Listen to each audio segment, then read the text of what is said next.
this hearing of the Education and Employment Legislation Committee into the 2026-27 estimates. I'd like to advise an update to the program which will be distributed. We will be going to lunch 15 minutes early, and we will be extending the time for the Australian National University by 15 minutes, which will be taken from outcome 2. So just to note that change to the lunch break. The Deputy Chair is going to read the opening statement for me. Thank you. Thank you. I begin by acknowledging the traditional custodians of the land on which we meet today and pay my respects to their elders past and present. I extend that respect to Aboriginal and Torres Strait Islander peoples here today. The committee has fixed Friday the 24th of July 2026 as the date for the return of answers to questions taken on notice. The committee's proceedings today will begin with outcome 2, Higher Education, Research and International of the Department of Education, including the Australian Tertiary Education Commission. Under Standing Order 26, the committee must take all evidence in public session. This includes questions on notice. This includes answers to questions on notice. I remind all witnesses that in giving evidence to the committee, they are protected by parliamentary privilege. It is unlawful for anyone to threaten or disadvantage a witness on account of evidence given to a committee, and such action may be treated by the Senate as a contempt. It is also a contempt to give false or misleading evidence. The Senate has endorsed the following test of relevance of questions at estimates hearings. Any questions going to the operations or financial positions of the departments and agencies which are seeking funds and estimates are relevant questions for the purposes of estimates hearings. I remind officers that the Senate has resolved that there are no areas in connection with the expenditure of public funds where any person has a discretion to withhold details or explanations from the Parliament or its committees unless the Parliament has expressly provided otherwise. The Senate has resolved also that an officer of a department of the Commonwealth shall not be asked to give opinions on matters of policy and shall be given reasonable opportunity to refer questions asked of the officer to superior officers or to a minister. This resolution does not preclude questions asking for explanations of policies or factual questions about when and how policies were adopted. Witnesses are reminded of the Senate order specifying the process by which a claim of public interest immunity should be raised. I incorporate the public immunity statement into the Hansard. I remind senators of their obligations under the Behaviour Code for Australian parliamentarians to treat witnesses with dignity, courtesy, fairness and respect. An officer called to answer a question for the first time should state their full name and the capacity in which they appear. I now welcome Senator the Honourable Dr Jess Walsh, Minister for Early Childhood Education and Minister for Youth, representing the Minister for Education. Minister, do you wish to make an opening statement? I don't, Deputy Chair. Thank you. I also welcome Mr Tony Cook, PSM, Secretary of the Department of Education. Mr Cook, do you wish to make an opening statement? Deputy Chair, no, but just to pick up, you indicated that ATEC, of course, is in today's hearings. ATEC has been established since the last time we met. So we have Professor Barney Glover, the interim Chief Commissioner. We have the Honourable Fiona Nash, the interim Commissioner, and Professor Tom Karma, the interim First Nations Commissioner, with us today as well. And I'll be happy to take questions. Thank you. Thank you, Mr Cook. Okay, I will now rotate the call to Senator Kovacic. Senators will do 15-minute blocks, and I'll give you a nudge at that point, and then I'll come to Senator Faruqi. Thank you. Thank you. I have some questions in relation to start-up help loans. Looking at the material provided yesterday, the Start-up Help Loan Scheme was a Labor election commitment that was launched by Minister Clare and former Minister Husick in 2023. This was a loan scheme designed to support entrepreneurship by helping young people through start-up year accelerator programs. Is that a fair description of the purpose of the program? Thank you. Good morning, Senator. Yes. Thank you. Can you confirm whether the program is continuing at all? Good morning. Yasmina Yoldic, Deputy Secretary, Higher Education Research and International. As you rightly indicated, the pilot program was designed to support senior university students and research graduates to the opportunity to attend accelerated courses to better understand research, translation and commercialisation.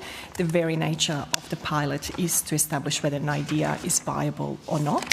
The government commissioned and considered the outcomes of a review.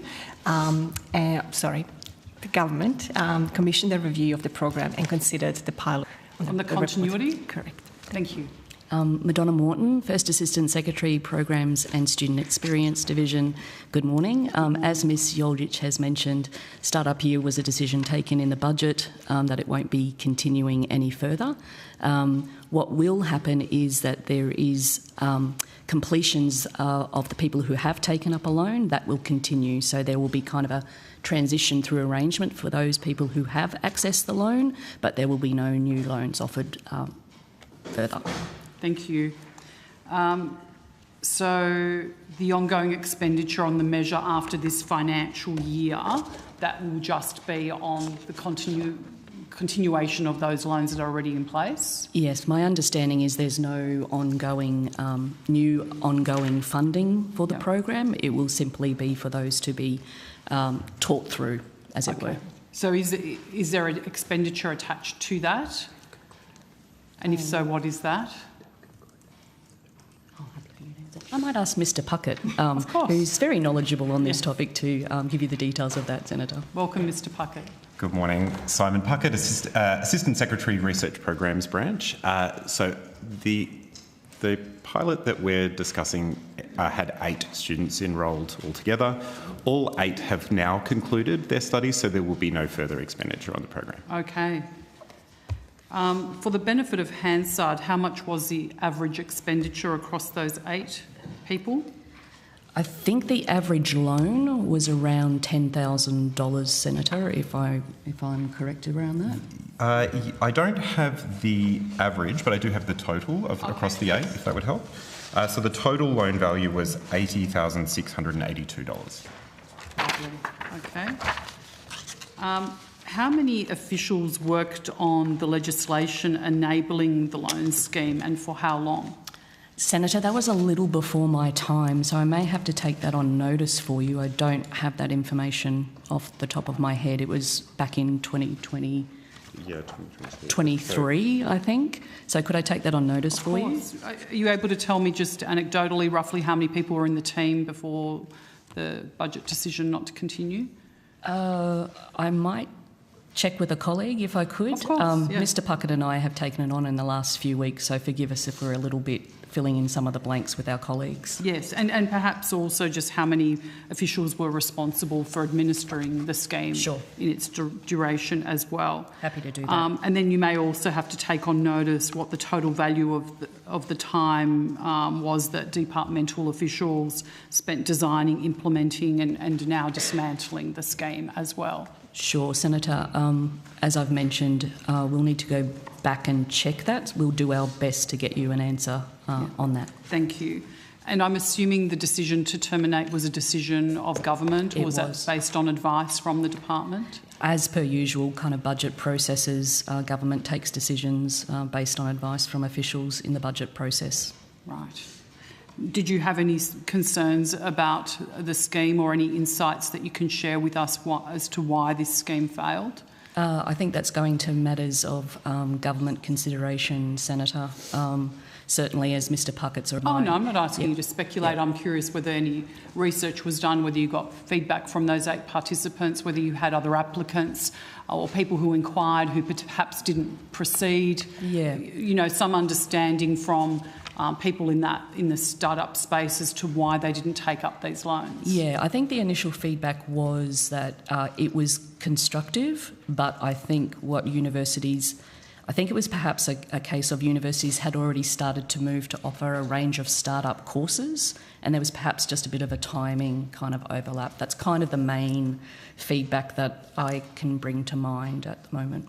Okay, so nothing else of any substance. I'm just concerned. I've run many small businesses and have been in that space, and I know how difficult it is to start them, and to have a federal government program that, you know, is offering this type of support, and to have a total uptake across the country of 8 individuals sort of signals to me that there is a bigger problem than perhaps there are other courses available at universities as well. I think the intent was solid, and I think that's reflected in, like I said, the university sector already starting to move to offer their own type of courses. Your commentary about the university sector. I'm trying to understand about Industry. what the problem was with this scheme. Yeah. Is your answer that the only issue with this scheme was that there were competitive programs available at universities? I think that was one factor. I will have to take on notice were the any other universities factors. offering $10,000 in start-up loans as well? I think I'd have to take that on notice too. Sorry, Senator.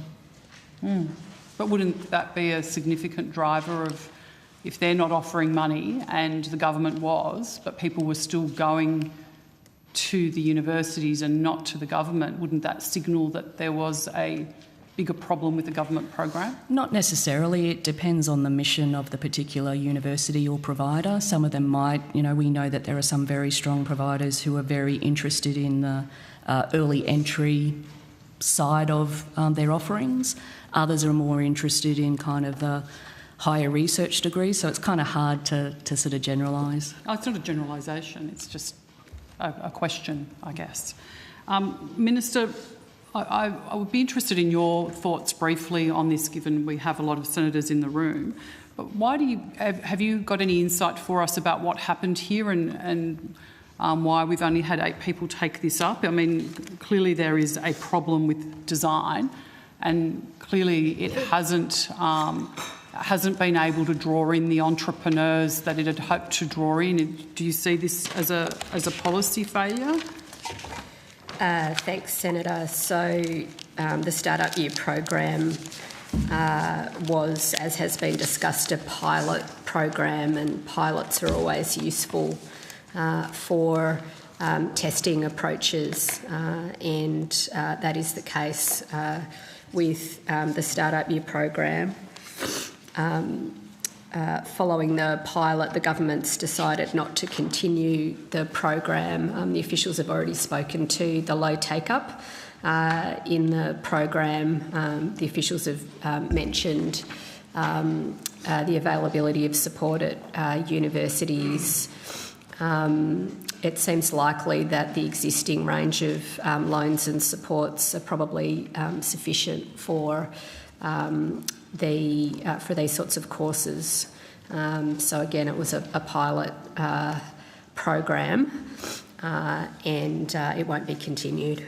I would probably suggest otherwise. I don't think there is enough support for startups and small businesses in our country, and to suggest that the only the reason that we had an uptake of 8 individuals across the country for this program is because there's sufficient support in the ecosystem for small businesses and entrepreneurs, I think is not accurate. I'm happy to move on, but I would like perhaps a consideration of the question that I'm actually asking. Surely there's a bit more to it. Is it that the policy didn't understand the end user, the entrepreneurs and the small businesses? Did the program not work? We just can't point to a competitor taking everybody away. So the program was to support students to participate in accelerator programs at universities. So it's a university-based program. It had very low take-up. Officials have spoken to some of the reasons about that. There are a range of loan supports available to people, fee help and HEX help loans, and it seems that those loans are sufficient for these courses. Right. Well, thank you for your answer. I see it as yet another failure of young people in our country by government. Okay. I'm going to ask some questions in relation to the Economic Accelerator program. I have some documents to table, documents numbered 10, 11, 11A, 11B.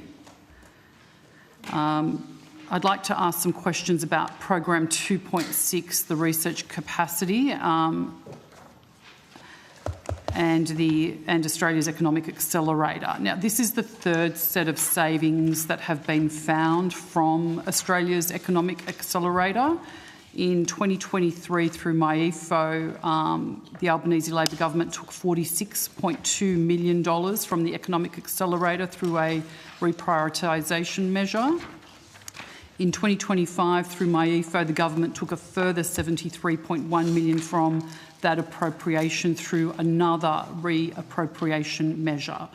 So this budget, we have reprioritisation of $800 million over the forward estimates and $2.2 billion over the next decade. Is that correct? Is my understanding of those numbers correct? So I think, Senator, the first three numbers, it's just over the decade. I'll just check with Mr Puckett the number over the decade. Over the decade, I've got $2.2 billion over the next decade. No, Senator, I'm not aware of that number. You're not? No. Could you check that and Happy to take confirm it on notice, that yeah. on notice? That would be great. On top of that, since this government came to office, we have reprioritisation measures that cut $56.3 million from 2023-24 and $20.7 million per year ongoing from the Regional Research Collaboration Program in the 2023-2024 MyEFO. Is that figure correct? I will... I don't have it to my hand, Senator, but if you've taken it from budget papers, yeah, I believe what you're telling me. Yeah. Sometimes I had a situation yesterday where a couple of them were a little bit out, Sure. so I just wanted to confirm that they are accurate. If they aren't accurate, if you could draw my attention to it on notice, that would be great. Senator, the regional research program that you mentioned, we're not familiar with that one. Yes. So we might just check that one as well for you. That would be wonderful. So in each budget since 2022, the government had $188.4 million, which means that funding will now end on the 1st of July. Is that correct? That one that's is correct, done? Senator. Yes, Yep. there's no budget in 26-27 for trailblazers. That's correct. Okay. Is the department aware of the other cuts to research spending across the Commonwealth, such that under the most recent science, research and industry budget tables, our investment in R&D will shrink year on year to the point that by 28-29, based on the numbers that I have, it will be behind where it was at the start of the decade, and that's before we adjust for inflation. So is that correct? Senator, the information I have is that across government, the government has actually increased its investment in research funding. So in 2025-26, it provided $15.1 billion, which is a 1.4% increase on $14.9 billion in 2024-25. So that was across government. Mm-hmm. Within the education portfolio, we will be providing $4.2 billion in research funding in 26-27, and that includes the ARC funding and ANU funding. And then just within the department alone, we're providing around $2.9 billion in funding as well. So I'm not sure if those figures are the same that you have access to, but there's certainly been an increase across government. So the figure you're providing is from the SRI tables, is that correct?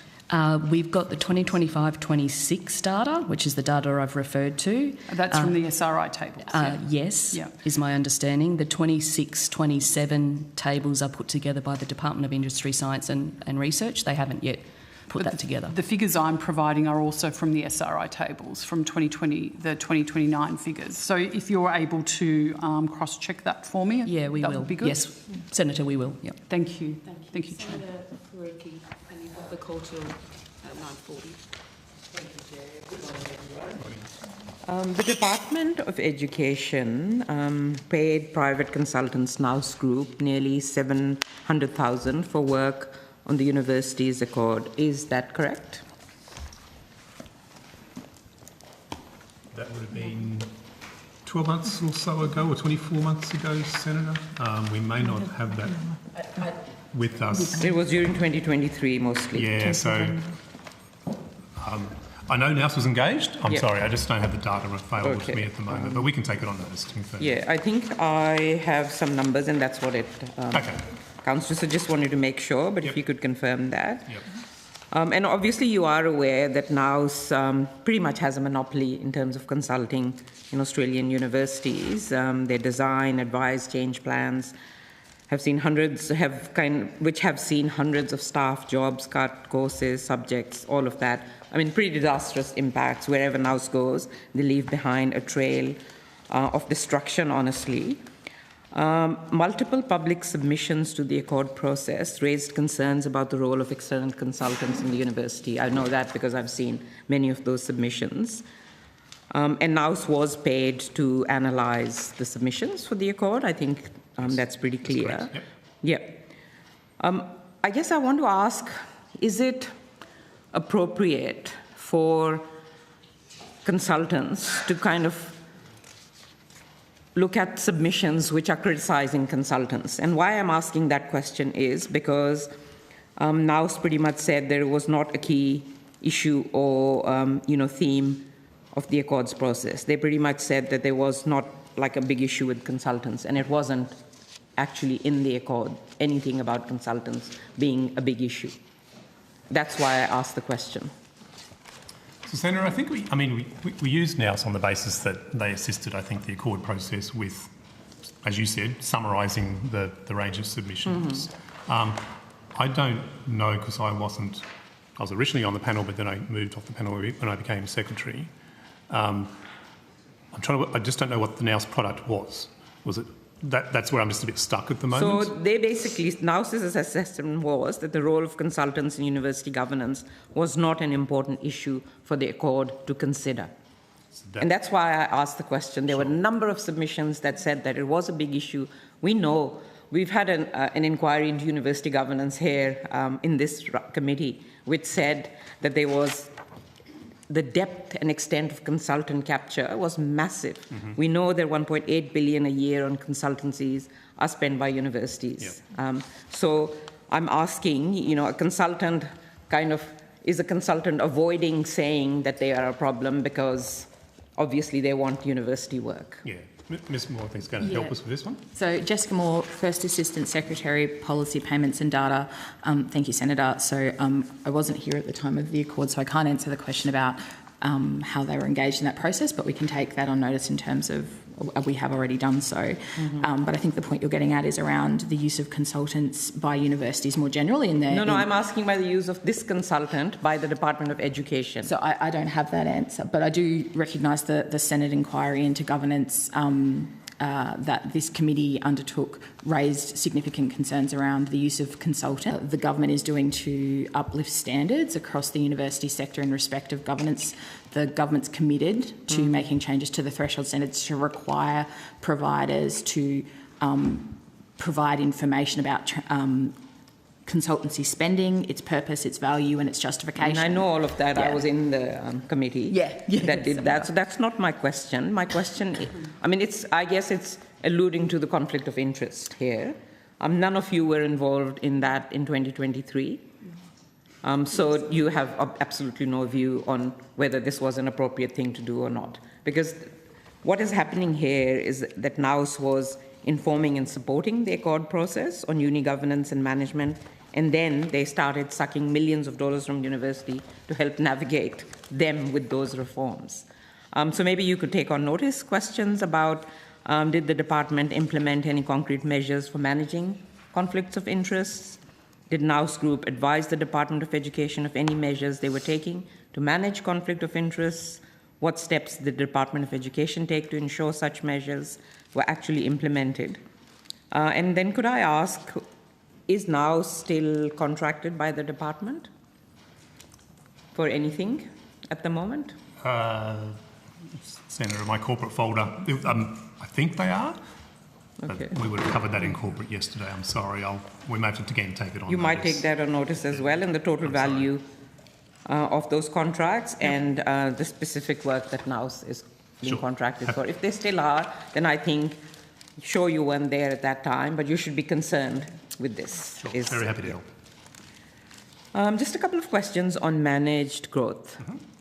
So the managed growth funding is set, we have seen reports recently It's going to make university entry the toughest it's ever been next year, because under these institution caps, students may not be able to study their preferred courses at their preferred universities. To get a Commonwealth-supported place, students will have to sacrifice, it's pretty clear, their interests and passions, and kind of bow down to the Albanese government's priorities. I mean, sure, they might get a place in a, somewhere, but only if they study what that university offers, right? So I'm a bit intrigued by what lessons you have learned from the failed and disastrous job-ready graduates package, because that's what that tried to do. It tried to force students to do things that they didn't want to do, and that actually didn't work. So do you think that this restricting student choice is going to work? Sandra, I might have our ATEC colleagues assist us with that. Sure. ATEC's been leading some of the work around the managed growth work for the government. So, Professor Glover? Yep. Commissioner Glover, you've been pretty scathing of job-ready graduates. To me, this seems like a similar direction of trying to force students to do what they don't want to do. How is this actually going to work for students? Thank you, Senator. Professor Barney Glover, Interim Chief Commissioner of the Australian Tertiary Education Commission. It's great to be back in front of the committee. Thank you, Senator. It's good to see you again after our discussions in the Senate inquiry. I've seen some of the reporting that you're referring to, and I think there are a number of elements of managed growth funding that, in fact, will enable us to be, and we are very confident that there will be more places available in 2027, the first year of managed growth funding, than we have currently. There is sufficient and significant new fully funded places to meet demand, in fact, quite significant demand that we anticipate building off this year's increased enrolments across the sector in 2027. And importantly, managed growth funding has as an element of its funding arrangements the ability to provide places to address demand, essentially demand-driven equity. So equity students will get a place. One of the characteristics of admission to Australian universities that has been the case for decades is that our students enter essentially through either a tertiary entrance arrangement through one of our tertiary admission centres using tertiary rankings, or they go through direct entry arrangements to university. They apply to universities.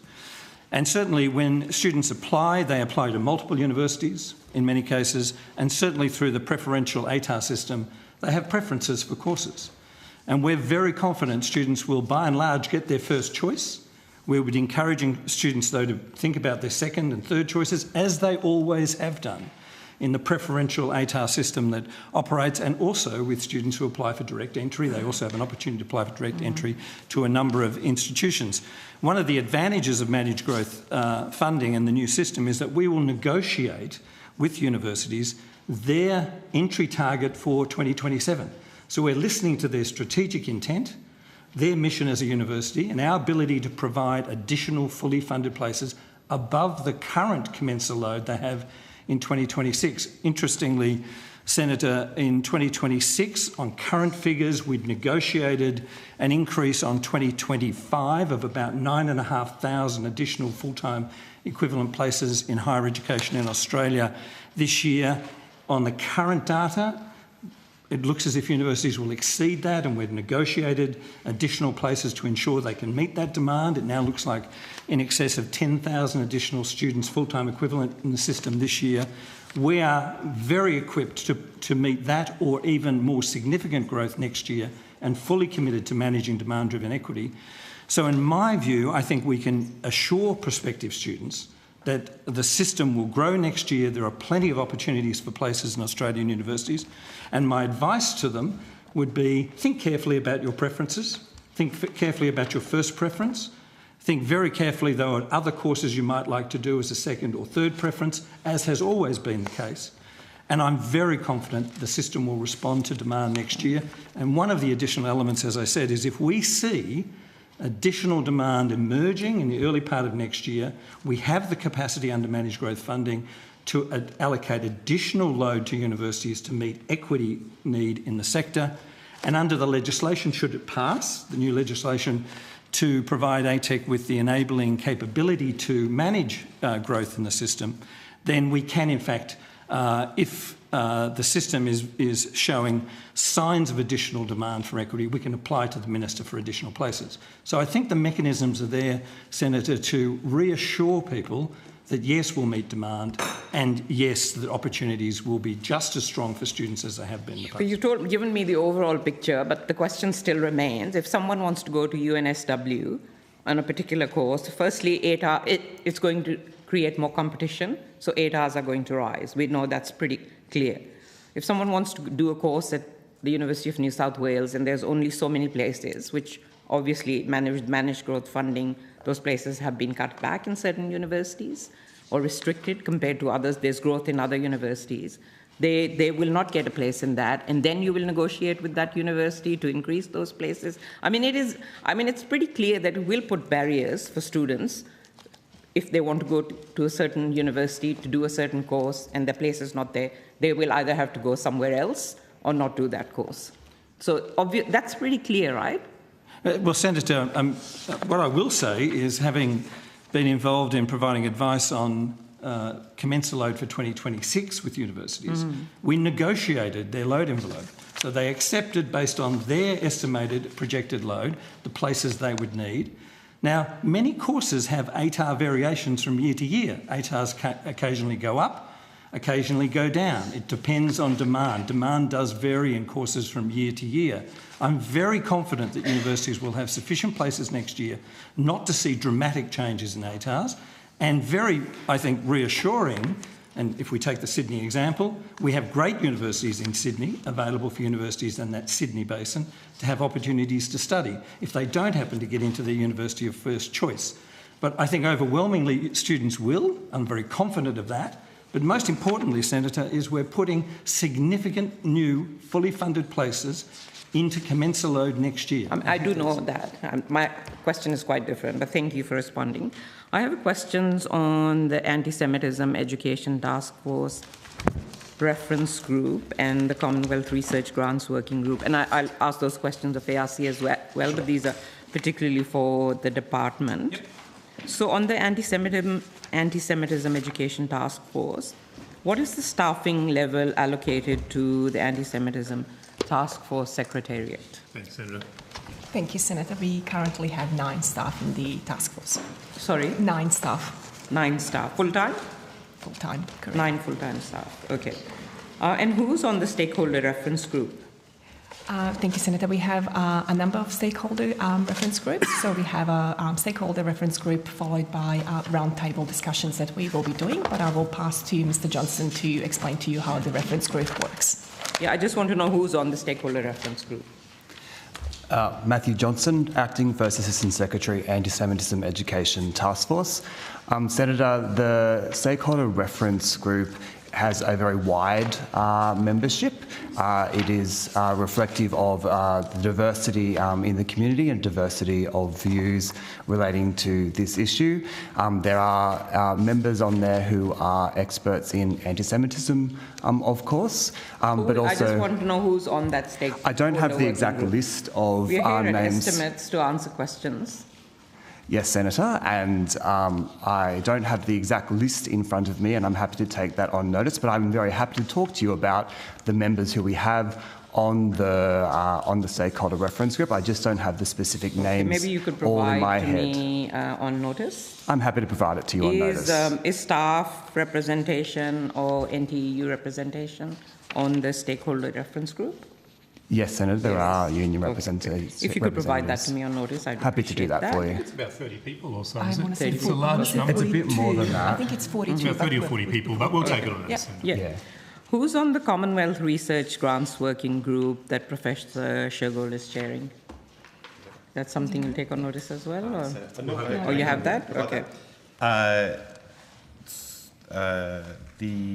There is about 15 people on the reference group, as you mentioned, chaired by Professor Shergold. We've got Professor Margaret Shiel.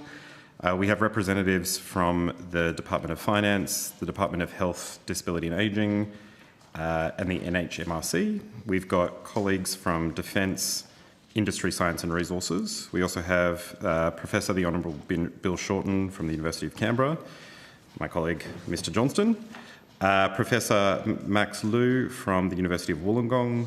We have Professor Anton Middelberg, who is the chair of the DVCR committee of the Group of Eight. Luke Shee, as you would know, Chief Executive Officer of Universities Australia. Our colleague Professor Barney Glover, Interim Chief Commissioner for the Interim ATEC. I support the Secretariat, as well as colleagues from the Office of Social Cohesion, Integrity and Criminal Law Division at the Department of Home Affairs, and also Professor Rosner, the CEO of the ARC. So no staff, like NTU representation on here? Sorry. Or staff representation? No, sir. Okay. Is there a reason for that? When the group was established, Senator, I think Professor Glover was seeking to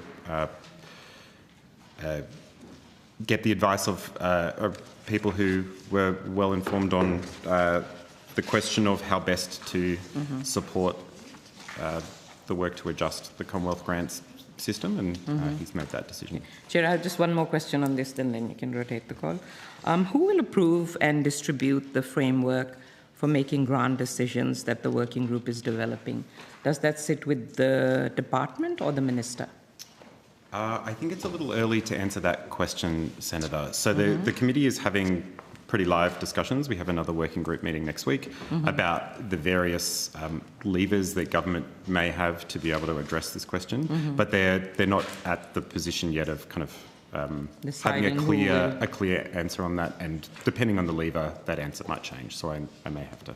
Okay. Thank you. Thanks, Chair. Senator Bassett.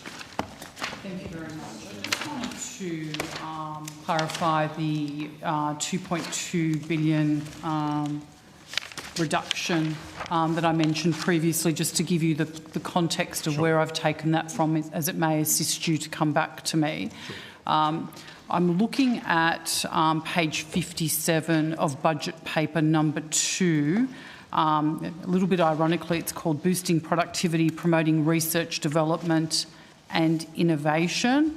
And on my read of that is, if you cut $800 million over the forwards and an additional $1.4 billion from 2030 to 2031 and 2036 to 2037, and I'm reading directly from the document, that to me adds up to $2.2 billion in cuts over the decade.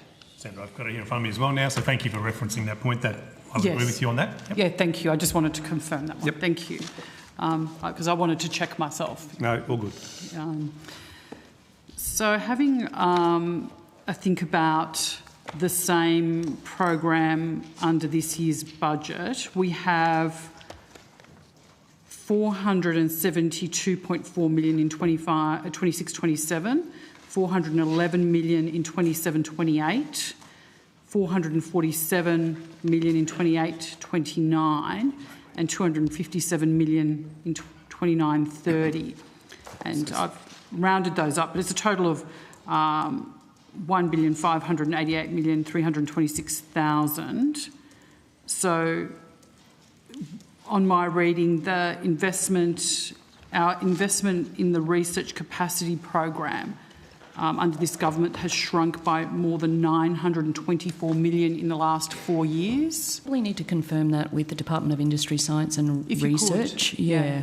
And so we may need to take that on notice for you. Wonderful. Then if you could also add to that an adjustment for inflation. So if we're looking at the Coalition's investment in the research capacity program over the forward estimate stood an equivalent $2.929 billion in today's dollars, which compares to $1.588 billion in the current budget, which on my rough numbers suggests about a drop in capacity in the program by about 46% in real terms. And I'm wondering, Minister, if you could answer for me, what's the rationale for this massive reduction in Australia's research capacity program? Senator, the department officials are looking at some of the numbers that you've given. The number that I have is that government investment in research and development is projected to reach 15.1 billion in 25-26, and as the official said earlier, that's an increase across government from the last financial year.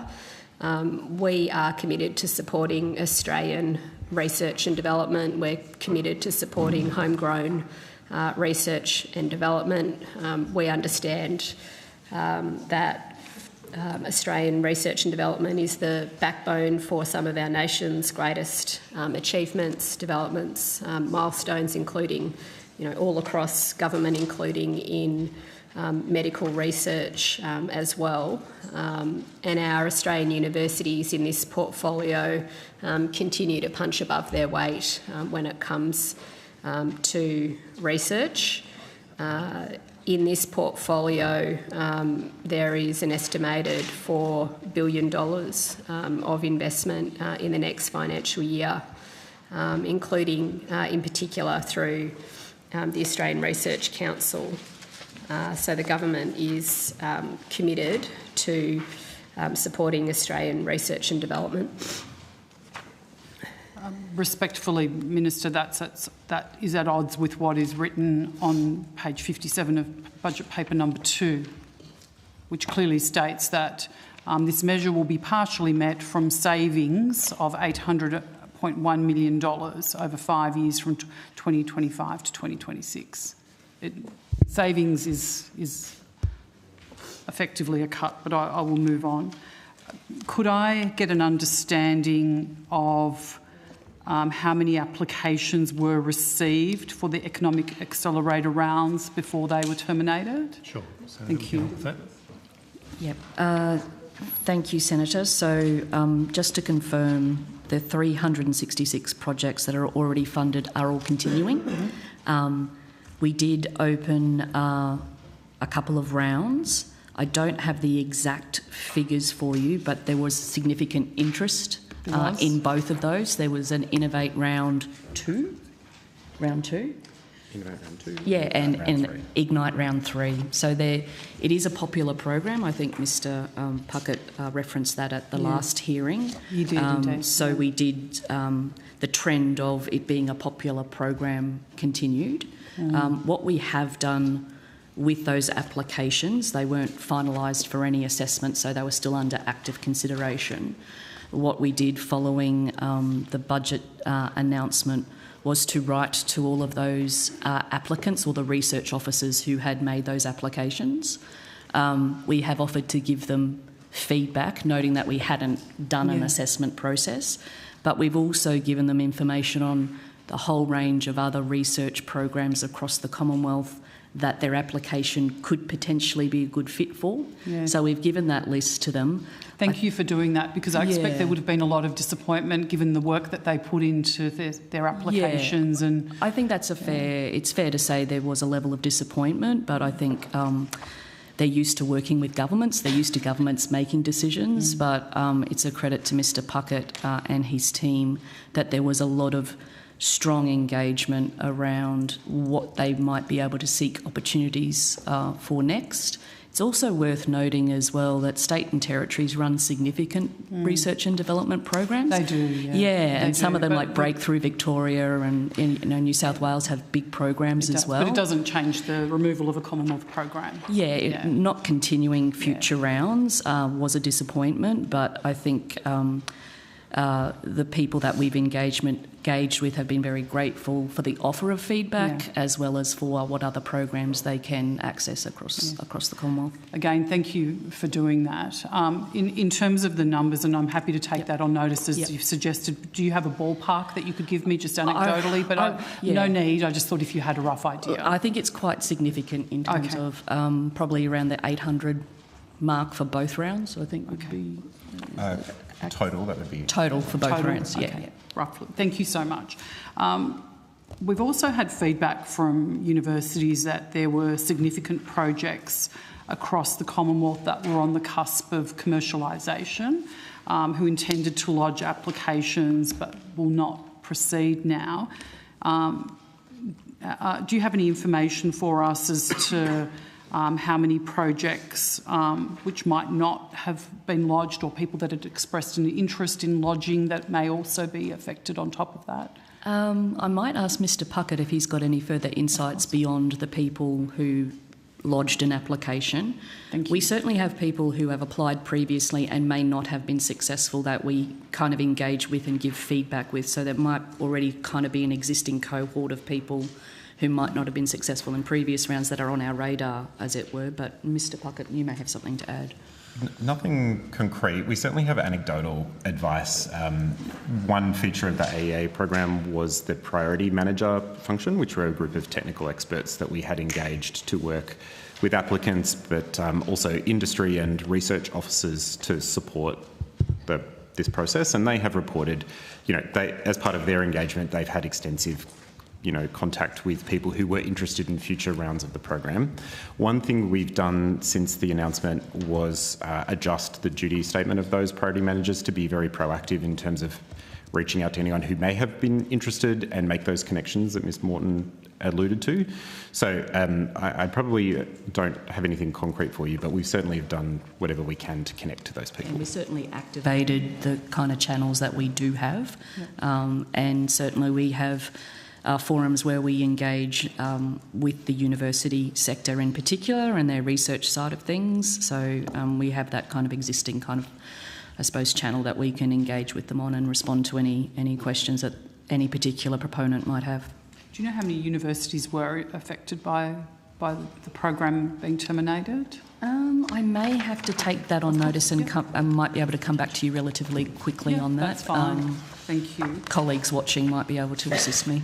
And the measure in order to cut the program, when did awareness of that first? I'm assuming that came from government. It wasn't a suggestion or advice from the department.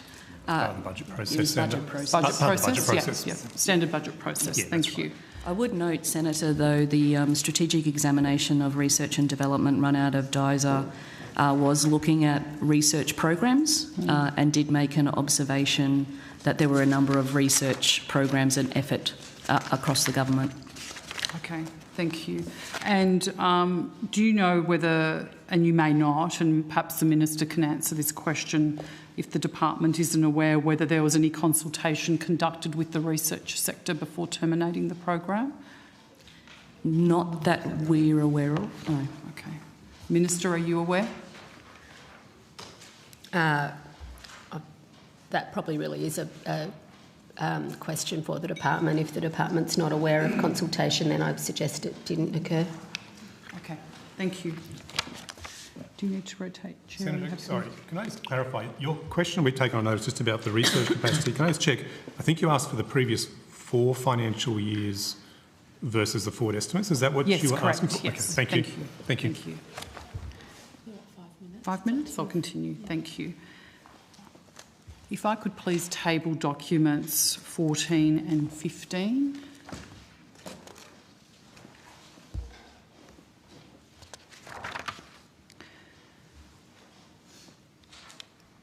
Yesterday it was reported in The Australian that the Minister for Foreign Affairs announced that the government would introduce legislation within a month to strengthen the foreign arrangements scheme, to impose conditions at any time on core arrangements between state and territory governments and foreign governments, agencies or departments, but that this would exclude non-core arrangements between universities. Was the department consulted on this proposal?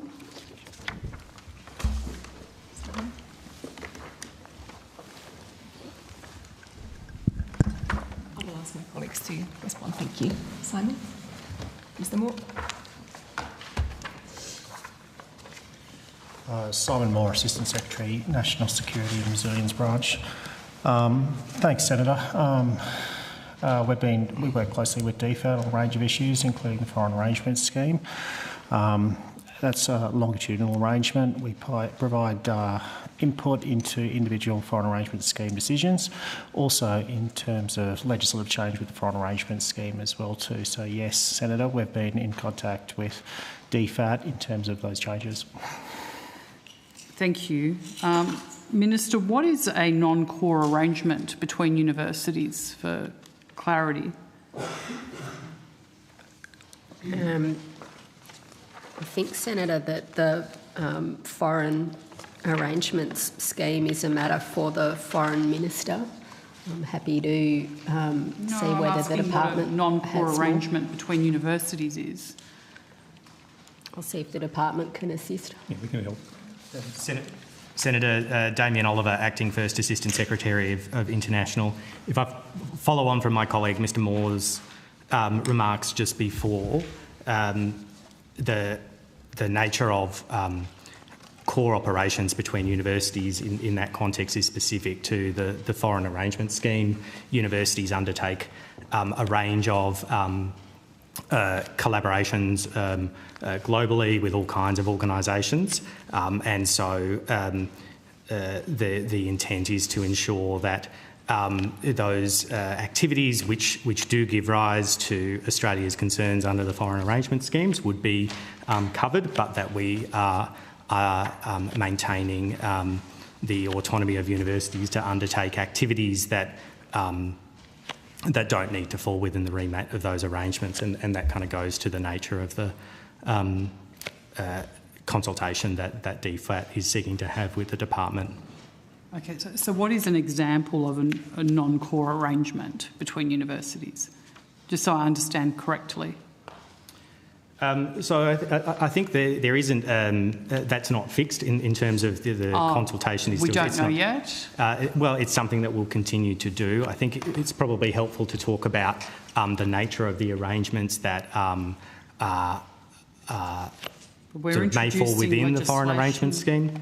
We're introducing legislation this month, but we don't have a definition for non-core arrangements yet.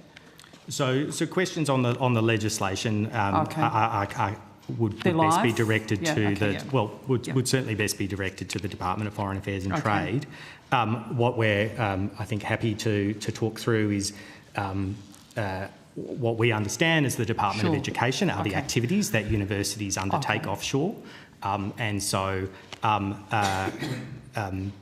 if I draw on an example that sits within this portfolio, the recent changes to the TEXA Act to look at the operation of offshore branch campuses, for example. So, and would it be something like, research on a particular project or collaboration between two researchers in different countries or something like that?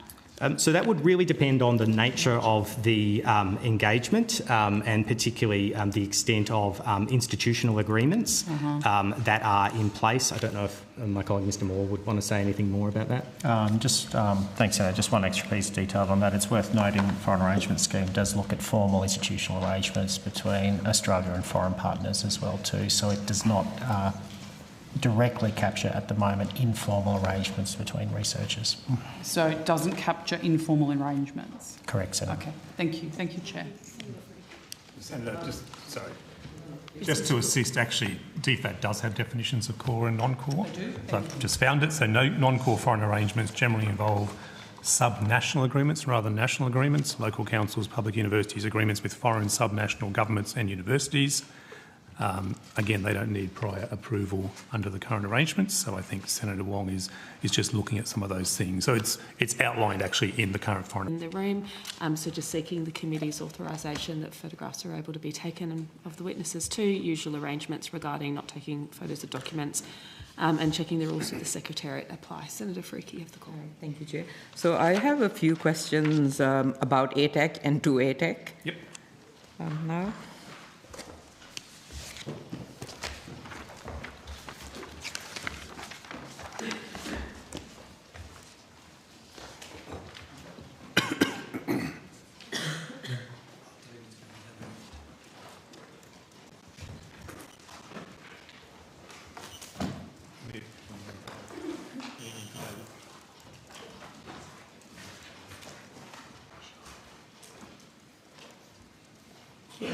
Thank you. Sorry, Senator. That's all right. No, that's here. fine. Thank you. So I'll speak to the ATEC commissioners shortly, but I just have a couple of questions for the department. What data and analysis has the ATEC Higher Education Costing and Pricing Working Group requested from the department in its work so far? Sure. I'm going to get a colleague of mine to come up and talk to what the department, unless... So Senator David Turvey, Acting Chief Executive Officer of the ATEC, the work that the Costing and Pricing Working Group is doing is drawing on data from the sector rather than the department. We're working with the sector to provide information on their cost structures, not asking for data from the department. Okay, so can you take on notice and provide us with the data and any analysis that has been provided to ATEC from the sector? I can, Senator. So the point of the exercise is to understand cost allocation mechanisms that the universities use to ascribe their costs to different activities that they're undertaking. So we've been working with a number of institutions that are offering to provide their data around how they ascribe the costs across different types of activities. So we're working with them on data sharing agreements, and where they have given us the data, we're then analysing that data and comparing it across institutions. So it's the cost and pricing working group. Is the department providing any data on pricing?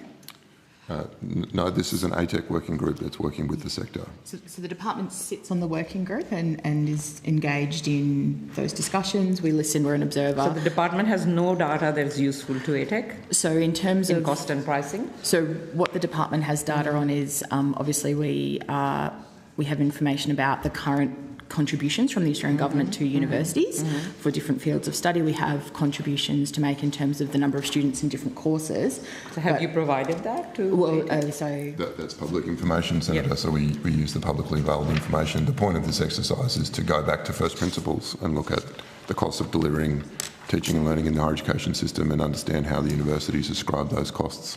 Okay, so if you could provide whatever data has been provided to date and any analysis, that'd be great. Now to ATEC. What is the current ATEC allocated average staffing level? That's for me. That's for you as well? Okay, sure. Our current... Mr Turvey is the acting CEO of ATEC. Yes, and so I do. Just to clarify, so he's the public servant, I guess, officially responsible for you've given... we have a few figures over the last year or so. So what is the current average staffing level? So our current full-time equivalent load is 87. Average staffing level is what I'm asking for. Yeah. So that's the equivalent. 87. Concept. Yep. So I'm planning to achieve a staffing level of 95 by around the middle of the year. So you have 87 kind of full-filled positions, and it's going to go up to 95. That's my plan. Yes. Yeah. Oh, and in the next month or so. In the next month or so. Yeah. Okay. What is the ASL allocated to the costing and pricing team in the stewardship and pricing branch? Sorry, it's just the pricing team, I think. So the current allocation is about seven or eight ASL. 7 or 8 ASL. Yeah. That seems pretty small to me. It's less than the Secretariat of the Anti-Semitism Task Force. Is it going to increase? I'm like, with that staffing level, it's no wonder there'll be still 18 months before any advice is given. Senator, so we're about to undertake a restructure. We're obviously, having just been formally established, we're looking at our activities. We were required under the Act to produce a work plan. There's a range of activities the government's asked us to undertake already. So we'll be looking at our resource allocation across the full suite of activities that we're undertaking. There is a lot of work to do in the pricing working group. I have got some staff allocation. I've got also some money that I can use to buy in external expertise if I need to, which we'll be doing with the advice of the commissioners over the next few months. So sorry, are you going to increase the ASL of the team or not? So, Senator, we're about to do a process with working with the staff to work out how to allocate the resources we've got across the full suite of work that the Commission's asking us to do. Okay. So I'm probably reluctant to kind of fix that in yet. I'm still working with the staff on the resource allocation. Yeah, you do understand the urgency, obviously, Absolutely. of student fees and how students are suffering. Absolutely. Yes. Okay, now maybe we can go to Commissioner Glover. Commissioner Glover, I just wanted to go to, I thought it was a very refreshing and some candid chats you had with the Australian and the AFR just last week. And you've been pretty upfront about the Labor government's present priorities and resourcing means that we are at least 18 months away from a fix to what you call their failed and flawed university fee hikes. Have you requested additional resources from the Minister to get this done sooner than the end of next year? Thank you, Senator, for the question. And as this is the first opportunity for the interim commissioners to be here, I just wanted to acknowledge the Honourable Fiona Nash and Professor Tom Calma as well as part of our interim commission. One of the challenges with pricing and costing, and Senator, you and I had a comment about this during the Senate inquiry into the legislation, but what's become apparent is there are rate-limiting steps here, not just the capacity within the ATEC, and I'm sure that Mr Turvey will respond to the resourcing requirements as that becomes apparent, but it's also to ensure that the universities are able to provide us in this initial phase, this pilot phase we're doing at the moment with up to 6 universities, the data in the format we need so we can begin to compare. And that's challenging for universities, as I'm sure you can imagine, Senator. There are significant differences in the sector in the costing of the delivery of teaching and learning by the very nature of the extent to which cross-subsidies are available in universities with large, for example, international student load, and universities in perhaps regional areas with less capacity for cross-subsidy, reliant on Commonwealth-supported funding. So we need to find a mechanism to ensure that we can have comparability and build from that pilot into a much more substantial data collection from the sector and a consultation process broadly with the sector and more broadly, which we anticipate in the first half of next year, and then to make compelling, I hope, I'm sure they'll be compelling, recommendations to the Minister in relation to efficient pricing, efficient costing, very importantly, what's it costing to deliver, and then, of course, what the ramifications are for that in terms of Commonwealth subsidies for higher education. This, we believe, is a very important step that is under considerable pressure, and in response to that, this does need to be done with a certain amount of detail and comprehensiveness. And I have been cautious in my comments to the media, not wanting to raise expectations of how quickly this work can be done. It needs to be done both through this initial phase, through a consultation process, and then to move to recommendations to the Minister. And I wanted to be open to say I am hopeful the second half of next year. I'm very confident about that. But there are some challenges that we're exploring at the moment in terms of ensuring that we can get the comparable data we need. Yes, but you could ask for more resources to help those universities get that data together. Surely that can be achieved. Well, universities are responsible for providing the data. They're working on providing the data. But there is an urgency to this. You know, we have heard for the last, what has been 6 years now, more than 5 years, since the job-ready graduates fee hikes have been in place. Every single university, literally, every single university body, every staff and student body, every expert has said that this is failed, flawed policy, needs to go and needs to go now. So what is the harm? Even if the universities are responsible, there is an urgency to this. What is the harm in asking for more resources to support the universities so that the data can be provided quickly and other things can happen quickly as that? Minister, would you be open to providing more resources to make sure that that happens, or is the government still going to drag their feet on job-ready graduates? Well, I reject all the premises of your question, Senator, and it is great to have ATEC here, and I'd like to also congratulate Professor Glover, the Honourable Fiona Nash, Professor Tom Calma as well. Thank you for joining us, and ATEC is a really important body for us in advancing the objectives of the Universities Accord, which are ultimately about making sure that Australians have access to high-quality tertiary education, and that we can reach that target of having 80% of Australians participating and completing higher education by 2050. We continue to work through the recommendations of the Accord. It's very significant, actually, that ATEC commissioners are here and that we're up and running, and that the work has commenced. And as Professor Glover has said, the work that is needed to be undertaken is detailed and comprehensive work, and we're fully supportive of the work of the ATEC. Minister, I mean, obviously ATEC's role is to provide advice and not policy. So let me get straight Labor's timeline for fixing $56,000 arts degrees. You're going to have to wait for another 18 months till the end of 2027 for ATEC to make a recommendation, earliest it seems. Then you'll kick off policy work by the department, then inevitably more consultation, then the parliamentary process. So students really can't expect relief from these punishing university fees and mountains of debt until at least 2028, sometime in 2028. Minister, did I miss anything?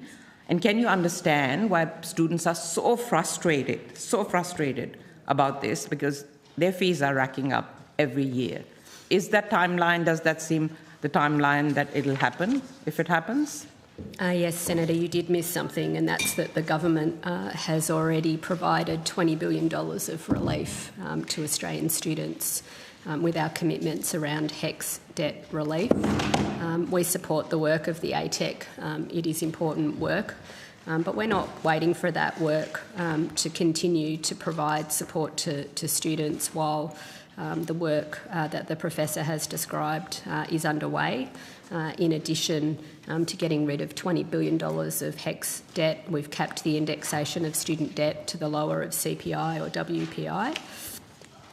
We've lifted the minimum amount people can earn before they have to start making repayments from $54,500 to $67,000. And we've also moved to a marginal repayment system, which means that someone earning $70,000 a year will have to repay around $1,300 a year less than they used to. So we're really proud of the university's Accord. We're proud that the ATEC is up and running and that the commissioners are here with us today. We respect the work that they are going to do and that it will be detailed and comprehensive, as Professor Glover has said. We're not waiting for that work to provide relief to students. We're providing significant relief to students today. Well, you may not have been listening to the students and the experts who say this is the worst policy, and you have been presiding over it for the past 4 years. JRG is probably the worst higher education policy. If you speak to students, they are struggling. They are suffering. Your one-off debt relief doesn't give them much, to be honest. But let me return to the interview with the Australian Commissioner Glover. You mentioned working closely with Bruce Chapman in that interview. Has Mr. Chapman been engaged by ATEC? Not at this stage, Senator, no, we haven't. During the Accord process, of course, and both Fiona and myself were on the Accord review panel, and we had a number of presentations from Professor Chapman, the architect of income contingent loans and the higher education contribution scheme. It would be at the appropriate, Mr. Turvey indicated, we're collecting a lot of data from the sector and analysing that data initially in the pilot process. But Professor Chapman is a very valuable and very esteemed contributor to Australia's higher education system. So you said you were thinking of engaging him in future? Or you when the need arises, absolutely. Okay. So you'll do all the costing work and then you'll start thinking about the pricing? That's the natural way in which you need to do this, Senator. You need to understand the costing, particularly across comparability between institutions, most importantly comparability, and then secondly to understand the different levels of costing, to understand the drivers of that costing, and then to begin to formulate, and I'm very keen to reiterate this point, Senator, not simply to talk about changing the pricing structures of the current funding model, but for the ATEC to provide advice on new funding models for the sector. We understand the stress in the sector at the moment. Number of universities under financial stress. We have the opportunity with managed growth funding to assist to manage the sustainability of the sector. Substantial resources available from this government that we'll begin to allocate next year. But notwithstanding that, the funding model needs review. Yes, so just a couple more questions on this, and is that all right? And then we can come back. Yes, we do understand that. I mean, Professor Chapman has called this government's uni fees as a misadventure. And he wrote an op-ed recently under the headline, "No one likes the job-ready graduate scheme, so why does it still exist?" And you do know that Professor Chapman and many other experts actually do have very concrete proposals on how to change this model.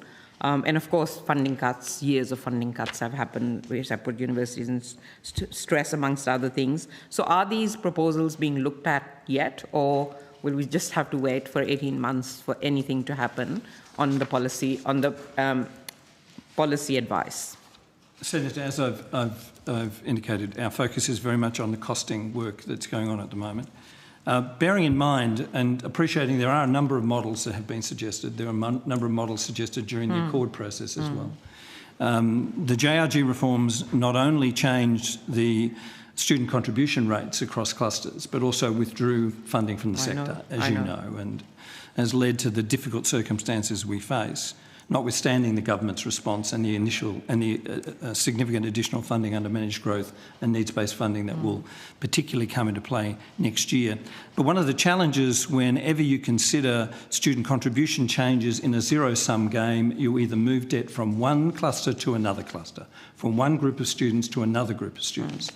What I made very clear in the article with the journalist you're referring to was to say we need to make a compelling, we being the ATEC, a compelling argument to government in relation to the underlying funding model. And that would go to, is the government willing to invest further in the sector? So hence the need to get this work right, to take the appropriate amount of time to get it right, to do the modelling that we need to do initially a pilot. Universities are struggling to give the data to us, not because they don't want to, but because we need to ensure that it meets our needs for comparability. And then we go to a larger study. So, Senator, I understand the frustration, I share it. But I also understand this is a very important role for the ATEC to play in giving advice to government on what is an extraordinarily important long-term shift in the way the sector's funded. I do understand that, Commissioner Glover, but some interim steps could be taken to provide some relief on the fees, and then you could continue on with your work, because at the moment, from what you've told me and what the Minister has told me, it'll be at least another 2 years, if not more, before anything happens, if that. And that is just unacceptable. I'm sorry. Senator, and I tried to be very cautious in my public comments because I didn't want to raise expectations. So I used broad statements like second half of next year. So we understand the pressures here. We understand the importance of this work, and we'll seek to do it as rapidly as we're able to, but it needs to be compelling. Yeah. Thank you, Senator. Thank you. I'm going to pass the call to Senator Mulholland, who will also just be acting chair for the next 5 or so minutes. Senator Mulholland. Thank you, Chair. Welcome, Professor Glover, and also to your fellow interim commissioners. Thank you very much for joining us. My question around ATEC. The team has obviously been busily working in the background now since mid-2025, and the new managed growth funding also has been introduced in a staged manner. I want to just touch on the 19th of August 2025, the Minister for Education said, quote, "It's important that this transition is managed in the right way. That means allocating places to support the whole system rather than the Hunger Games we sometimes see at the moment," end quote. Great movie. Or great series of movies. Do you know, can you talk me through what the Minister was referring to here in his remarks around the need for an orderly transition and process around allocating places to be a more whole-of-system approach? Thank you, Senator. One of the fundamentals that was recommended by the Accord in its report, and I should acknowledge Professor Mary O'Kane, and Mary was the interim Chief Commissioner at the period you're referring to when the Minister made those comments. But one of the key characteristics of the ATEC was to be a system steward. So to take into account the characteristics of the system and to work with universities as a system steward to negotiate their future load in accordance with their mission. The Hunger Games that the Minister was referring to is what we have had for some years in an unplanned and unmanaged system is a great deal of competition as increasing demand from students arose. Universities with the capacity to take more students were creating a situation where a number of universities were struggling well below. I think we had over 20 universities below their maximum base grant amount. We've got that down now to only 9 universities below their maximum base grant amount. That's an encouraging sign of recovery, particularly this year where we negotiated load with universities so that we took away the incentive for hyper competition in particularly important parts of Australia, big metropolitan areas. Because as universities compete for load, what happens is some universities fail to achieve their load targets, other universities go well over their load targets, and at the moment that means they are educating students using only student contributions and not through Commonwealth subsidies. And one of the other very significant concerns from the Accord process was the growth in marginally funded load in Australia's universities. And one of the very key objectives of the ATEC in negotiating with universities about their growth to allocate fully funded load is to ensure that we can also begin to address the marginally funded load in the system and to see that decrease over time. So the Minister's comments were really to say, let's negotiate our student load allocation across the system in the context of growth, so students will get a place and it'll be fully funded growth. And that management and that stewardship should deliver much better outcomes for Australia. Thank you. And just coming back to that concept of the Hunger Games, there was a media report last weekend claiming that student choice will be limited and some students may miss out on a place at a university under the new funding system. Could you take the committee through some of the problems you see in the current funding system and what changes have led to these problems? Yes, and recognising with Senator Faruqi that I responded to the, in a sense, to refute the suggestion that there will in fact be any curtailment of choice or any lack of opportunity for students in 2027. That article referred particularly to Sydney, and we're very confident we can meet demand in the Sydney area in 2027. The current system that's being replaced, notwithstanding the JRG funding arrangements that we've discussed, but the current system allocates a maximum basic grant amount to universities. If you like, that's the amount of Commonwealth subsidy that a university can receive. If they enrol more students above that because of demand, the universities receive the student contribution for those students, but not the Commonwealth subsidy. So we've had a situation where increasingly, under that system, universities that have had the capacity to attract additional students, those students have been marginally funded. The university's been marginally funded. This put universities at great stress. Those that are over-enrolled, of course, have less resource per student to support teaching and learning. And importantly, other universities not reaching their maximum base grant amount have had to have additional support through the Higher Education Continuity Guarantee to enable them to function in an environment in which they're under stress. That system cannot stay. We need to move to a fully funded system. The intent of the Commonwealth funding, both through subsidies and through income contingent loans, is to properly fund higher education for Australians in the system to provide universities with the resources they need to deliver high quality teaching and learning and the other activities that they support, including research.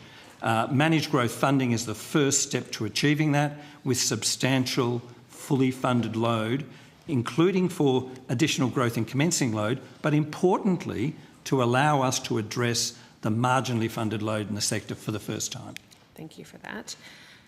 Could you tell the committee about the impact that over-enrolled universities are having on other universities? Well, when you operate in an essentially deregulated context in a highly competitive area, universities are able, if they have the capacity and the intent can enrol students. Those students are marginally funded because they're only receiving student contributions. Those students may have had second or third choices to go to other institutions or in other courses. They're concentrated in over-enrolled universities, which means other universities are under-enrolled and with fewer resources, and we're concerned about that because that puts universities under stress. It also puts the over-enrolled universities at stress because they get less average dollars per student. So by managing, we want to negotiate the growth in a more balanced way across the sector. We did that for 2026 in a negotiated way with universities. I'm very pleased at the outcome this year. We've seen a very stable admission round with growth of, at the moment, about 10,000. We'll wait for verified data. So that's significant growth in commencer load. Last year, around 240,000. We anticipate growth next year of a similar size, which is around 4% growth in commencer load. So we're seeing the growth we need to achieve the attainment target set by the Commonwealth, 80% of working age Australians having a tertiary qualification, either vocational training or higher ed, by 2050. We're seeing very, very positive response to that. Now we need to ensure that the full funding is commensurate with that growth to enable universities to properly deliver on quality teaching and learning. Thank you very much for that, Professor Glover. While you're on a roll, I'd like to shift gears and chat now about closing the gap. And I appreciate the enabling legislation for ATAC has only just recently passed the Parliament, and the team will be very busy in putting in place a range of arrangements. But I wanted to ask you about the First Nations Advisory Committee. I might ask Professor Kelmer to respond to that. Thank you, Senator. Professor Tom Kelmer, and I'm the Interim First Nations Commissioner up until the end of this month. Welcome. Yes. Sorry, can you just express that again? Yeah, could you I wanted to ask about the First Nations Advisory Committee. Right, yes. And maybe talk us through, the requirement to set up a First Nations Advisory Committee and what this committee will do. Yeah, thank you. Well, the First Nations Advisory Committee hasn't been established as yet. Once the Permanent Commissioner gets appointed, it'll be their role to establish it.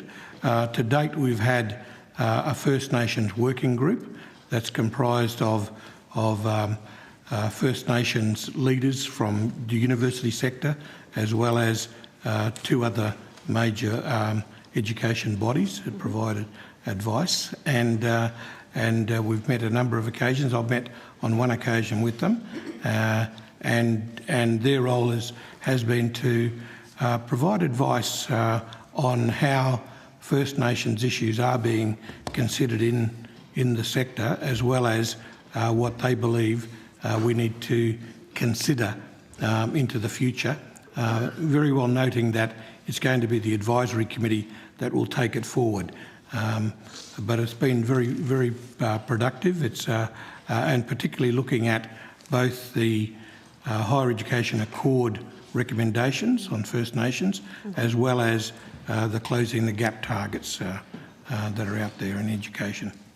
Senator, if I could add one comment, and to thank Professor Kelmer and also distinguished Professor Larissa Brent, who was our first interim First Nations Commissioner. One of the other very important Accord recommendations that's now in place, of course, and is that all First Nations students operate within a demand-driven system, so they're not part of managed growth funding. Any First Nations students who's eligible to enter higher education in Australia will get a place, the university that they're eligible to study in, and it's fully funded. Thank you very much for that. I would now like to shift gears and have a quick chat about first Commonwealth prac payments and then study hubs, if that gives you a bit of an idea to make sure we've got the right people up at the table. Should we go or stay? Do you want us to stay or go?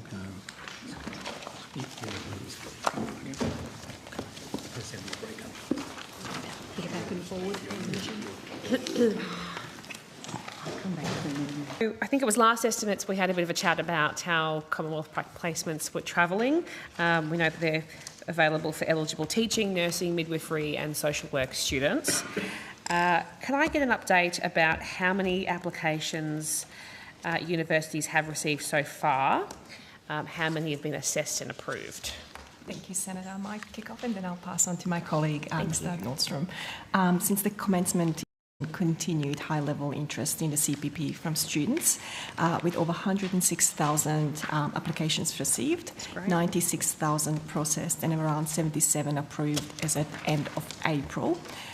Early student feedback indicates that CPP is helping eligible students manage their financial pressures associated with mandatory placements, reducing concerns about how they will meet everyday cost of living pressures. In terms of the breakdown, I will ask my colleague, Mr. Nordstrom, to take you through some of that. Sure. And would you be able to give me a bit of, Mr. Nordstrom, would you be able to give me a bit of a breakdown about sort of the rough numbers on how many are nursing, midwifery, and social work and teaching? Just, you know, even just a bit of a sense of the proportion. Before Mr. Nordstrom rifles through his folder to find the information for you, Senator, just to let you know that the program is progressing well. As you know, it started on the 1st of July 2025. We're starting to get some good data through now from universities. I think we've got 45 providers who are offering the Commonwealth Prac payment, as you said, to eligible students in nursing, midwifery, teaching and social work. The expenditure over the forward estimates is roughly now at about $750 million, so roughly around the 700 million mark, which is a significant investment in the new program. I might let Mr. Nordstrom take you through the numbers, but we do have those numbers broken down by those particular disciplines as well. Thank you, Ms. Horton. So Senator Brett Nordstrom, Assistant Secretary, Higher Education Program Delivery. Just to follow on from Ms Yoldich's comments, so I think she's mentioned 106,000 applications to date as at the end of April, of which 96,000 have been processed and 77,000 of those have been approved.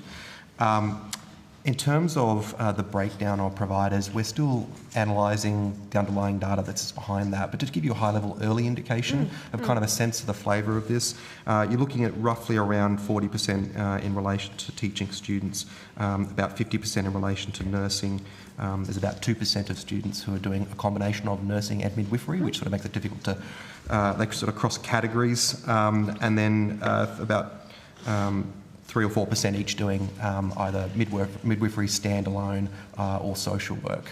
And one of the things that I think Ms Yoldich picked up on was just around the impact that this payment is having. Ms Morton has just mentioned, you know, nearly $750 million if you include this financial year plus the forward estimates amounts, about $740 million. But in terms of the practical impact, it's the difference for some students between choosing to continue and complete their studies or to manage cost of living, which will cause them to have to withdraw or not complete. And so we are hearing a lot of anecdotal feedback that it's having a very, very positive impact. It's obviously a very substantial investment by the government to alleviate the placement poverty that we heard so much about and the clearly conscious of is that these particular courses, teaching, nursing, social work, midwifery, they're key enablers for the economy, which is why they were in focus from the employment white paper. But they're also they're also courses that have particular characteristics. If I look at 2024 taxi data about the nature of the cohort that's involved here, you're talking about courses that are, around 81% female. You're talking about courses that have something like 22.6% low SES enrolment, 3.6% Indigenous and First Nations enrolment. So, where we can make that contribution to support those students who are in critical areas of the learning pipeline for courses that are enablers for the broader economy, that's been a really important and positive outcome for us. Thank you. We just need to rotate at the moment. So Senator Kavasic, I'm coming to you for the call. We'll break it. 10:45 just because we've brought everything else up, but I'll come back to you for the rest of your allocation after. Thank you. Thank you, Chair. Coming back to the definition that the Secretary gave me of the non-core arrangements, and thank you so much for that. thinking about that, it seems that a non-core arrangement would generally exclude research on a particular project or collaboration between two researchers, which is my potential concern if it is not something that has been organised at a university level. My question is how many arrangements that are in place at the moment might be at risk, or that might be, high risk and sensitive, but nevertheless non-core arrangements? Can we identify that, or is that work that obviously hasn't been done given its early days? Yeah, and to some degree, Senator, we may not have visibility of that because it's at the university level. So I don't want to take off track, but the work that we're doing around research security at the moment to complement this work, and there's been some letters go out and some meetings with the universities around research security, has really been identifying issues about researcher to researcher. We wrote to universities in March. Do you want to talk about that? Sure. Thank you. Sorry, I don't want to take you off, but it's just related to the issue, that's all. Sure. Well, thank you, Secretary. I should probably say that international collaboration is essential in terms of our research system, and it must be responsible but also lawful. So there has been a significant, we are aware of media reporting. There has been significant engagement between the department and the universities, including letters that I have written to the Vice-Chancellors in March, and follow-up letters as recently as this week. There have been, the universities have been very collaborative with us. We've also held workshops with them probably a couple of weeks ago, and I will ask my colleague Simon Moore to elaborate a bit more. But it does work. We do work as a system in terms of more broadly the government, but also with the university sector. So we monitor very closely, and we're reliant on the universities to also do their part in the research space. The one thing that I will add is that the Minister has also asked ATEC to consider research security as a standalone requirement in the threshold standards. That work has commenced, but it is, as I mentioned, Senator, we are working very much collaboratively with the sector, but we also expect them to do their part as well. I will ask Mr. Moore to elaborate more. Thank you. Thanks very much. Thanks very much, Senator. Further to Mr. Aldrich's comments, it's challenging at the moment to answer very specific questions on the legislation that DFAT is running with in terms of the foreign arrangement scheme, because that's a live process at the moment that we are consulted on as well too, that hasn't come to final conclusions yet. Your questions, though, do strike to transnational education arrangements, and that has been a particular focus of the government broadly, both this agency and other departments as well too. An example of that is the work that sits under the University Foreign Interference Task Force. It has recently established a working group, a subgroup that sits underneath it, looks specifically at transnational education issues.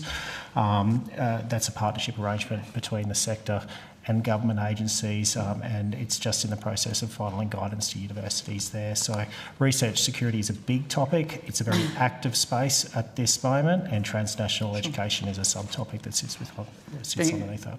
Thank you. Are you aware if individual academics working at Australian universities will need to disclose their own professional links with universities and academics working with foreign universities in high-risk or sensitive settings? Will that be a requirement moving forward, to your understanding? Obviously, again, knowing it's very early days, but do you expect that to be a requirement? Senator, we just might talk about the University Foreign Interference Task Force and the guidelines that universities have, which actually have in those guidelines effectively the conflict of interest requirements, where they actually do have to outline some of those arrangements that you just indicated. Those guidelines have been in place since 2021, I think it is. Will there be any changes to those? And I think we're looking to update them. Yeah. We are. The UFIT are currently undergoing a refresh, and that body of work is commencing. The next meeting is in July of UFIT. Thank you. And Ms Yoldich, could I trouble you to table the letters that you sent to the universities this week? Sure, absolutely. Thank you so much. Do you want them all from those the first letter we sent to all universities? That would be great. We're very happy to do that. Thank you so much. And Senator, you also be aware the Minister's announced that he's written to ATEC seeking ATEC advice on changes to the threshold standards in relation to research security as well. Thank you. Are you aware that Macquarie University is still engaged in a joint PR this year? I think it was a number of months after the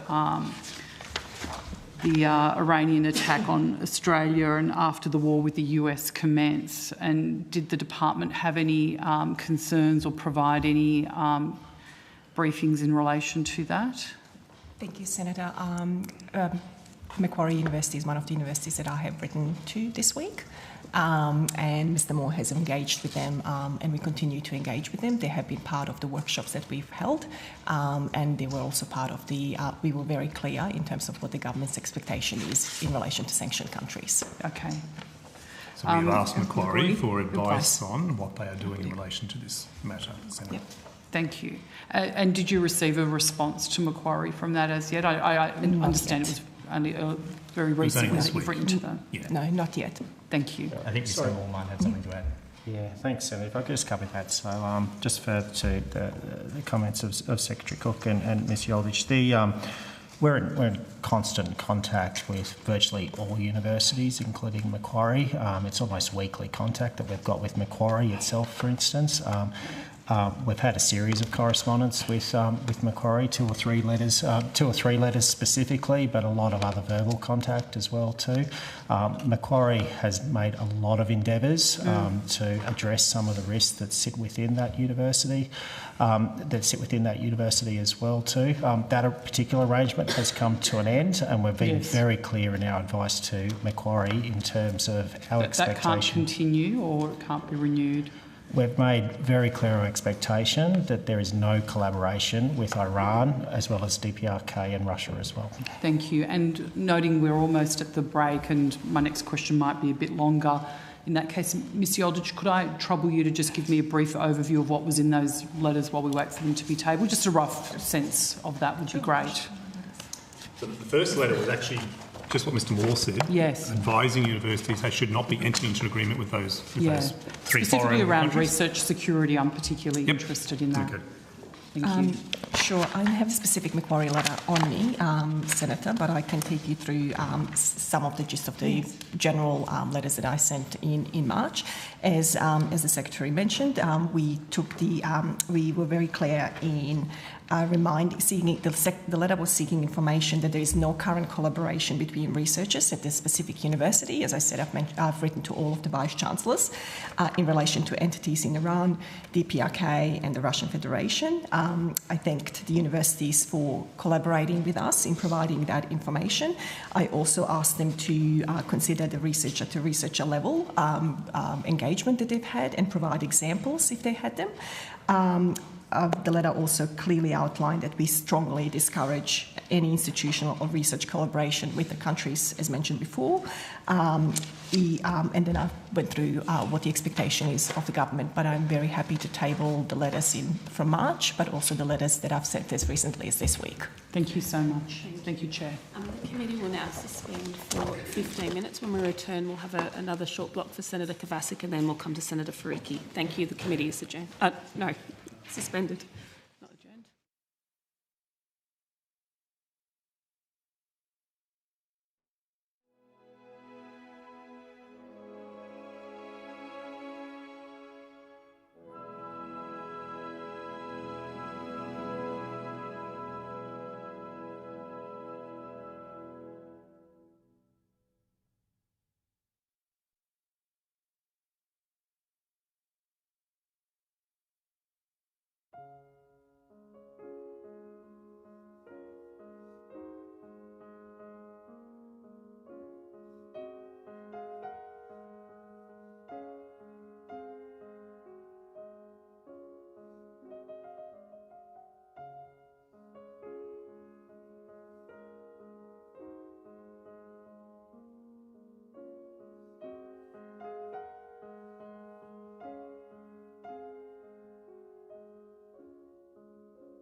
Resume, and Senator Kovacic has the call.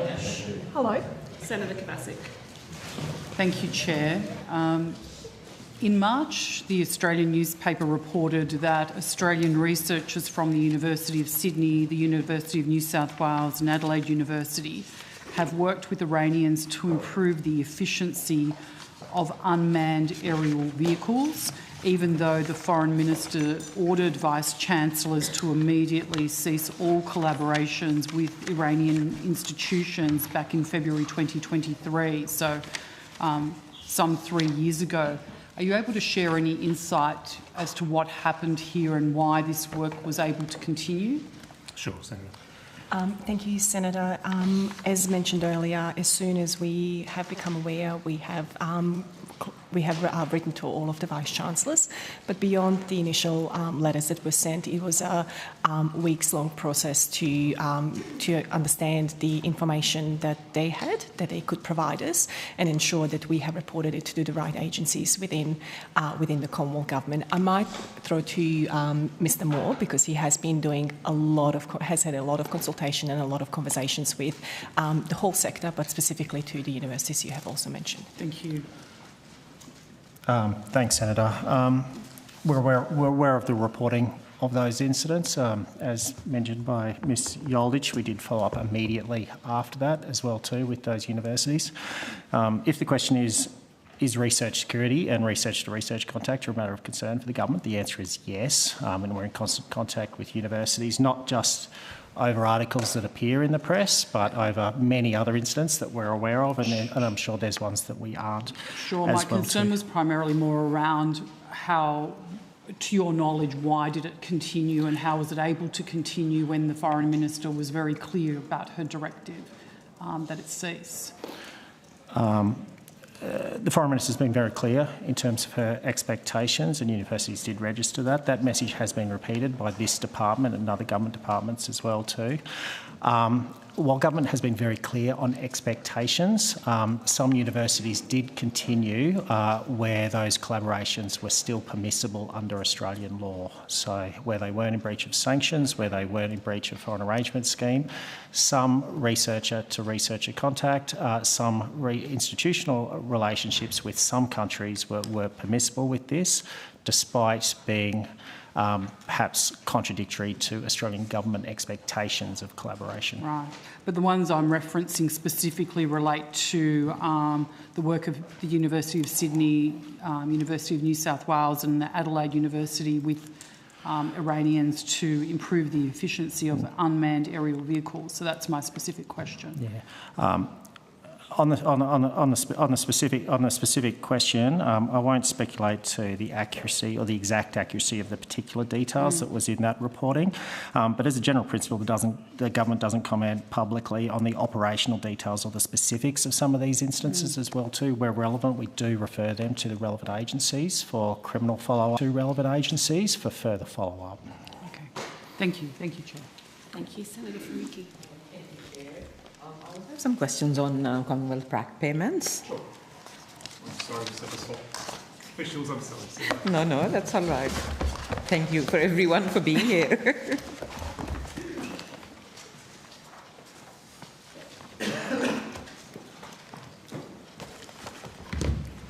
So at the February estimates, you reported an 80% approval rate.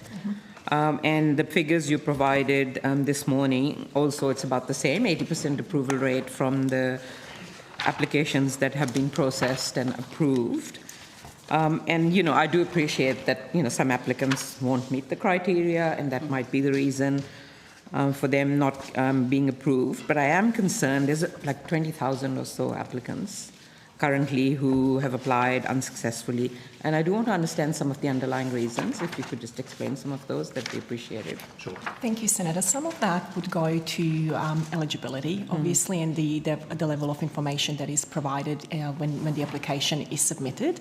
I will ask my colleague, Mr. Nordstrom, to take you through some of the data and what that looks like. But obviously, when an application is made, we need to make sure that they meet the requirement of the program to be eligible.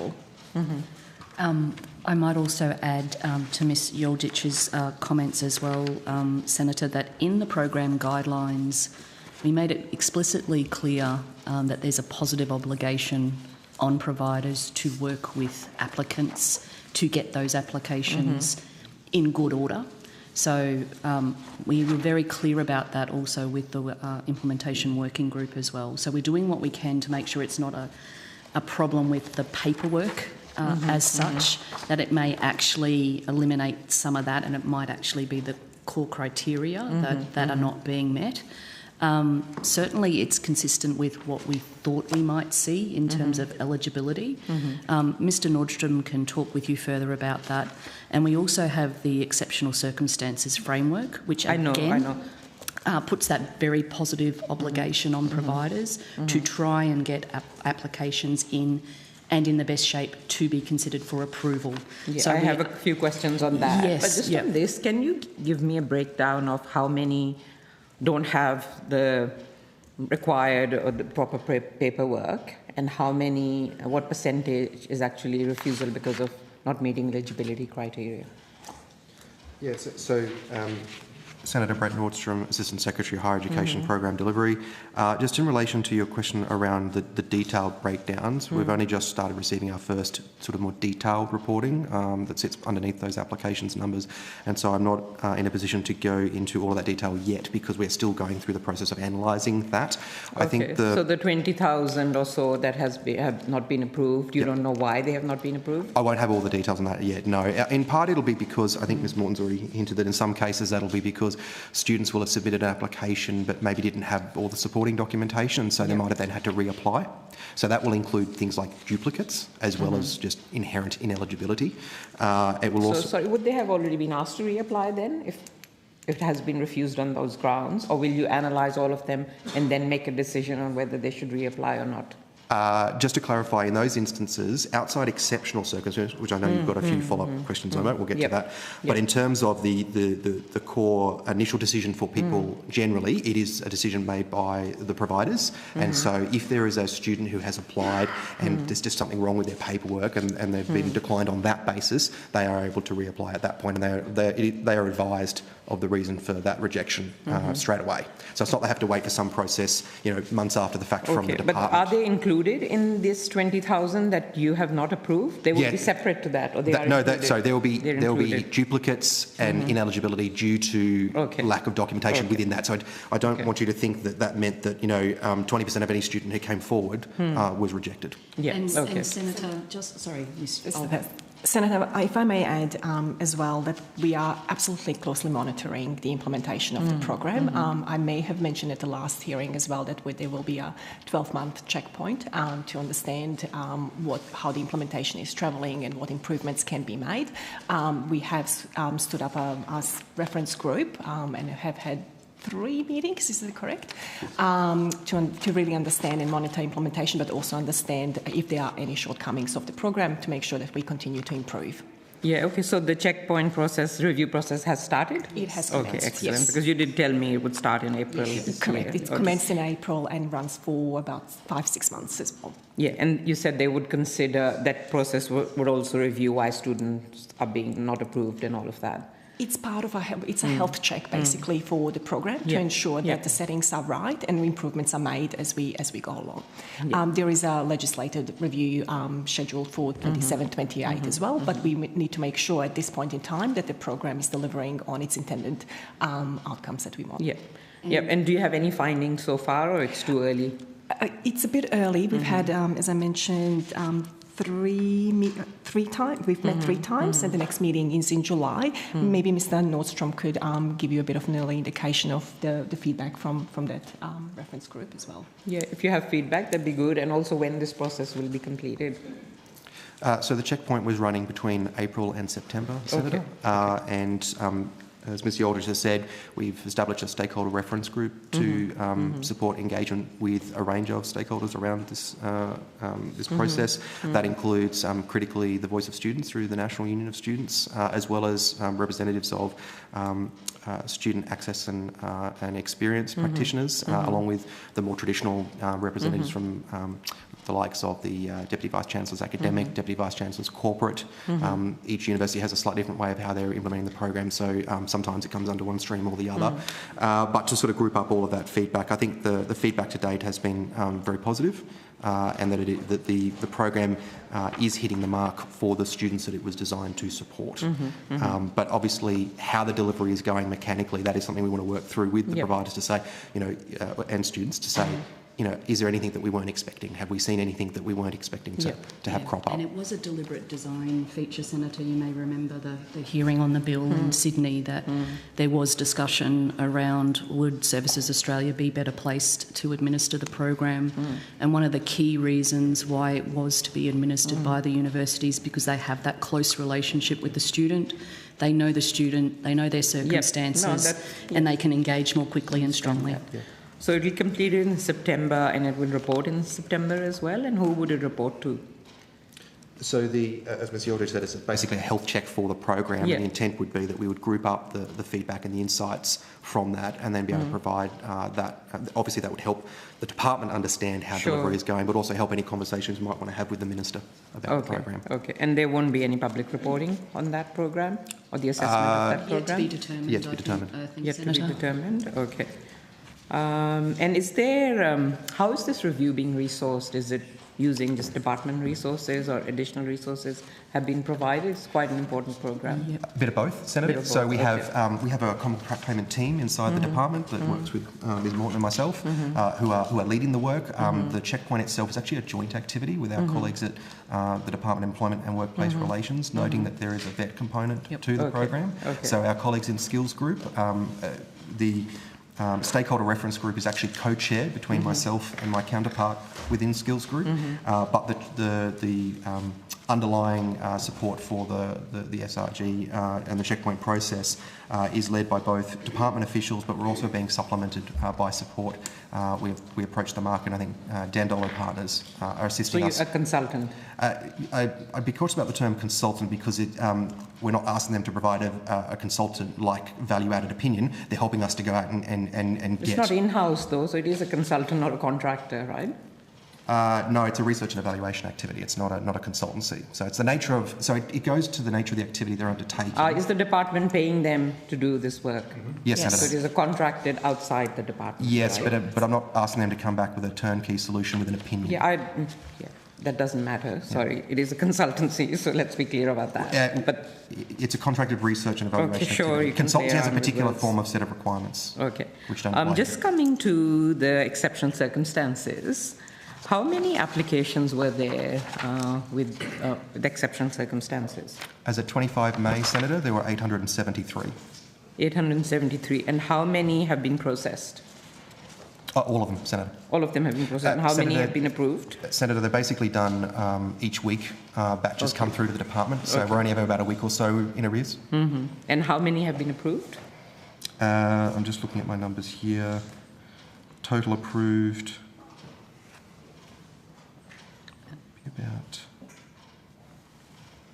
About 90% of applications recommended by providers for approval have been agreed by the department. Okay, and what about the 10%, like, again, reasons not meeting criteria, or...? Not meeting, yes. So, Senator, one of the most frequent... So I'd say about 3/4 of those applications relate to people who had significant life events that happened during the evidentiary period where they would normally need to... So these are for students who, say, were not on income support. They were people who were needing to meet the need to work test, so both the 15-hour rule and the 1,500 per week rule.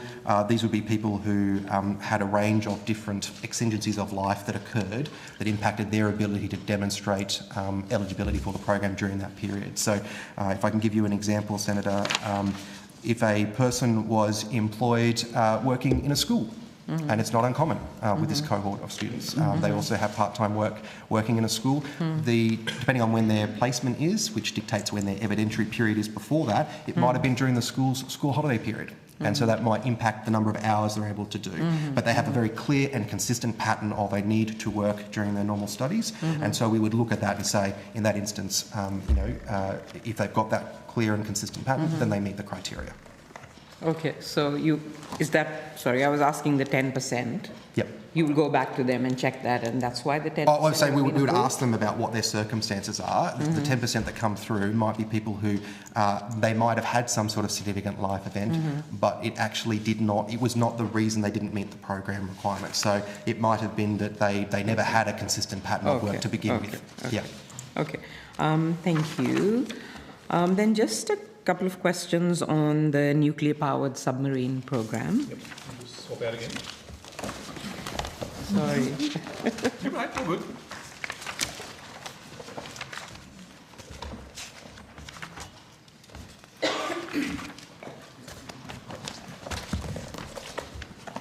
So in October estimates last year, I asked on notice how many students have enrolled in the nuclear-powered submarine program pathway to date. And the answer was the department cannot determine how many students have enrolled in the nuclear-powered submarine program pathway to date until student data has been received and verified in the tertiary collection of student information system and standard reconciliation procedures have been undertaken. This is expected to be completed by early 2026. So it is now mid-2026. How many students have enrolled in the nuclear-powered submarine program pathway to date? Thanks, Senator. So we haven't finished the reconciliation yet, so I'm not in a position to be able to answer that question at this time. Why not? We're still just working through the numbers. I'm asking why. Just the ability to work through, just capacity. You don't have We're still working through it. The department doesn't have the resources or the capacity to do a simple calculation of program, which is costing 128.5 million over 5 years to support 4,000 commencing Commonwealth students. When will you have an answer to that? So we're hoping in the next few months, Senator. What I would say is that it's, as you know, reconciliation of student numbers is done in arrears. So that process usually lags by about 12 to 18 months. That's the reason for the delay. That's about standard. In terms of... I know that, but you said expected completion early 2026. Yeah, that was the answer I was given. So we're still working through it. The other complication in this is that we can only calculate the use of these places once we have finished that reconciliation process. So that is this process that is now we are undertaking. It's just not finalised yet. Could you take on notice and please give me that numbers as soon as it is available? As soon as it's available, Senator. Yeah, thank you. I just have, Chair, some more questions for ATEC. Yes. Otherwise, you can come back to me for another. Yeah, sure. So Senator Kavasic, you have the call. Thank you. If I could ask the Secretariat to table document 17A. This relates to secondment arrangements. I want to table this on document which indicates that your First Assistant Secretary, International Division, Ms Karen Sandercock, is currently on a secondment arrangement with the ANU to support the ANU's work on strategy and governance. Are you able to confirm that that is the case? That's correct. That is correct. Thank you. Ms Sandercock's public profile indicates she's a career officer across the government with a particular focus on representing Australia internationally. That is, I'm just trying to get the understanding of why she was put into this governance role, noting the international delivery focus of her role. Confirming again that she was sent to ANU to focus on the governance element there. Thank you, Senator. Ms Sandercock, as you have indicated, is the first Assistant Secretary of the International Division. In my conversations, normal routine conversations that I have with my deputies, Ms Sandercock indicated that she would be keen to explore other opportunities and get experience outside of the division that she's currently leading. And we looked for opportunities for her to have that to broaden her experience, and she has been talking to ANU to enable a secondment. Thank you. And to confirm, while she's on that secondment to the ANU, the technicality of it is that she's working for the department, or is she working for the ANU? So for she's the ANU. Working for ANU. Sorry, I shouldn't nod, should I? No. And not only that, Senator, we have written formally to Ms Sandicott outlining her obligations. Yes. All access to IT systems in the department have been terminated while she's out of the department. Yeah. So all the necessary processes that we would normally undertake have been undertaken in terms of advising her, conflicts of interest, all those sort of things. Yeah, and that was the premise of my next question, to get an understanding of that, and particularly given the current concerns at the ANU around some potential crossover there. Yes. So obviously on the basis of that, you believe you've covered off all governance and probity concerns in relation to that secondment? That's right. So we have formally written to her, advising her of her obligations while she's outside the department. Yep. Yeah, and you effectively have Chinese walls in place. That's what you've created? Yes, she has no access to our IT systems, no access to meetings in the department, any of those sort of things. That's correct. Wonderful. And she's working for the ANU, paid for by the ANU? That's correct. Excellent. Okay. All right. Do you have any concerns about whether, because of obviously the issues at the ANU and the issues in relation to governance, and this has nothing to do with Ms Sandicott, she's a very professional individual and, from what I can see, very, very good at her work. But just to get an understanding, given the particular problems that we have there, whether you have any concerns in relation to that? No, Senator. I mean, we thought deeply about this. Yeah. We looked at both the opportunity for Ms Sandicott, which is a key opportunity, key issue for us, but we also looked at, I guess, the benefit that ANU may get from having an experienced public servant. Yeah. And so we gave it some considerable thought, and we are very confident, knowing the professionalism of Ms Sandicott, that there are no concerns. I've had no interaction with the ANU in relation to Ms Sandicott since she's left. Yes. And so I'm confident that she, again, is aware of her obligations, and I don't have any concerns about her current placement. Okay. And did you consult with or feel the need to with the APSC or the ANAO in relation to any other probity or risk there? No, Senator, it's a standard process for us. If someone else went and did a secondment, we've got a number of staff. Sure. For example, we've got staff seconded into the Parliament House at the moment.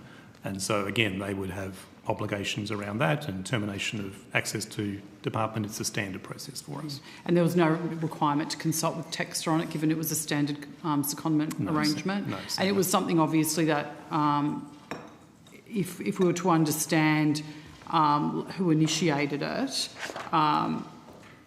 then it was obviously something that Ms Sandicott wanted her, based on what you said, Ms Yoldich, in relation to her own professional development. That's correct. Okay. So it wasn't a request from the ANU? No, sir. Okay. Okay. Has the department seconded senior departmental officials who have access to sensitive information or have had it in the past, not when they're on a secondment, to any other universities over time? Not in my immediate... no, not to the best of my knowledge, Senator, no. Yeah. Thank you. All right. But Senator, I might add, it is really important for staff, particularly working in higher education, to really understand how the education sector works. I have been the beneficiary of working in and outside of the sector, and to get the 360 view of how it works. So it is a great opportunity for Ms Sandicott, but I also think it is a great opportunity generally for staff to really understand what happens on the ground, given the policies and given the remit that we have in higher education research and international. Yeah, providing a different insight or different perspective. Absolutely. Exactly. Absolutely. Yeah. Thank you.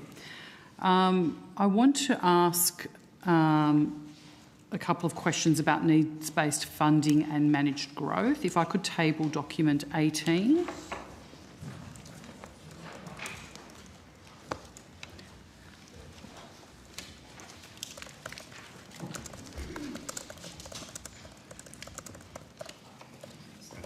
Question go. It'll either be the department or ATEC, so I'll bring it. Yep, I'll start now. On May 8 this year, the Minister put out a media release describing the needs-based funding model, saying that it would target students, and I quote, from poor families, the regions, the bush and Indigenous students. it also says the more students a university has that meet the criteria, the more funding they will get. The intent, I guess, is to incentivise universities to admit students from so-called equity cohorts. Is that correct? That's right, Senator, yes.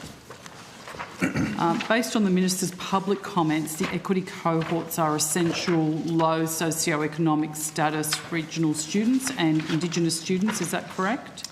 So that's certainly the current arrangements, and you might have further questions. I can talk about what might happen in the future as well. Sure. Are there any other categories of equity students? So there's a separate disability program, Senator, outside the needs-based funding work, but I'll hand to Ms Moore to help me. Certainly. No, I think you're right, Secretary. So needs-based funding component exists at the moment. So there's a needs-based funding program is operating in 2026, and the intention the government has announced is to legislate it going forward. So that process is kind of in train. At the moment, the equity component consists of First Nations students and low SES, and then there's a combination. There's a kind of compounding factor there, and then there is a regional campus component of needs-based funding. Okay, thank you. At the same time, we have the managed growth, which, according to the department's website, involves setting a total allocation pool, number of fully funded Commonwealth supported places, and then asking ATEC to allocate those places based to providers based on mission-based compacts. Is that correct? That's correct. Yeah. Is there a tension there? Is there like a complexity in doing that? Not really, but Professor Glover is probably the expert on the ground, so I'll hand to him to help, Senator. Thank you, Senator. As you've indicated, the mechanism under the ATEC legislation for us to allocate the total allocation pool of fully funded places is through mission-based compacts. Yeah. So we've provided universities with an interim statement of strategic priorities, which they have considered. They're now completing a fairly well-structured template, which will form the basis for the mission-based compact that will be submitted to us around mid-June for consideration before we go forward then with some system-wide analysis of that, and then we sit down and negotiate the allocation of places with universities late July, early August. Thank you. If I could ask to table document 19. This is a Sydney Morning Herald article on the impacts of managed growth. Tabling this article from the 31st of May, it's entitled "University Entry was the hardest it's ever been this year, next year will be worse." The article reports that students will be, quote, pushed out of universities in Sydney, leaving them to either study elsewhere or to abandon tertiary education. And it gives a few proof points. One, that UTS made fewer offers this year than previously. That Macquarie has, for the first time in memory, declined to take domestic Commonwealth-supported students, which is a pretty big deal, I think. The University of Sydney has disbanded its long-running guaranteed entry scheme, and the UNSW has been forced to decline 1,000 prospective students it would have liked to welcome, and has increased ATAR entry thresholds for common bachelor level courses like arts and commerce. I'm trying to understand if this was an outcome that was anticipated and whether this is something that government actually wanted to achieve through the managed growth. So, Senator, Professor Glover addressed that with Senator Faruqi earlier, but I'm very happy for Senator Glover Yeah, I got some of it, but my question is a little bit different. Okay. Yeah. Senator, as I pointed out earlier, the interim ATEC commissioners provided advice to the interim ATEC in negotiation with all universities for 2026 commencer load. So universities agreed on growth across the board. Some universities, and you've touched on some of them, have chosen not necessarily to grow their commencer load. In some cases, you're looking at universities with very substantial amount of marginally funded load. That is, they have very high levels of what we'd call over-enrolment, and they want to manage their over-enrolment. So they chose to have a more stable commencer load in 2026. That's their decision. We agreed with that decision. Other universities have agreed to a particular intake with some growth. Some universities came back to us requesting additional places, and we negotiated additional places. So the initial 9,500 equivalent full-time students additionally that universities would be taking this year was increased to 11,300. Did any apologies, Professor Glover, did any of the universities that I outlined in my question, did they end up getting additional places after... well, yeah, it was only on the 31st of May. Some of the universities you've referred to did contact the ATEC in relation to having exceeded their negotiated position, so we acknowledge that. We've accepted that they took more students. Senator, part of the challenge in your question really relates to the way, for example, ATARs vary from year to year. We're working in a managed system now, which means ATARs might go up slightly in some courses. Some students who might have wanted to get into that course will not have the ATAR to enter, but they'll have other preferences. And there was no evidence in Sydney of students missing out on a place. And we did analyse the data quite extensively that came from the University's Admission Centre. So then what's happened to those students? So if none of them have missed a place, basically are you saying that, one of the 1,000 students, that UNSW has declined, they then went to another university in Sydney. So they don't miss out on a place, they just didn't get their UNSW spot as their first preference. Exactly, Senator. They didn't get their first preference, they would have gone to... They may have gone to UNSW in a different course. Yeah. They might have gone to Macquarie, they might have gone... Remembering every university had substantial commencer load levels. We're talking of whether they had growth on commencer load, and they might have gone to another university, they might have enrolled in a different course. That's what the preference system does. It allows universities, students to make sure, well, if I don't get my first preference, if my ATAR's not quite right, my second preference, third preference might be possible. This year, just as one other piece of information, most students got an offer and accepted an offer in the first round of offers. And that was unusual in New South Wales and Sydney. We thought that as a positive sign. There was some second and third round offers for students who didn't pick up their first preference. Certainly looking at the data, Senator, we saw no evidence to support those claims. Are you able to provide data on how many students took offers or, didn't get their first preference to their university of choice? Are you able to provide that? Well, the University Admission Centre would have that data. Senator, do you have access to that? To the extent we're able to, we can provide you with that. I'm just curious whether in the work that you've been doing, that's something that you've looked at. Yes, we have looked at that. The impact on students, who work hard, study hard, finishing school is something that is a big deal, and it impacts families for a number of years as students go through that process.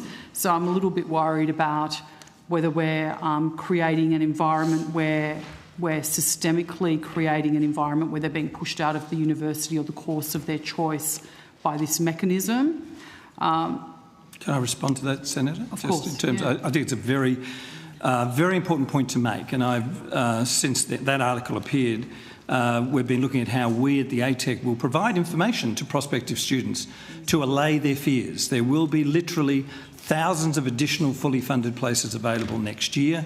We're negotiating with universities about what they believe will be their desired level of growth in commencer load. That will give us confidence that we can address growth next year. Those students will have access to a place, as it has always been. It may not be their first choice, it might be a subsequent choice. And just one other piece of data, Senator, which I think is really interesting here. When you look at the number of students who apply through UAC for a place in university, and bear in mind, there are many people who apply directly to universities, not through UAC. But many of those who don't get an offer are actually students from interstate seeking access to New South Wales medical schools. Yeah. So there's a large number, but it's largely through medicine. Sure. So again, thinking out loud for me, to put it in simple terms, you have two Year 12 students. They sit next to each other at school, they study the same subjects, and they get the same ATAR. Hopefully they're not looking at each other's books. And they apply to the same university, and say it's the University of New South Wales. one of them falls within an equity category and the other one doesn't. The government's policy then is that the equity student definitely gets the place. They will get the place. Whether or not the non-equity student gets the place will depend on the allocations determined and distributed by ATEC. Is my understanding of that correct? No, Senator. I mean, if these two students have the same ATAR and have applied for the same course, if their ATAR is above the ATAR cutoff, they'll both get offers of places to that university. If it's below, they won't get an offer to that course. It'll go to their second preference. But if there's one spot left and there's the two of them, that's sort of what I'm...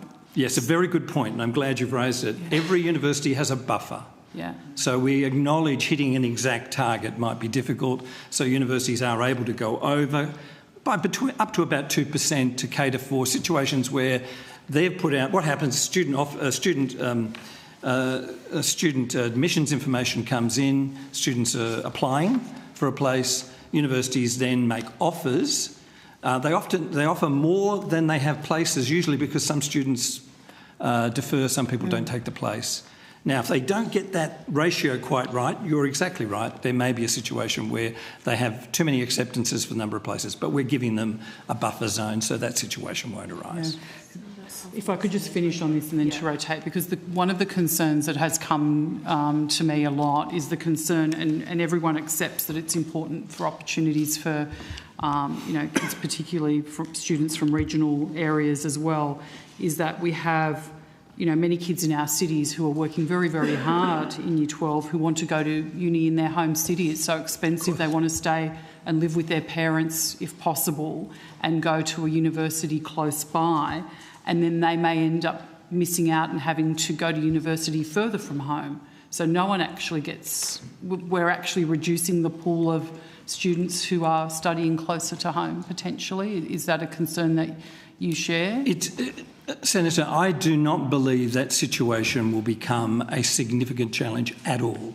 We are providing more growth places. Let's take Sydney as an example because it's quite a hot, competitive zone, our biggest single zone in the country in a sense, given the size of Sydney. We're giving Sydney University significant growth capacity that we think will be more than enough to meet demand within Sydney. Okay. So I don't think the scenario is technically possible. It technically happens now. There are universities there are students who choose to apply, don't get into a Sydney uni, and they go to UNE or they go to Charles Sturt. They might do direct entry because they're worried about their ATAR. I'm more concerned about the structurally creating that, and I guess where I'm worried about is the fact that, in a sense, universities are funded and therefore incentivised perhaps to take on those equity students first. Well, we are encouraging universities to meet their obligations that we have as a nation to address access and participation by low SES, regional remote, and, of course, First Nations students. First Nations students aren't an equity group, they're a standalone priority group, which, as I said earlier, are already fully demand-driven. They don't fall under managed growth funding. If they're eligible for a place, it's a fully funded place. So universities, we hope, will be more activated at that. We are very focused on ensuring that equity students get a place eligible students get a place in a university, so we'll be providing more resources if needed to address that.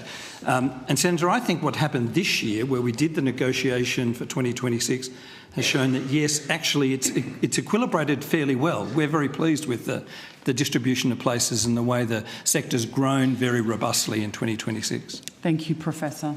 Thank you, Acting Chair. Thank you very much. Yeah, thank you, Chair. Commissioner Glover, I just wanted to move on to your interim statement of strategic priorities, which was in response to the Minister's letter of expectations. Yes. That statement has no mention of fees, cost of pricing at all under ATEC's priorities, let alone an explicit focus on reversing fee hikes. And so I'm asking you that question because the Minister's letter of priorities specifically mentions, for ATEC to continue the interim ATEC's work on better understanding the costs of teaching and learning, to assist the ATEC to provide advice on the overall higher education funding levels per student. Why isn't it a priority in the strategic statement? Thanks, Senator. There are two aspects to the Minister's letter of expectation to the interim ATEC. One aspect are priorities for us to engage with universities in relation to, and others are priorities for the ATEC itself. Yep. And pricing and costing, which, as you pointed out, Senator, the Minister made direct reference to, continues to be a priority for the ATEC.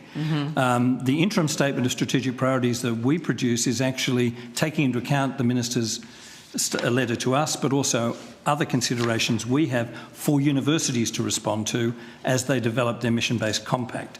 It's not the priorities, if you like, of the ATEC. Okay. It is very much our priorities for universities to respond to.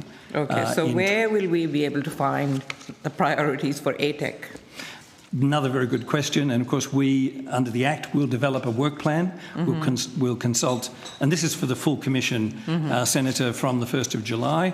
So Mr Turvey will assist us in developing a work plan. That work plan will prioritise costing and pricing as one of the major pieces of work ongoing for the ATEC, and a number of other streams of focus for the ATEC, but we want to consult widely on that, and we will reach out widely to stakeholders.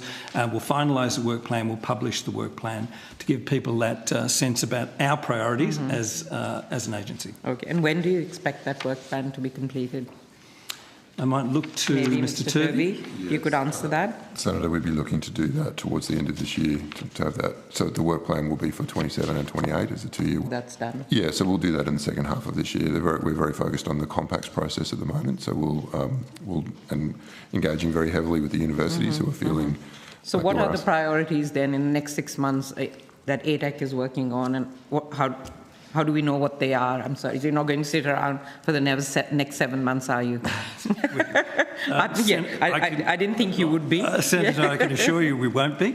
The priorities at the moment, apart from the establishment of ATEC, which Mr Turvey and I think a very fine group of public servants are undertaking at the moment, our number one priority, costing and pricing. So we have that working party. That work will intensively continue the second half of this year.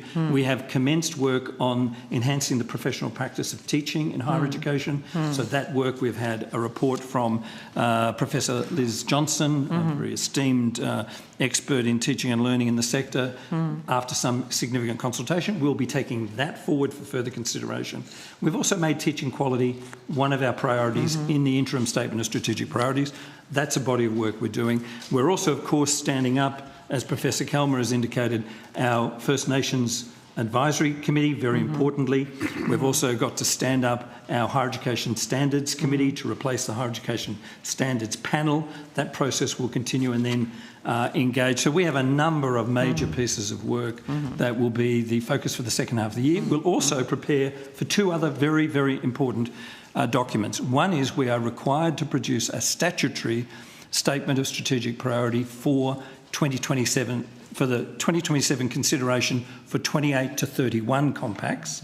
We need to deliver that in January next year. We will consult widely on that statement of strategic priority. And we're also required to produce our first State of the Tertiary Education System report. So we're beginning that process to enable us to, I think, in the first quarter of next year, produce, I think, a very important document to be tabled in Parliament.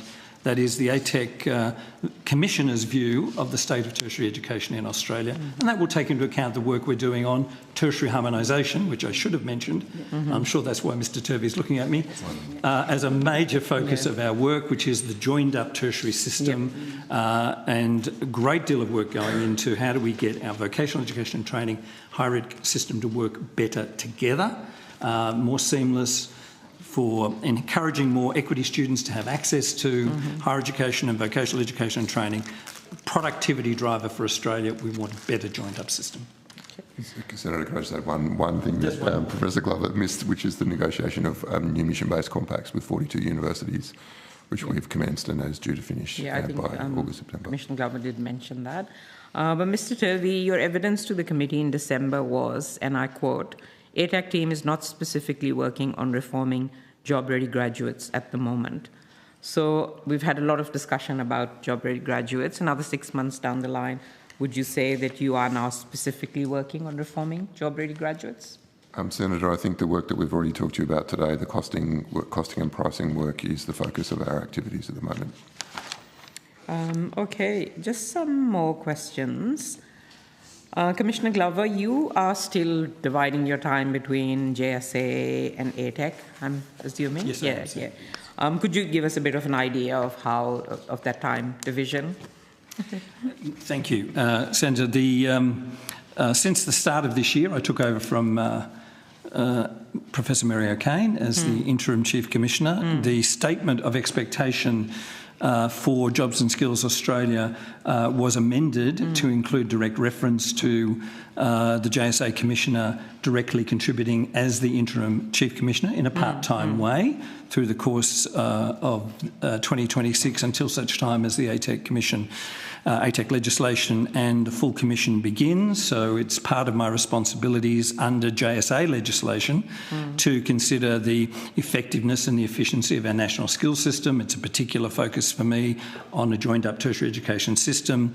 JSA produces reports on higher education outcomes, as well as, of course, our VET national data asset work. So there's a great deal of significant overlap from a data policy advice perspective in this role. So I divide my time, I'd like to think, equally between the two roles. There are moments when it's a little more intense for JSA, and I had estimates here earlier this week, and that's always a moment of preparing for discussions here. So it varies from week to week, but it's about the way I've structured it. I'm very fortunate to have two very capable deputy commissioners at JSA that are supporting me, and the executive director there, and it's great to have Mr Turvey supporting me here. So I believe I'm executing those roles well, but they both require full-time attention. I look forward to being full-time committed to ATEC. And our other commissioners, you are both working part-time, I understand at the moment, and the commissioners will continue to work part-time, I understand, even after the full commission is operational. Does any of that part-time... Sorry. Just to clarify, the First Nations Commissioner is full-time. First Nations Commissioner is full-time. Not at the moment. When it's established. When it will be established, yes. But the other commissioner is part-time. That's right. Will any of the time change? Like, do you work 2 days and will it be 3 days, or... Senator, thank you very much. Fiona Nash, Interim Commissioner, Australian Tertiary Education Commission. Very happy to outline the circumstances for you. So from the beginning of January, I have been, as you know, the Interim Commissioner. There was a deed of variation to my contract as Regional Education Commissioner, and have been performing both those roles now until the 30th of June. During that period, I have been afforded the great privilege of being appointed the permanent Interim Commissioner, part-time Commissioner for ATEC. So currently my Regional Education Commissioner role is a 0.8 role, so 30 hours a week. I will move into the ATEC Commissioner role at a 0.4 arrangement as a part-time role. So it's going to reduce. And so that will be the part-time role, as expected, with the Australian Tertiary Education Commission. And I will continue my Regional Education Commissioner role. That will be reduced to 0.4 as well. So continuing 0.8 ongoing, but across both roles. Okay, thank you. And Commissioner Callum, I understand you will be leaving ATEC at the end of June. Yes. Thank you for the work that you've done.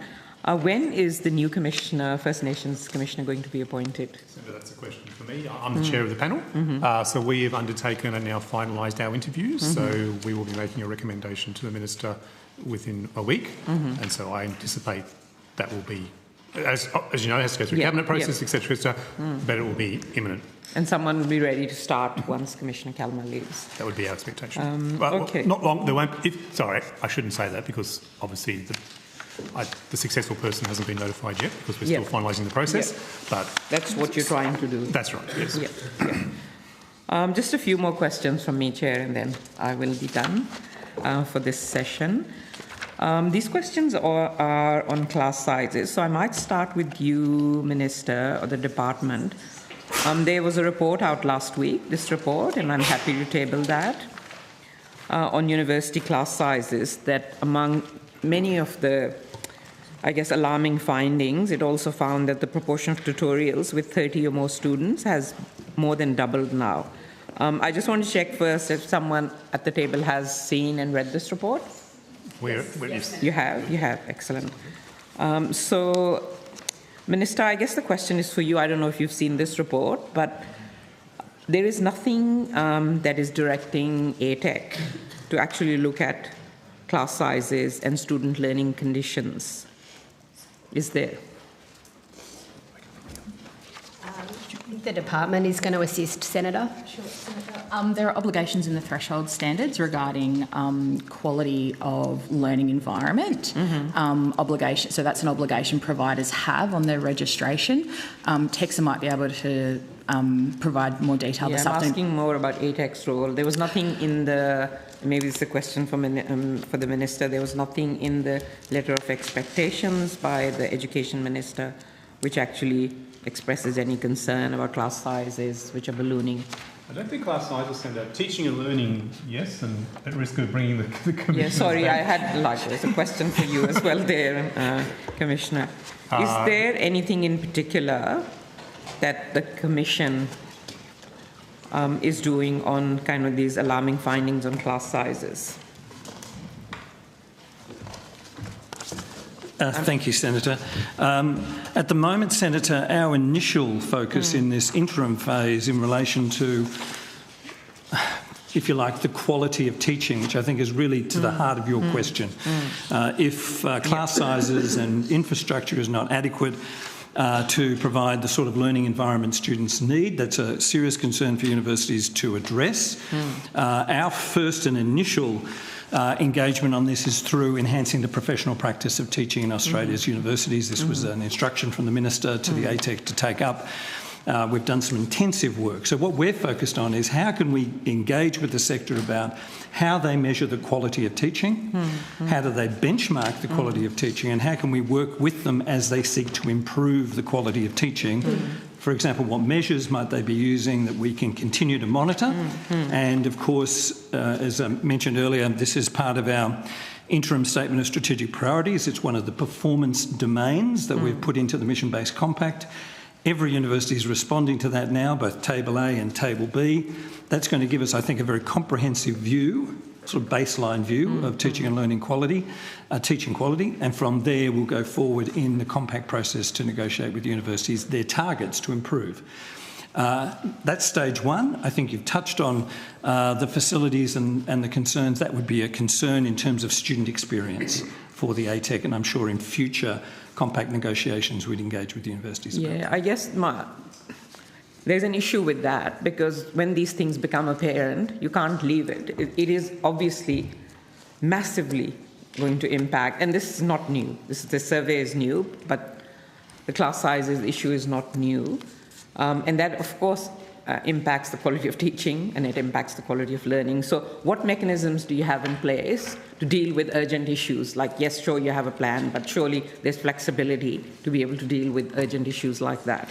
Are you going to do any data collection yourself? Because it is a pretty major issue, the explosion of class sizes. It is, Senator. It is good to see students back on campus, I must say, and that's. Sure. I think that has surprised some universities after the post-COVID, post-pandemic challenge when we had a lot of... They got rid of thousands of staff, I guess. But in an environment where students weren't coming on campus in the same numbers. So in one way, I think this is an initial response with universities will have to meet. But the primary way in which the ATEC, in my view, will be supporting universities to address a whole raft of issues related to teaching is to move the sector to fully funded. Because it's only when you can fully fund the sector that they'll have the resources they need to support high-quality teaching. And the ATEC will have, within our performance domains, we'll be looking at the quality of their teaching and how they're improving it, how they're measuring it, and we'll be equally moving to increase the full funding of universities to have the resources they need to address those problems. Well, hear to that, fully funding the university sector through public funding. Thanks very much. Thanks, Chair. Senator Faruqi. Senator Kovacic will have the call. Just to update the committee, when we've finished the following line of questioning, we'll go to lunch. So we'll expect to go to lunch a bit early, and then we'll return, obviously, with Amy. Sorry. Unless I get overexcited and keep going. Well, you could. You're all day, Senator. Yeah, thank you. Thank you, Chair. If I could please table two documents, numbers 16 and 17. These documents are a letter from Minister Jason Clare and emails to VCs of over-enrolled universities. They're questions to the Secretary, but please feel free to sort of answer as you like. Sure. The first is a letter from the Minister to the interim ATEC in August, in which the Minister clearly expressed a strong view against over-enrolment. He said, quote, over-enrolled universities should take steps to reduce or not further grow their commencing student load in 2026. I'm assuming everyone is aware of that letter? Yes, Senator. The second document is a series of emails sent in December 2025 from what's called the Student Profiles branch of the ATEC to Vice-Chancellors of over-enrolled universities. And the emails set out a number of governance conditions that these universities are required to follow, and I'm assuming everyone is familiar with those emails as well. Thank you. Secretary, the legislation establishing the ATEC didn't pass the Parliament until March 2026 and didn't commence until about some 5 weeks ago.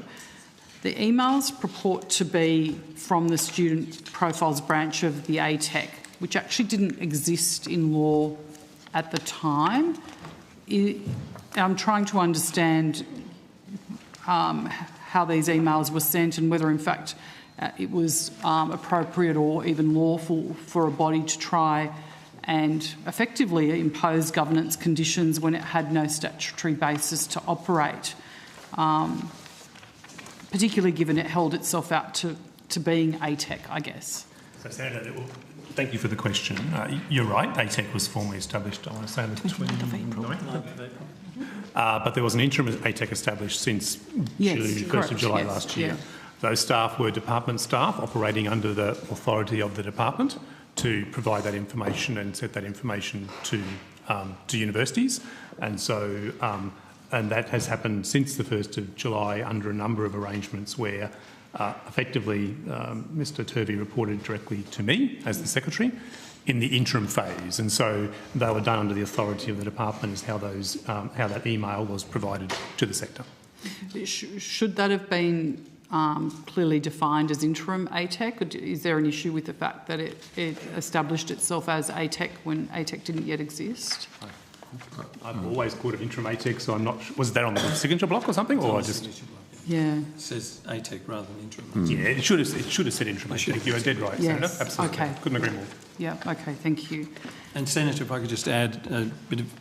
The reason for this occurring late last year was to begin the process of the allocation of funding to those universities, and we didn't want them to be waiting too long for decisions about the allocation of funding. So hence it was distributed during the interim phase. Okay, because I guess what I'm concerned about that it was in effect regulatory action taken by the department before it was legislated to do so. Well, Senator, I describe it more as program management rather than regulatory function. So this is a program that provides funding to universities that are over-enrolled. The Minister imposed some conditions on the receipt of that funding, so we were communicating with the institutions about what requirements they'd be expected to meet in order to receive that funding. I completely take your point about the interim not being on the email. Since the establishment of the permanent ATEC, I've been working with my colleague Ms Yoldick about the functions that the ATEC undertakes, and we've made some changes to the things that the ATEC work on to be very clear about the work that we undertake being clearly within our legislative remit and matters that should be dealt with by the department being dealt with by Ms Yoldick's group. Sure. And I guess all of this sort of leads to the discussion that Professor Glover and I were having earlier about my concerns around universities deciding not to increase their load and what impacts that has. There was a negotiated outcome with those universities, Senator. It wasn't imposed upon, that was negotiated. And where they had definitive evidence of pressure that they needed more load, we negotiated more load with them. Okay. It's very much, I think it's a characteristic of stewardship by the ATEC. We're not a regulator. We're there to work with the sector. Okay. Do you think that there was a view that Or did you get a sense that some of the universities didn't get the increase in load that they wanted, that they were satisfied? Or was this a negotiation where perhaps they needed, X number of spaces, but in the end they received, X minus 50 or X minus 100? It was true. It's a good point, Senator. It was truly a negotiation, and one of the objectives we had was trying to curtail further growth in over-enrolment. Okay. So we were working with universities to curtail that, knowing that there would be growth to meet demand, but it would be marginally funded growth, and we wanted a transition year in 26 to give us an idea of the likely success of negotiating load envelopes with universities, which I think was successful, and then to move us through to managed growth funding in 27. So there were effectively fewer places than what they wanted. So it was in line with what the Minister outlined in his letter, which was to reduce or not further grow. We negotiated with universities to reach an agreement on load. The sector grew. Initially, we had anticipated 9,500. It actually grew over 10,000 on current estimates. So I think we've actually succeeded in moderating growth of over-enrolled universities and uplifting growth in other universities to enable us to actually deliver higher education to more Australians than we've ever done before. Okay. And just to be clear, the evidence was that the department was communicating expectations about what requirements they were expected to meet in order to obtain the funding, but that's not really defined as regulatory action. That's right, Senator. This is a program management function, so it is a program established by the government to provide this $50 million additional support as part of the transition arrangements. My team was communicating with the sector on the Minister's expectations about how they would qualify for that funding. All of the institutions that were eligible for that fund have provided the information that we needed, and we've made recommendations to the Minister on the allocation of that funding. Okay. Just for the benefit of people who aren't here in the room and haven't seen these emails, the emails require universities to do three things. Agree not to take over-enrolments, and correct me if I'm wrong on any of this, report on support to staff and students during the transition period, and agree to early adoption of governance standards. The leverage applied, in my view, is pretty stark. To do these things, universities were promised a share of $50 million of over-enrolment fund, offered an attractive, let's call it a glide path to down the caps, and presented with the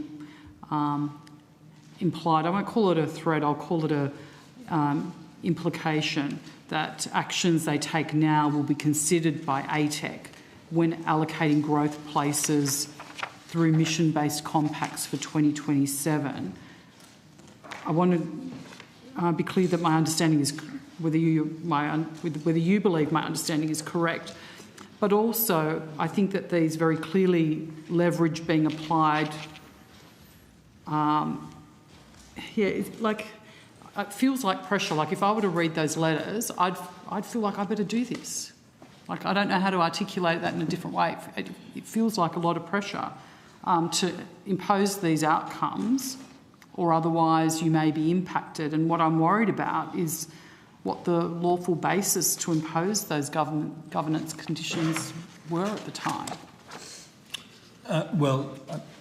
Mr Turvey could answer on the programmatic side of it. Yeah. Sure. I'm happy to make a comment. Senator, I guess there's a $50 million additional fund of additional support on top of the existing maximum basic grant amount that universities are already entitled to receive. It was designed to assist with the transition to a new funding model to help address the issues around over-enrolment that we've described before. It's reasonably common for government programs to impose conditions upon receipt of funding. The reporting burden in this particular case is reasonably light. We've asked institutions to provide us with this information. They have, and we've used that as the basis for making recommendations to government. Was any legal advice obtained on the lawfulness of taking this approach? I would have to take that on notice, but the advice that I've been given is that the approach that we've taken is entirely consistent with the Higher Education Support Act. If you could do that and let me know where that advice came from, that would be great. Thank you. To your knowledge, and just noting the signatures on those emails, have officials been routinely holding themselves out as being from ATEC rather than from interim ATEC and purporting to exercise those functions before the entity has actually formally come to exist? Senator, this is the first time I've ever seen that. Our website was very clear that we were interim. Our staff use it in interim ATEC signature blocks. Our branding has always been interim. So I can only say this is an oversight. It's the first time I've seen it.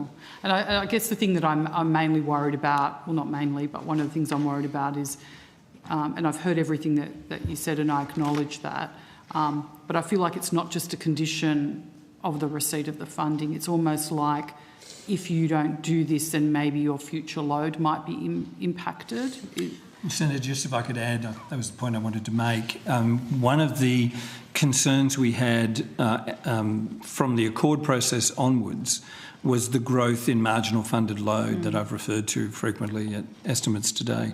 So this letter was to remind universities that we are very keen to get that challenge under control as we move through 26 into 27. Because in 27 we do have resources to begin to address that challenge. We don't in 2026. So it was merely reminding them that if we see over-enrolled universities continuing to significantly over-enroll, it is at the margin, and it's a reminder to them that does have consequential impacts in the future. Sure. But in relation to that marginal load, if a university can achieve an economy of scale and educate more students for less, surely that's not a bad thing. Well, Senator, I have a very strong view that we make the funding model for Australian universities should be a fully funded model. That is Commonwealth supported place for every domestic student and student contributions in accordance with the HEX help system or the fee help system. We base our universities on the domestic load capability of supporting them on that basis. That is what leads to high quality teaching and learning. If universities have significant amounts of over-enrolment, that does diminish the average dollars per student that they have and are available to expend. So that is a concern. I think we should be, and we are now very definitely moving to a system. It will take time, I might add, to move to fully funded because of the nature of the amount of marginally funded load, but in my view, if a university has efficiencies, Senator, and can invest in research and a whole range of other activities, it's to be commended, but not at innovate, but not at the expense of quality teaching and learning. No, but I'm not pointing to quality teaching being impacted, but if they are able to innovate in ways that create efficiencies, I don't see that as a negative. No, and I certainly haven't engaged with any vice-chancellors that are looking for less funding per student. I think they want full funding per student. They're under a lot of pressure. I'm not suggesting that that's the case. I'm just curious as a premise. So I have some questions about commencing student caps. Yes. To the department. Are you able to table the 2026 allocations by university and along with a comparison to 2025 levels? Yes, we would have that. I don't think we have it with us at the moment, but we can certainly take it on notice, Senator. Yes. Are you able to tell me now, if possible, otherwise on notice, which universities are being required to have fewer commencing students in 2026 compared to 2025 as a result of these caps? We could tell you that, Senator. By the way, they would have negotiated to take fewer students if there are universities in that category in the comparison 25 to 26, most likely because they have very substantial over-enrolment, and that's a concern to them.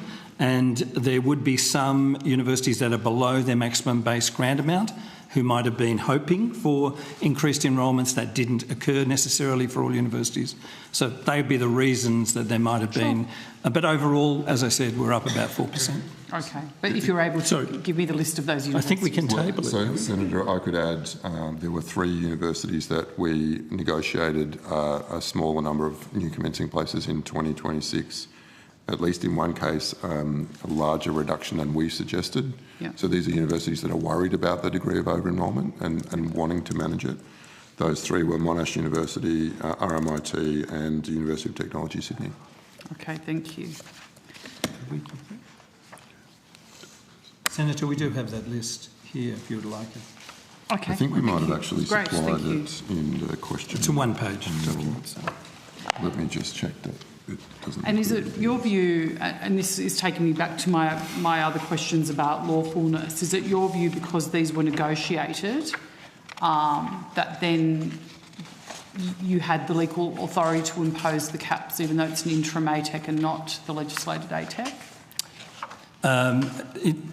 Technically, under the Act, we couldn't impose anything on universities. Under the Higher Education Support Act, they were free to enrol as many students as they wished. So it's all we negotiated for every university a commensurate load target, and David's indicated, Mr Turvey's indicated 3 universities wanted slightly less load in commensurate load for the reasons we've outlined. Some universities didn't quite meet their targets. Overall, we're up about 4%. These were negotiated. There was no compulsion or imposition because that power didn't exist under the Act at the time. Yes, but I think that goes to, like, the core of what I'm talking about here, is that did those universities feel that there was no power? I think they probably felt quite an imbalance of power, and that perhaps it was, while it may be viewed by interim ATEC as a negotiation, that they perhaps felt that if they didn't agree to this, well, then that impacts their funding into the future. Like, it's kind of like, yeah, come negotiate with us, and if you don't...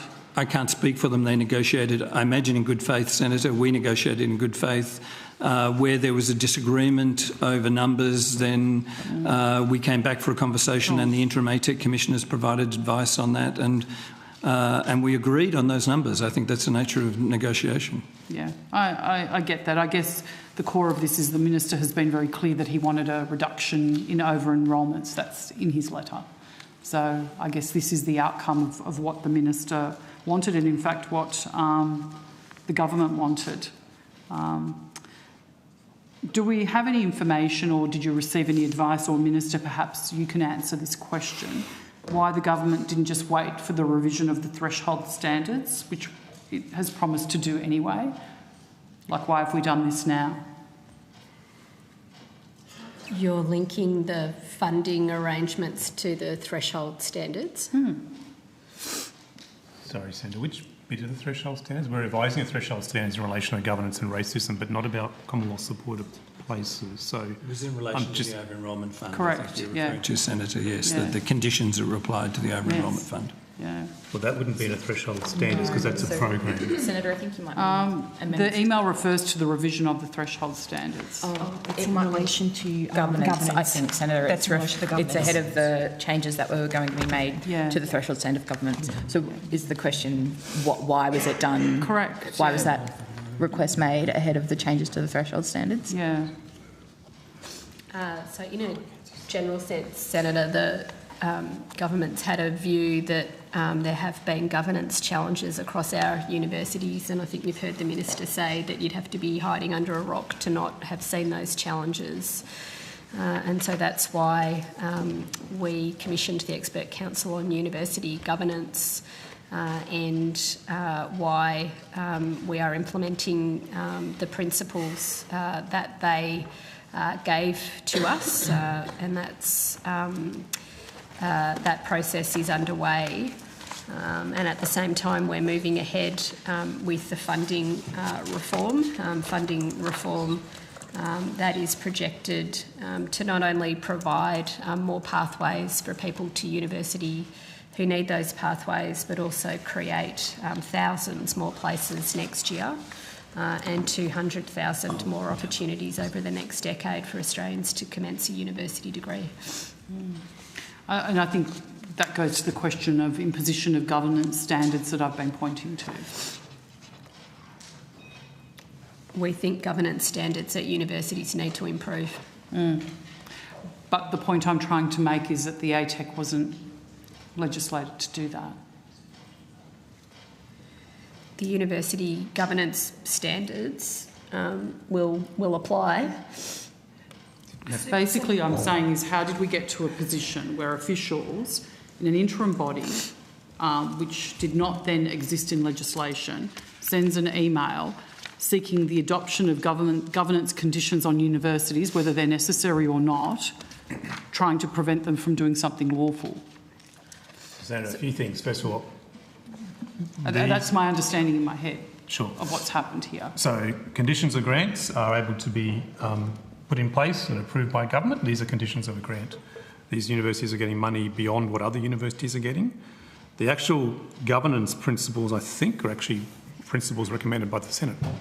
So this comes from the Senate inquiry into university governance, I and so get- that's I'm- part I'm- of all that. So I'm I'm just trying to say that's where these have come from. Yeah, I'm not trying to question the governance standards that Yep. are required. I Yep. come from a governance background. Yep. I'm trying to talk about what's happened here in the way these have been communicated and effectively, in a sense, imposed. So, and whether the correct processes were followed in doing so. That's what I'm trying to understand.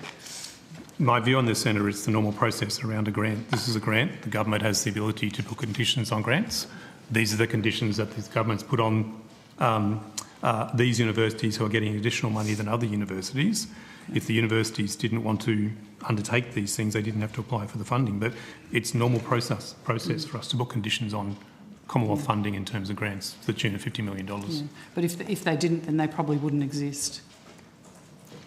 They wouldn't exist, sorry? Yeah, if the universities didn't agree and then they don't get the funding, then would they continue in many cases to exist? Like if they don't get Commonwealth funded... No, this is only for $50 million. Yeah, no, I'm just speaking just generally. Like you're speaking specifically to the grant, but Yeah. I'm talking to the fact that it goes to, I guess, a heavy-handedness is what I'm trying to... It's almost like coming in with a big stick. That's how it appears. Yeah, I hear what you're saying. However, the Commonwealth cannot provide any grants to any organisation without conditions. There has to be some conditions of grant in return of getting funding, taxpayers' funding. These are the things that we're required to do. So in this case, these are the things we're required to do around a standard.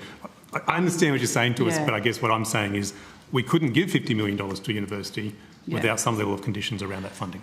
Yeah, and I'm with you on ensuring that taxpayer funds are properly scrutinised and we have appropriate mechanisms in place. And I guess that's where my issue is, because effectively, in my view, and I put that to you, that it probably falls below a minimum standard for the governance of an entity to in effect seek governance conditions through an email process for an entity that didn't yet exist. That's what I'm trying to say. Yeah, in the sense that they were doing it on behalf of the department. And it hasn't been made public either, so it's just through an email. This is what you have to do. Sure. I hear what you're saying, Senator. Yeah, okay. And Thank Senator, you. can I just... we don't have the information you need at hand here today. We'll take it on notice in the comparison 25 to 26. Okay. We'll take that on notice and provide it to you. Thank you so much.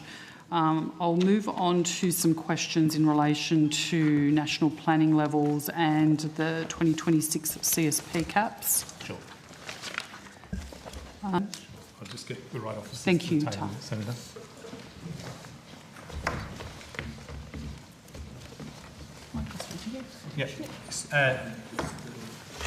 Senator, we haven't conducted any modelling on 2027 national planning levels. Our focus at the moment continues to be, given where we are in the cycle, closely monitoring and observing what we're seeing in terms of the current number of commencements for international students and the expected pipeline for 2026. That will obviously play a great deal in our assessment of 2027. How confident are you that the applicants rejected by popular universities will end up enrolling at a second or lower preference university? Back on domestic students, Senator, that's different to international student planning levels. I didn't say. Did I say international? I just said national planning levels. National planning levels is international student numbers. Yes. So domestic. So. That question doesn't relate to what we've just come to the table about. It's back to... Sorry, you're right. That's the wrong set. No problems. My apologies. When will the department start modelling for the 2027 NPL? My apologies. Sure. So, Senator, the 2027 national planning level remains a matter for government. Okay. So you haven't been given an instruction on that? No, we haven't been instructed to model the national planning level. Thank you. Okay, so that takes out my next questions. Okay. Well then, given that hasn't that instruction, that takes all of that out. I have some questions on the Council of International Education. Right people at the table, so we're into it. Excellent. Could you tell me what the expert members do, and if there is anywhere publicly that we can actually find information about what they do? Certainly. So I'm not certain what information might be sort of publicly available about the Council for International Education, but I'm very happy to talk through the role of the Council for International Education. So it was established in 2016 by then Minister Simon Birmingham. And expert members are appointed by the Minister for Education based on their experience and expertise. The intent is for expert members to be able to provide advice and perspectives across the range of issues or intersecting areas that go to international education. So the international education itself, from providers, from the trade perspective, the foreign affairs perspective as well. And that's reflected as the other aspect that's reflected in the current membership of the expert members is to ensure that the various sectors of international education, higher education, vocational education and training, schools are represented as part of that as well. So is there a specific membership criteria? And if you could let me know what that is, or provide it on note, like table it if you have it at hand. What there is terms of reference for the council, I guess, which would probably be the closest thing in terms of the criteria for the expert members. Are you able to table that document? Yes. Thank you. If the expert members are appointed in their capacity as experts, what is the current appointment and nomination process for those members? The members of the Council for International Education are appointed by the Minister for Education in consultation with the Minister for Skills and Training. Okay.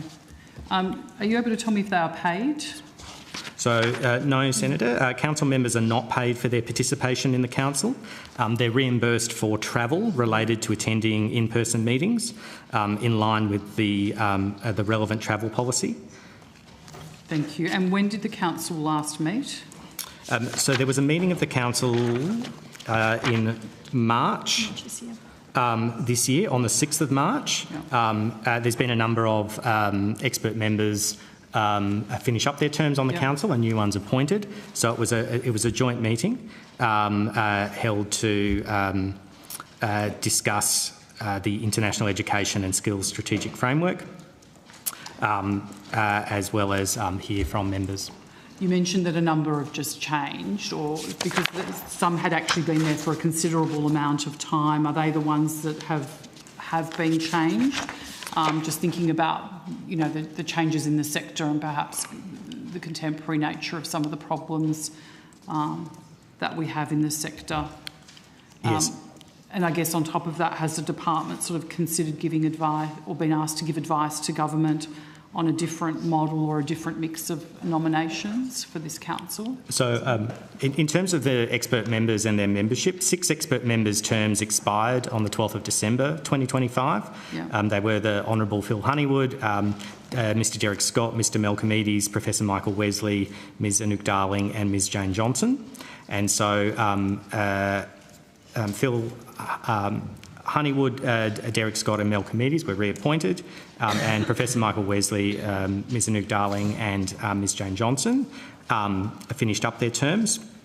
And to replace those outgoing members, Professor Jessica Gallagher from Adelaide University, Dr Adele Lausberg from the Student Accommodation Council, and Toshi Kawaguchi from Study New South Wales were appointed as new expert members. In terms of the range of input, what I would say is the Council for International Education is an important body for the Minister, but it's not the only channel that the government uses to engage with the sector. There's also the International Education Stakeholder Forum, which has a broad membership, including relevant peak bodies, the Independent Tertiary Education Council of Australia, the Independent Higher Education Association, as well as English Australia, Universities Australia, and the other peak bodies, state and territory representatives, and so on. And just to clarify, the expert members are not paid? The expert members are not paid, no. So there's no one paid on this body? No. No, okay, thank you. And the reappointment of the expert members, that was done via ministerial appointment as well, is that correct? That's right. Yeah. Okay, so there was no public application process, that a list was given to the minister, he just made those appointments? That's right. Okay.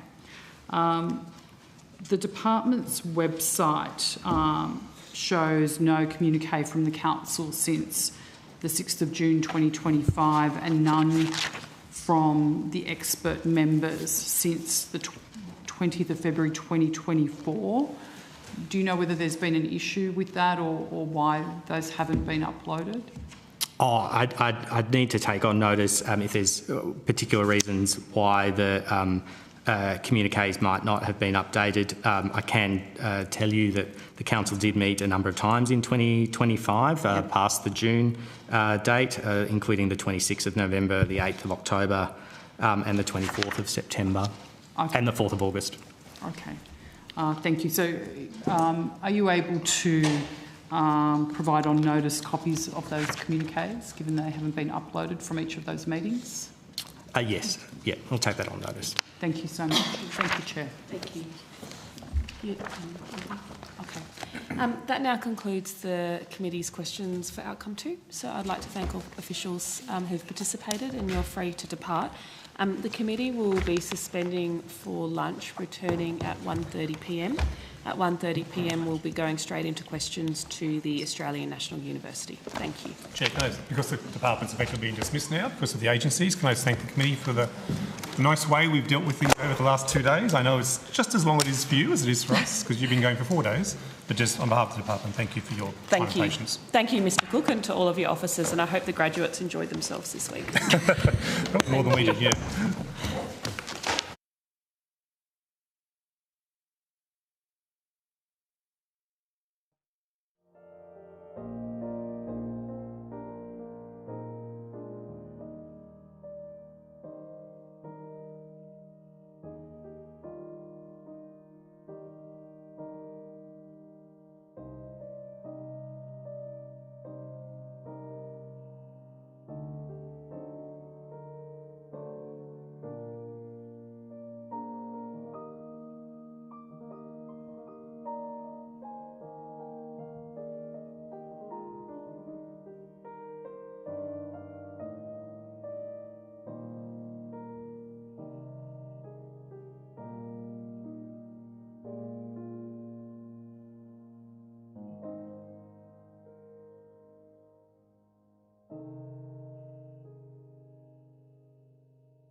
I'd like to welcome representatives from the Australian National University, including the Acting Chancellor, Mr Andrew Metcalfe AO. It's great to have you back at Estimates, Mr Metcalfe, and also Professor Rebecca Brown, Interim Vice-Chancellor, and your officers.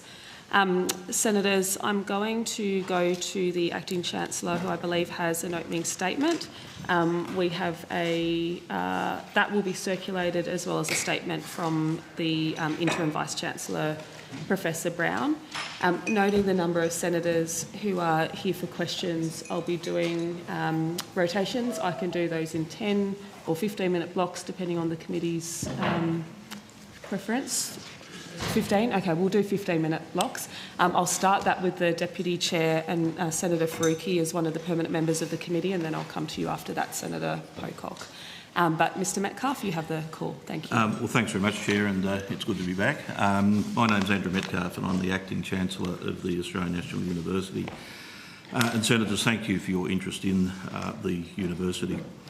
The Interim Chancellor, Dr Larry Marshall, is overseas, and he's asked that I provide his apologies to the committee.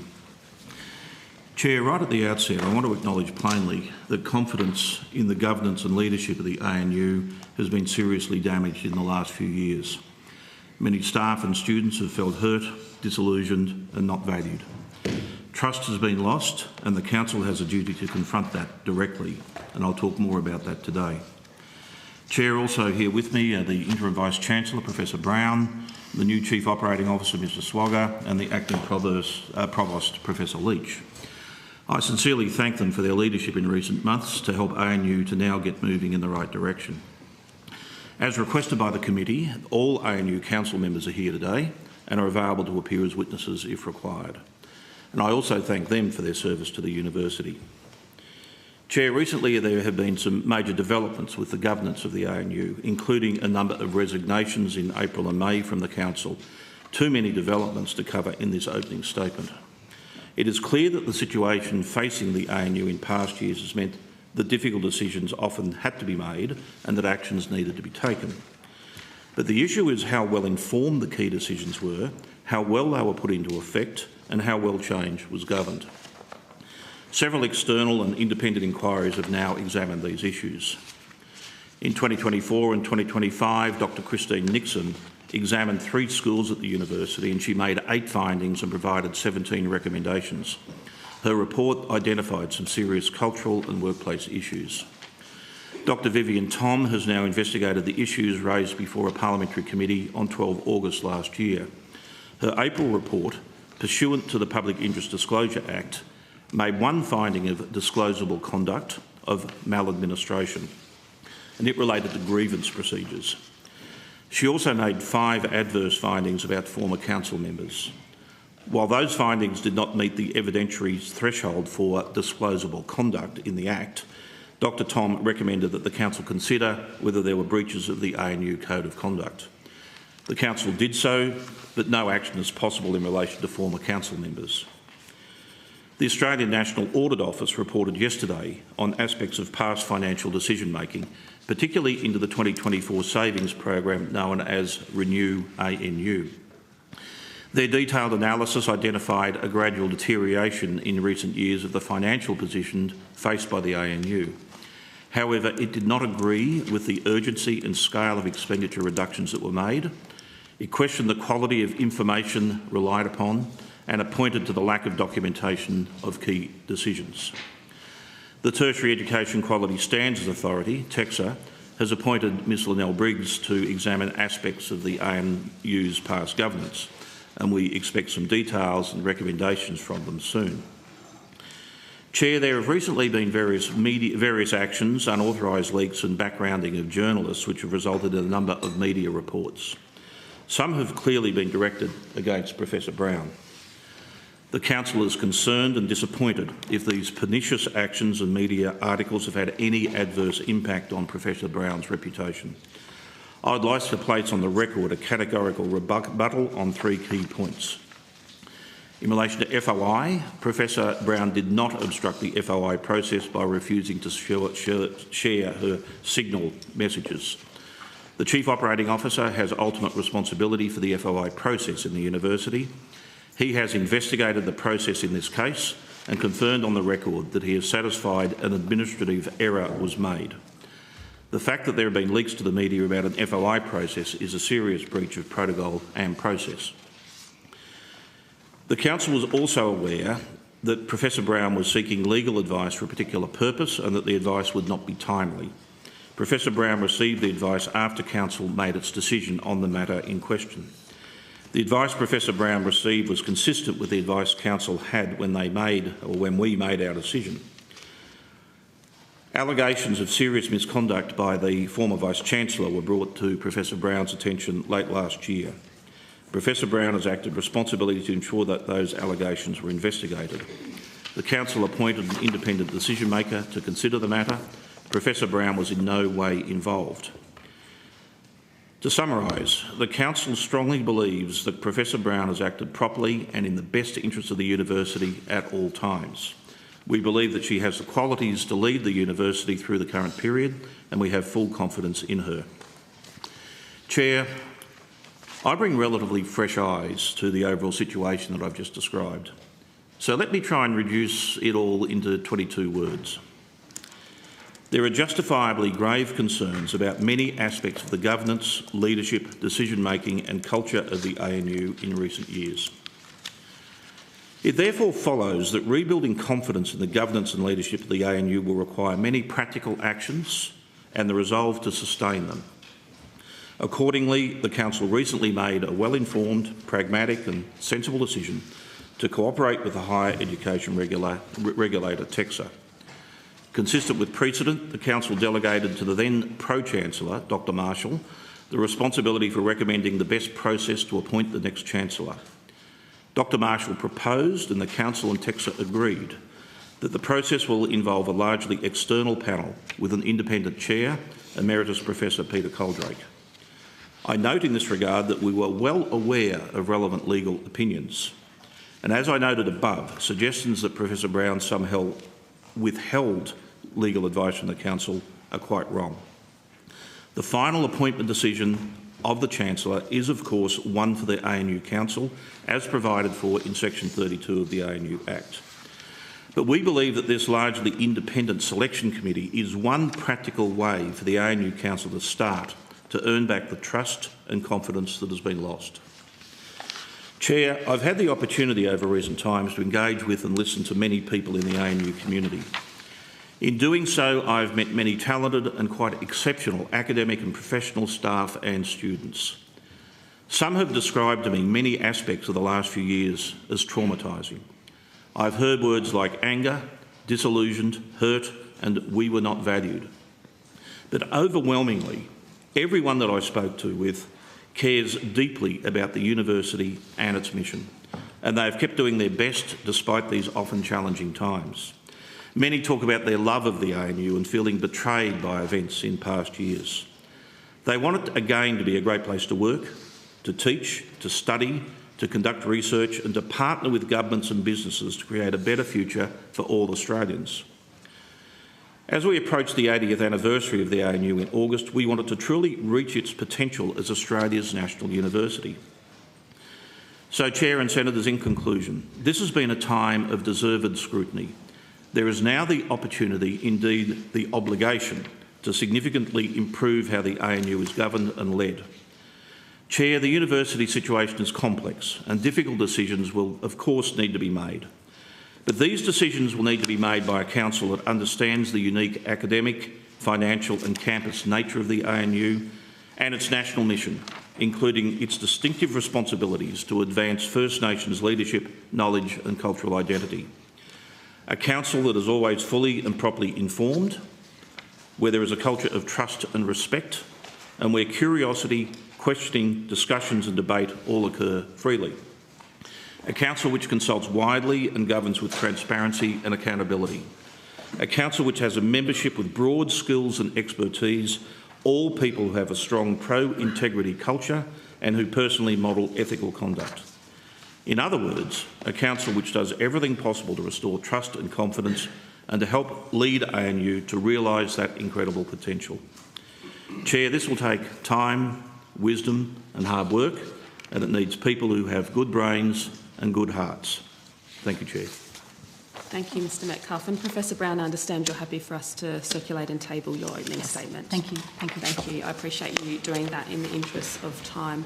Senator Kovacic, you now have the call for 15 minutes and then I'll be rotating. Thank you. Thank you, Chair. Thank you all for your time today. Could you tell me why so many members of the ANU Council have resigned? Well, they've all expressed different views, Senator, some publicly, some privately. Okay. Could you please table those resignation letters? I'll take that on notice, Senator, and we'll endeavour to do so. Endeavour to do so or do so? I'm being careful with my words. We will do so. Okay. Does anybody in the room have those letters now? No, Senator. No one has access to those letters now in the room? No, Senator. Okay. Can they be tabled today? I can check, Senator. So thank you. I'd like them to be tabled today if we'll possible. do our best. So. Those who resigned included a former Chief Justice of Western Australia and very senior persons with years of experience in government and commerce, much like yourself, Mr Metcalfe. The Chancellor cited an inability to fulfil ethical and legal obligations. What were those obligations that couldn't be fulfilled? The issue was around the decision which I outlined in my opening statement about the view of the Council that it was sensible to cooperate with the Tertiary Education Quality Standards Authority in relation to the selection process for the next Chancellor. There was a view from some legal opinions, including that, I think, of the former council member in question, that was not their preferred action. Senator, legal advice is legal advice. But ultimately the Council has to act in the best interests of the university. We are very confident we've done nothing unlawful. Quite to the contrary, we've made a very sensible decision. Thank you. And I note that legal advice is legal advice, but I also know that the individual in question is a former Chief Justice of Western Australia, so it's not someone that yes, and I informed. absolutely respect the judicial career of the council member in question who was on the council for 7 or 8 months. So. Okay. Are you able to tell me whether his resignation letter included concerns around the process that was followed from a legal perspective? Yes. Thank you. Yes, I can tell you, and the answer is yes. Yep.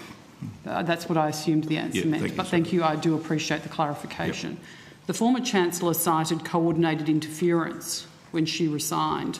Can you tell me what that interference was? Yes, I think the former Chancellor's letter is in the public domain. I think she's placed it in the public domain. The Chancellor had formed the view that, in her view, the regulator was, to use a word, overreaching its mandate. Okay. The majority of Council did not agree with that, Senator. In your view, what legal power was TEXA relying on before intervening in the ANU Chancellor selection process? Senator, I was a regulator for most of my career. I regulated the entry and exit of people to Australia as Secretary of Immigration, and I regulated the entry and exit of goods and products from Australia as Secretary of Agriculture. And I've had a look at the actions taken by the regulator, and in my view, they are entirely sensible given the circumstances. Sure, in my opening statement, I outlined the several... It may interrupt you, Mr Metcalfe. Of course, your opening statement was some 8.5 minutes, so I don't want to reflect on it again. Sorry, I don't want to waste your time. My question is, what legal power was TEXA relying on? Not whether you thought it was right, what legal power you believe TEXA was relying on before intervening? The TEXA Act, Senator. Okay. And how was that use of that power consistent with the ANU Act? Well, the TEXA is the regulator. It ultimately licenses the university. And I'm sure that representatives from TEXA who are appearing this afternoon can talk in much more detail about their act, Senator. Well, the reason I'm asking you is because a decision was made by the ANU Council to do something based on that act. So I'd like to understand which provision of the TEXA Act that decision was based on. The TEXA Act basically describes a series of compliance actions that the regulator can undertake. And the whole idea around its compliance activity is proportionality. Given the numerous external inquiries and criticism of the governance of the university, proportionality would indicate that the council agreeing to a voluntary undertaking, which is provided for in the Act, So was a sensible it thing wasn't to a determination of TEXA. So TEXA didn't actually have the power. It was the council that voluntarily agreed to do it, which gave TEXA the power. So yeah, if you'd like, I can. I haven't finished my question. Thank you. Sorry. So effectively, the ANU Council gave their powers to TEXA. Am I correct in understanding that? No, completely incorrect, Senator. Okay. Yep. Can you correct it then? Well, what as I happened? said in my opening statement, the Council of the University will be the body that appoints the next Chancellor pursuant to Section 32 of the ANU Act. We have agreed, given the circumstances, to a largely independent panel, not entirely. Both myself and one other council member are on the selection process. It's not unusual when you're choosing a senior position for the appointing power, in this case the council, to ask someone to undertake the process for them. And we have an eminent panel. I'm very proud to be part of it, and ultimately the council will make the decision.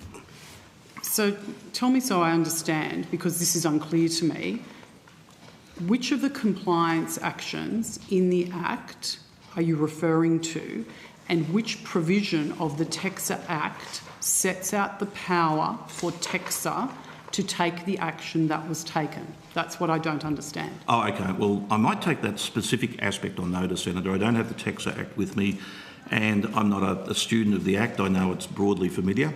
Certainly, a majority of the council was satisfied that we were acting quite properly, and we had no reason to believe. What provisions? Senator, you have asked to be able to finish your questions before Mr Metcalfe answers. We need to provide him the same opportunity. We had no reason to believe the tax were in any way acting unlawfully, Senator.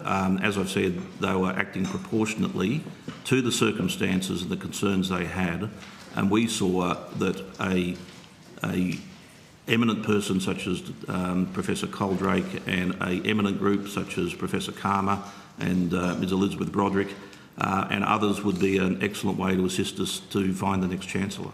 I'm not questioning the eminence of the individuals that were chosen. I'm questioning whether the process that was conducted was lawful or not. Did you seek legal advice on this? You said you obtained multiple legal advice. Well, there was legal advice provided by the former council member. There was legal advice provided, I think, by the General Counsel to the university. We had regard to the legal advice. We saw nothing that indicated that in moving to a voluntary undertaking and to a largely independent process was unlawful. We would not have done that if we thought it was unlawful. Senator, I'm also a lawyer. I haven't been a former Chief Justice, but I have administered large government departments for over 12 years and been a Commonwealth public servant for almost 40. I do not take the law lightly, Senator. Can you tell me how many times legal advice was sought and from whom, and which of that advice was provided to the council? There was legal advice provided, as I said, I think from the General Counsel of the university. There was legal advice that became available through the former council member, and subsequently legal advice became available as a result of inquiries made by the Vice-Chancellor. Can you please table the legal advice in relation to this? I'll take that on notice to just check that there are no legal professional privilege or other issues that may be associated with it. I don't think there would be, but we'll just be extra careful, Senator. So. Sure. Can you provide the specifics of the dates and from whom the legal advice was received? So, e.g., what date was the legal advice received from the General Counsel? What date was the legal advice received from or facilitated by the former council member? And then what date the subsequent legal advice was obtained and from whom? Yes, Senator. So. Thank you. And just to confirm, was all of that advice provided to the council? All of that advice was provided to the council. I think the point you're getting to, Senator, is that the advice that had been commissioned by the Vice-Chancellor became available to her after the council had made its first decision in relation to the matter. It was provided some days after to the Vice-Chancellor, and she then provided it to the council. We saw it and it didn't change our view. We took a legal, practical, sensible decision. The issue was revisited on the evening of the 7th of May in a council meeting as well, and the council again confirmed that it wished to proceed with the arrangements that had been put in place. Thank you. And I just want to make a note on your prior comment around legal professional privilege. That doesn't apply here. Only public interest immunity applies here. So if you could provide that on notice, noting that. I'm just thinking about the comment that you made about, you said you saw the advice and it didn't change our view. Is that the position of the remaining council members, or was that the position of all of the council members who were members of the council at the time that the advice was received? Well, that's an interesting question, Senator, because there are a series of resignations that occurred around that time. So I would probably need to check the detail. Certainly was a majority of the council on the evening of the 7th of May reconfirmed our decision that the appropriate course of action was to, at that stage, not move away from the voluntary undertaking, having agreed to it. The views of the particular council member that who provided the legal advice, the eminent former jurist, was not present. He was overseas and did not participate in that meeting, but we had his advice.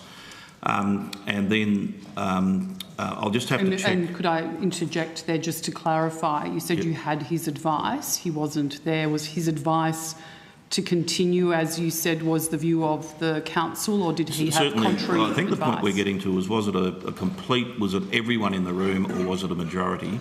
I'm quite clear it was a majority, but I'll have to get the university secretary to go back and check whether there were any votes against the motion, but it was a clear majority to proceed. If you could provide that on notice, that would be great. Could you tell me why Ms Sandercock is advising the ANU on governance? Sorry, who's that? Sorry. Ms Sandercock, why she's advising the ANU on governance? Just name for Thank you, Senator. Rebecca Brown, Interim Vice-Chancellor. So she's on secondment. We're a Commonwealth entity. It's not unusual to have secondments between different Commonwealth entities. She's working in our education portfolio with Professor Leach, and Professor Leach could provide more detail on the work she's undertaking. Thank you. Can I confirm, or ask you to confirm, please, Professor Brown, what Chinese walls or other measures you've put in place to ensure there is no conflict between Ms Sandercock's role at the ANU and her ongoing role at the department post her secondment? Thank you. Thank you, Senator. We have a number of protocols and procedures in place, and Professor Leach will talk to that. Thank you. So, Senator, in addition to the PGEPA Act, Senator, I'm Professor Joan Leach. I'm acting provost at the ANU. In addition to the PGPA Act, under which both ANU officers and the public service are under, we have a number of aspects there that cover Sandercock's secondment. However, I understand that Ms Sandercock has also been furnished with material by the department outlining her and being very clear about what her obligations are vis-a-vis the department, and we have the same advice from the university, such that there will be no transfer of material or information across those walls. Yeah. So, and just confirming, did the university seek the secondment, or did the department seek the secondment? So, Senator, I'm not quite sure of the origin, but these secondments are quite common, and so we make it well known that we welcome visitors from the public service, and so it could have gone either way. I'm not sure. Thank you. Your mission-based compact is subject to the agreement of ATEC. Your Chancellor selection is being run by TEXA. No, it's not, Senator.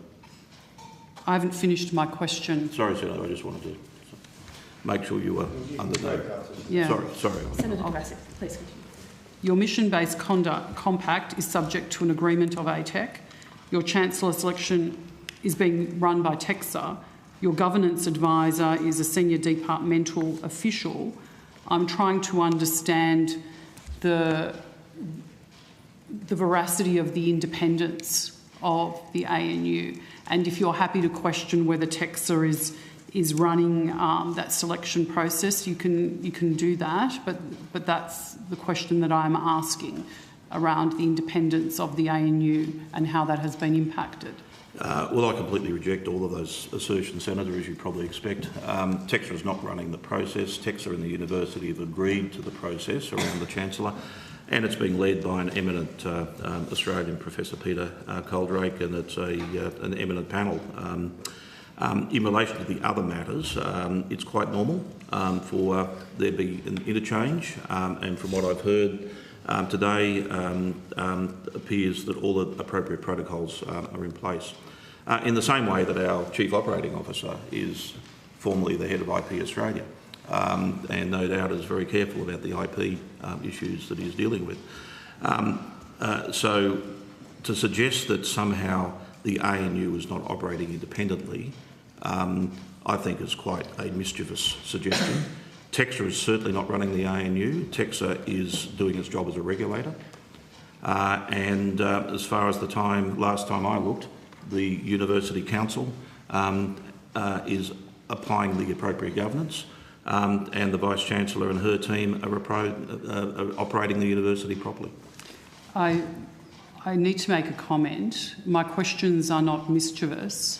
The purpose of my questions is to find answers. If you find them mischievous for some reason, that's a matter for you. The questions I ask are legitimate. Australian taxpayers fund the ANU, and they are entitled to have answers to these questions. So just coming back to the question on TEXA, how many members of the selection panel are appointed by TEXA? The selection panel and the university have agreed to a 6-person panel. The TEXA nominated the chair, Dr. Coldrake, and he then went about identifying other members. TEXA and the university also agreed that there would be 2 members of council on the panel, myself and Professor Ng, and the other 3 members were effectively identified and then agreed between the university, Dr. Coldrake, and I'm sure he spoke to TEXA about it as well. Senator, at this point I need to rotate, but I'll come I've back got to you. literally 1 minute just to finish off this question, if that's okay. Sure. Thank you, I appreciate that. Thank you, Senator Faruqi.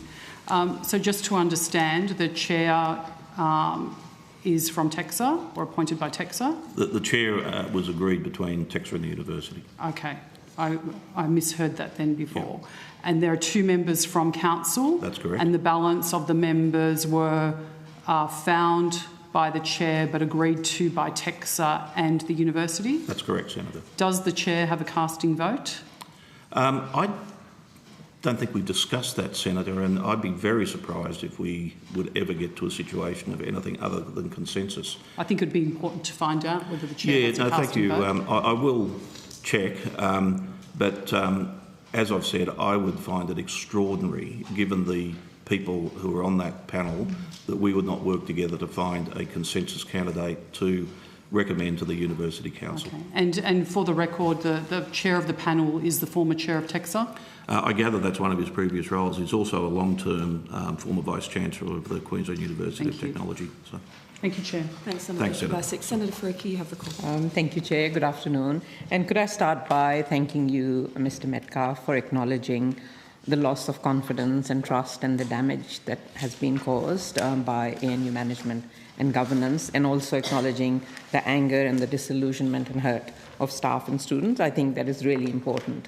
And I think you have done that as well, Vice-Chancellor Brown. So I do want to thank you for that.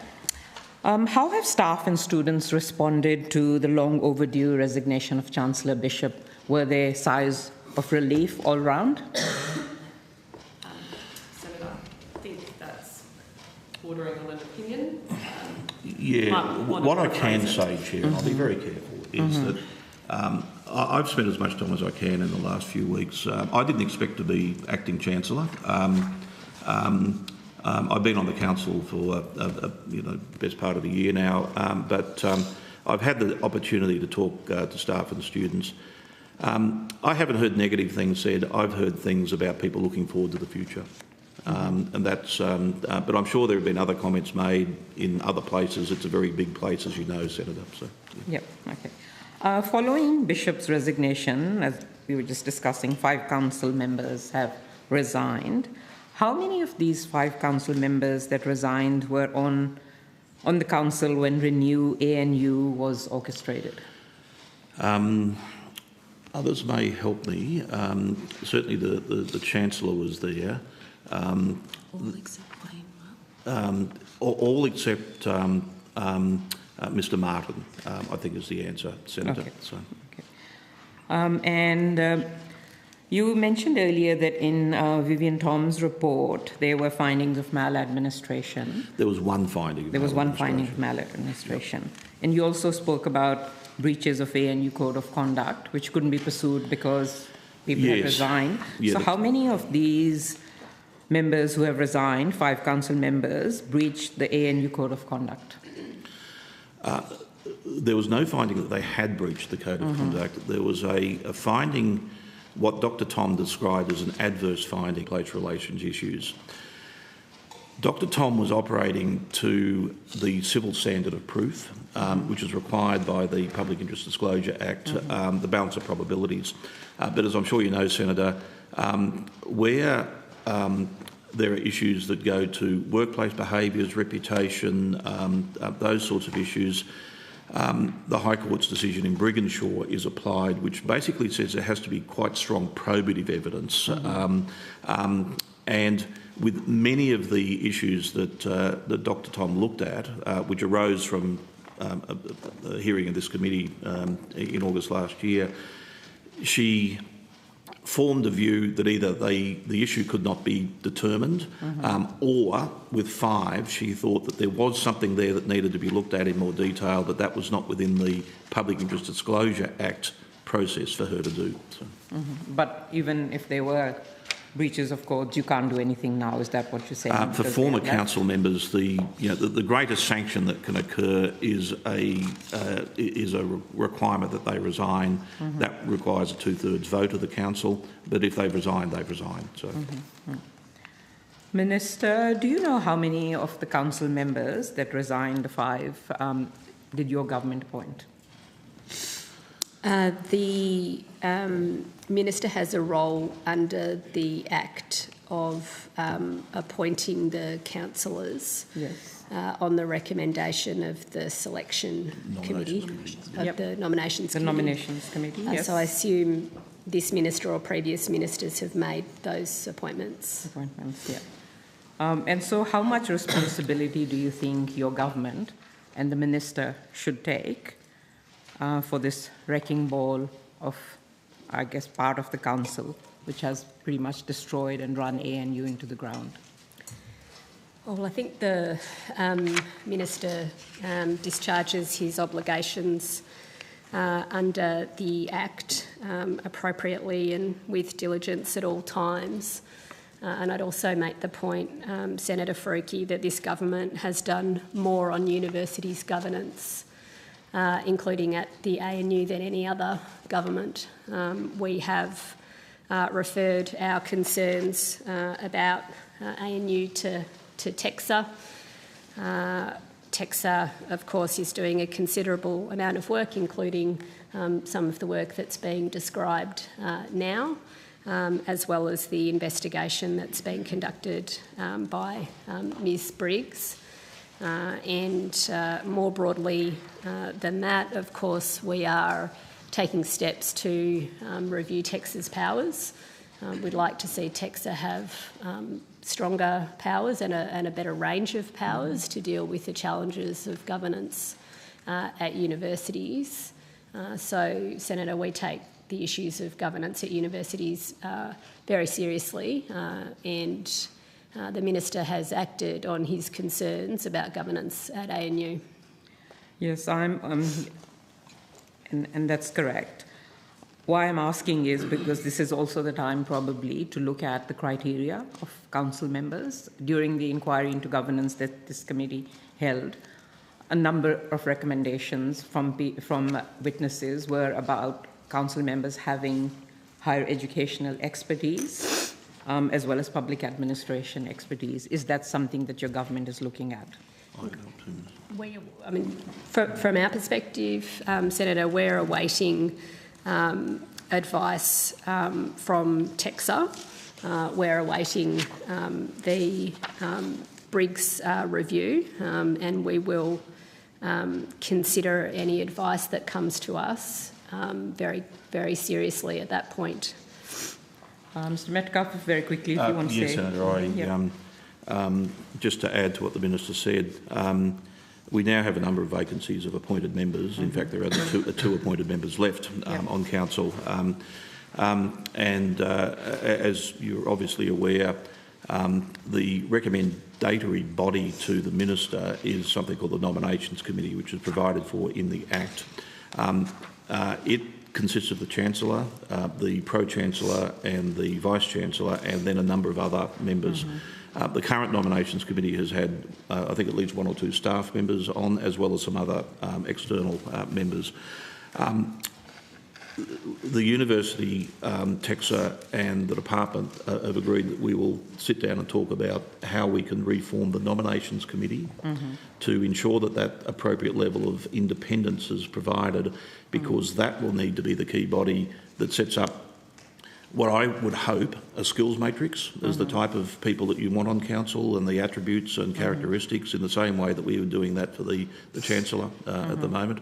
And then transparently seek people to express interest, rather than simply people being sort of nominated through a sort of captain's Could I pick. urge you to look at the evidence that was provided? Absolutely, to the inquiry Senator. And we haven't seen Texas report, but I'd be surprised if they don't give us some guidance as well when we see that report. So. Senator, may I just add that it's not just in relation to ANU, but that one of the, in terms of the review of implementation of governance principles in the threshold standards, one of the additional requirements that the Minister has asked to be looked at is skills matrix more broadly for the higher education sector, for universities, and as part of our remit in terms of the ANU, the Department is doing that. Yeah, okay, great.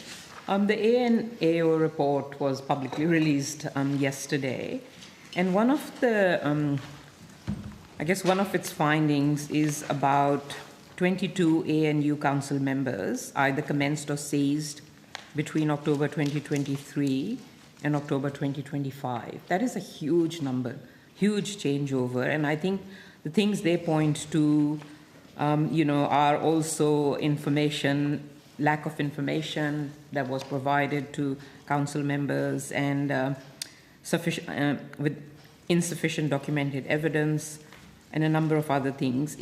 Are you looking at that as well at ANU to make sure that, when there's changeover, well, there shouldn't be this changeover, but there is a requirement to provide information, to train people, all of that is going to happen now? Senator, as I'm sure you know, a significant number of council members are actually elected to the role through the professional staff, the academic staff and the student staff, and there is a sort of a regular election and changeover process in relation to them, but they can stand for more than one term.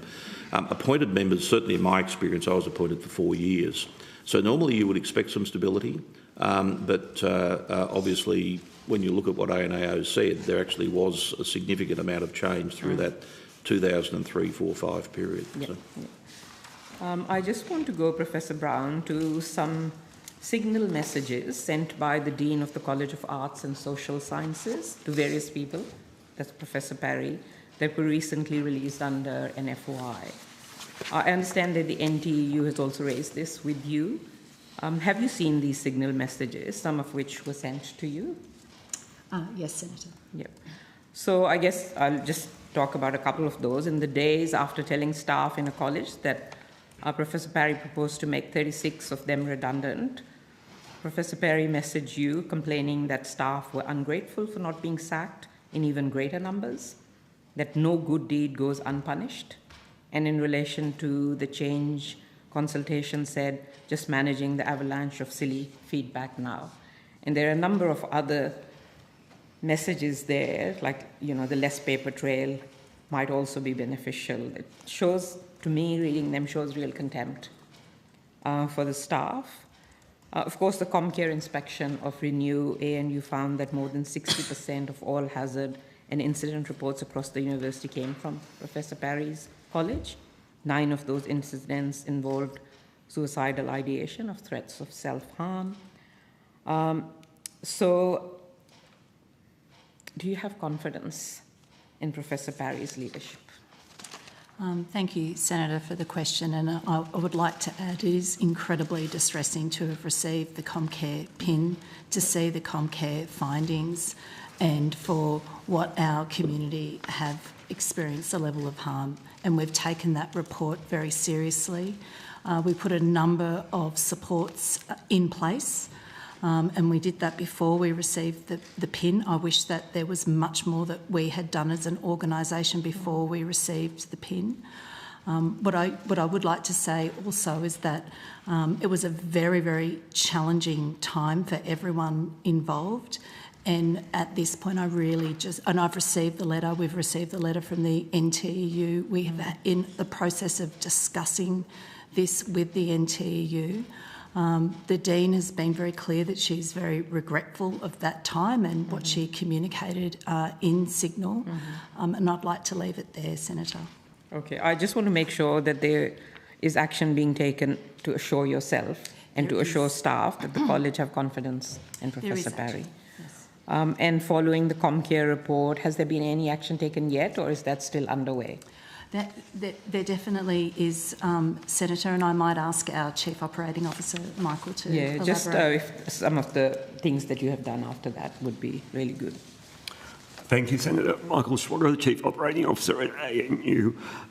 Senator, the report from Comcare is actually quite recent, relatively recent. We have been working really since the Nixon review last year to strengthen our approach to supporting staff and to adjusting the culture of the university to be more consultative and more attuned to work health and safety issues across the board. We still have work to do, there's no question. We have a program of work set up to implement Christine Nixon's report. With respect to the Comcare report itself, we're going through the detail. One of those very specific recommendations was to make sure that our work health and safety committees are meeting as they are required to do on a quarterly basis. Not all of them had been, and so that's something that we will make sure that we put in place. And then, of course, we're conscious that Comcare will come back just to check on us and see how we have been implementing that work, and so it's very much front of mind, Senator. Okay.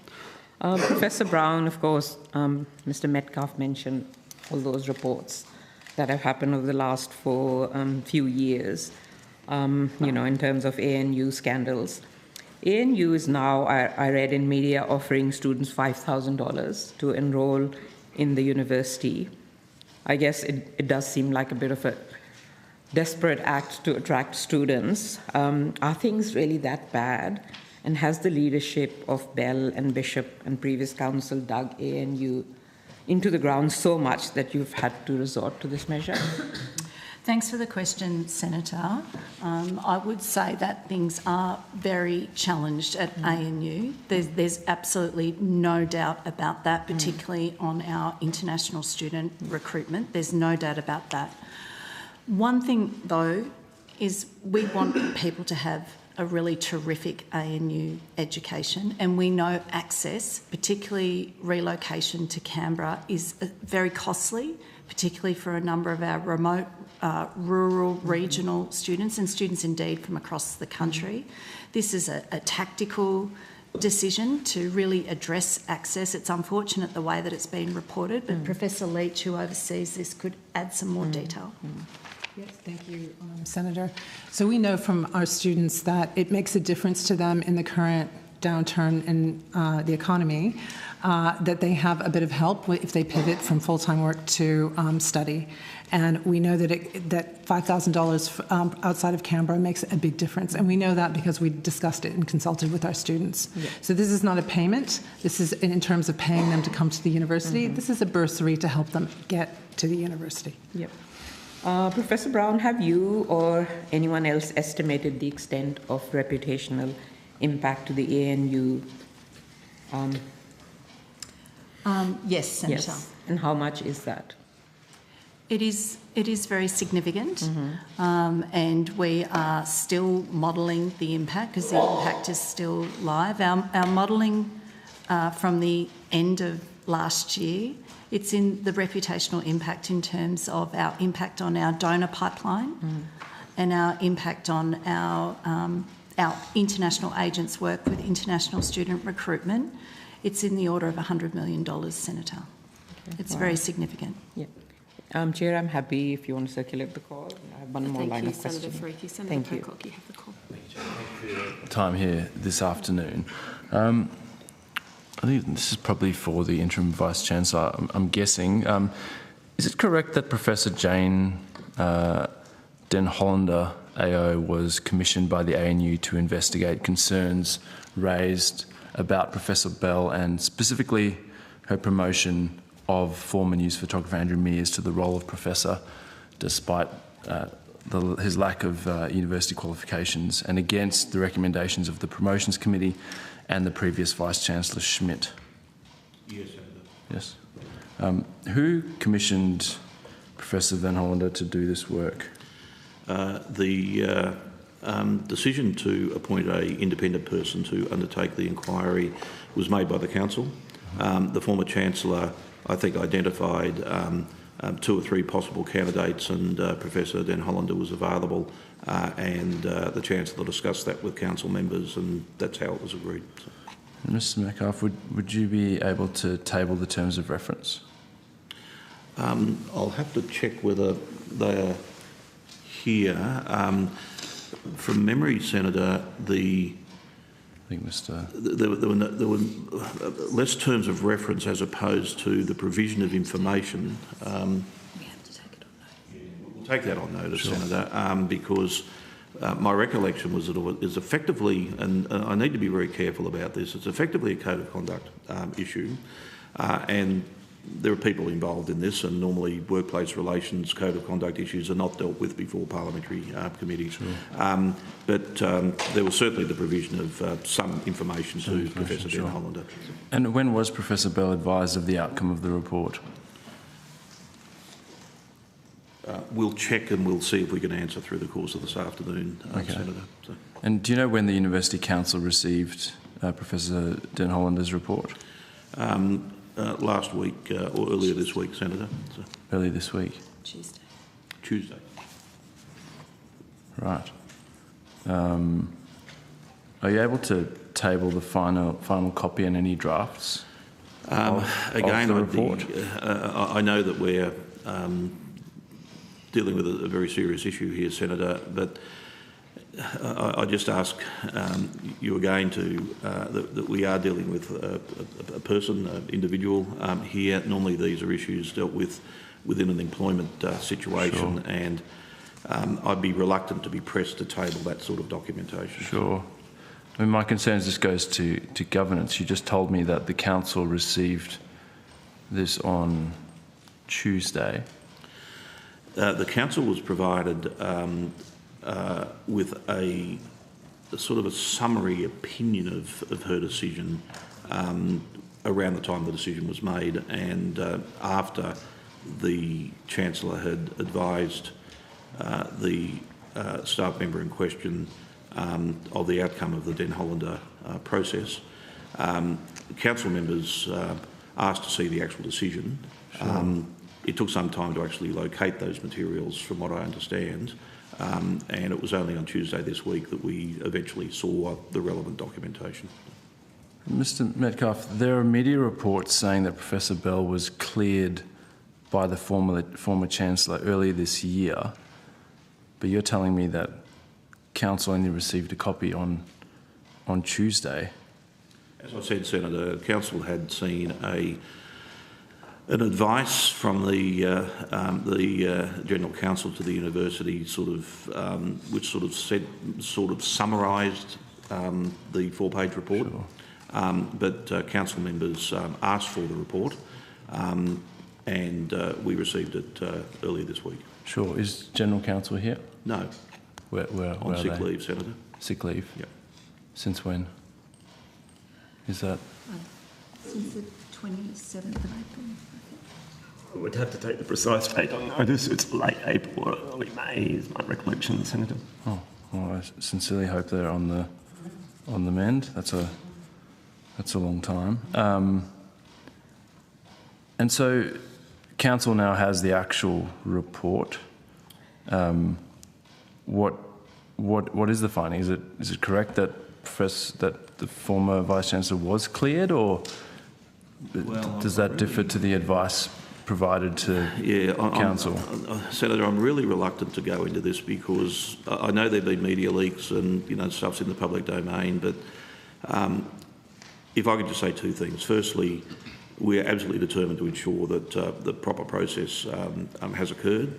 But secondly, I don't think it's fair for any individual, even someone who occupied a high office, to have their name sort of brought in front of a parliamentary committee unless it's absolutely essential. The council is now considering the material that's been provided to it. Okay.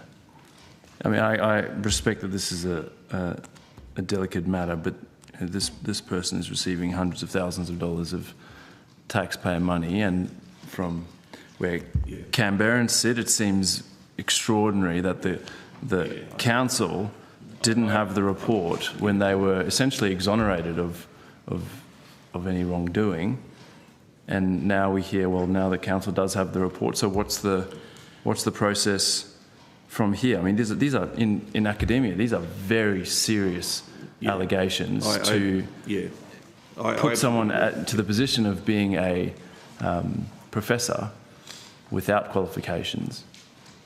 So what's the process from here? Yes, I agree. Look, they're very serious issues. They've got to be dealt with very properly, and with due fact that we have multiple legal obligations upon us. We have to act in the best interests of the university. We, of course, have to ensure that the university's academic standards are maintained through promotions processes and other things. We are mindful of privacy legislation, we're mindful of the PGPA Act, etc. We're trying to bring that together to fully understand how the decision was reached and to see if there are any other issues that therefore flow from that. And what was the Chancellor's reason for communicating with the Vice-Chancellor before Council had seen the report and agreed as a council? I'm not sure, Senator. I recall having seen the letter sent by the former Chancellor to the former Vice-Chancellor ahead of the council receiving the sort of the summary from the Chief General Counsel. So I'm not sure why the Chancellor had that timing in her mind. Is that good governance? Sorry, Senator. Is that standard sort of governance? Oh, look, all of this is pretty unusual, Senator. So, and as I've said, we're all trying to do our very best in what's sort of pretty difficult situations. So. And in terms of some of the questions earlier about non-elected council members, so just so I'm clear, they are confirmed by the Minister after recommendation from the Nominations Committee? Appointed. Appointed? Appointed, yep. And who chaired the Nominations Committee? The Chancellor. The Chancellor pursuant to the ANU Act, Senator. And how does it work if the Chancellor knows someone who the committee that they chair suggests should be on council? Is there a disclosure of a conflict of interest or a relationship? Yeah, it's a good question, Senator. Because I, of course, have come through that process. I had previously been on the Audit Committee, and I'm not exactly sure how my name was then put forward to Council. I had a phone call saying, would you be interested? And I said, of course, I'd love to have the opportunity to serve. Should have done my due diligence a bit better, because that was the week that witnesses appeared before the committee. But on a serious note, I am unclear, and I can check, and if we can provide more information on notice, as to whether the Nominations Committee in the past has publicly sought expressions of interest, or whether it's more been people who are known and whatever. And so that's the way that.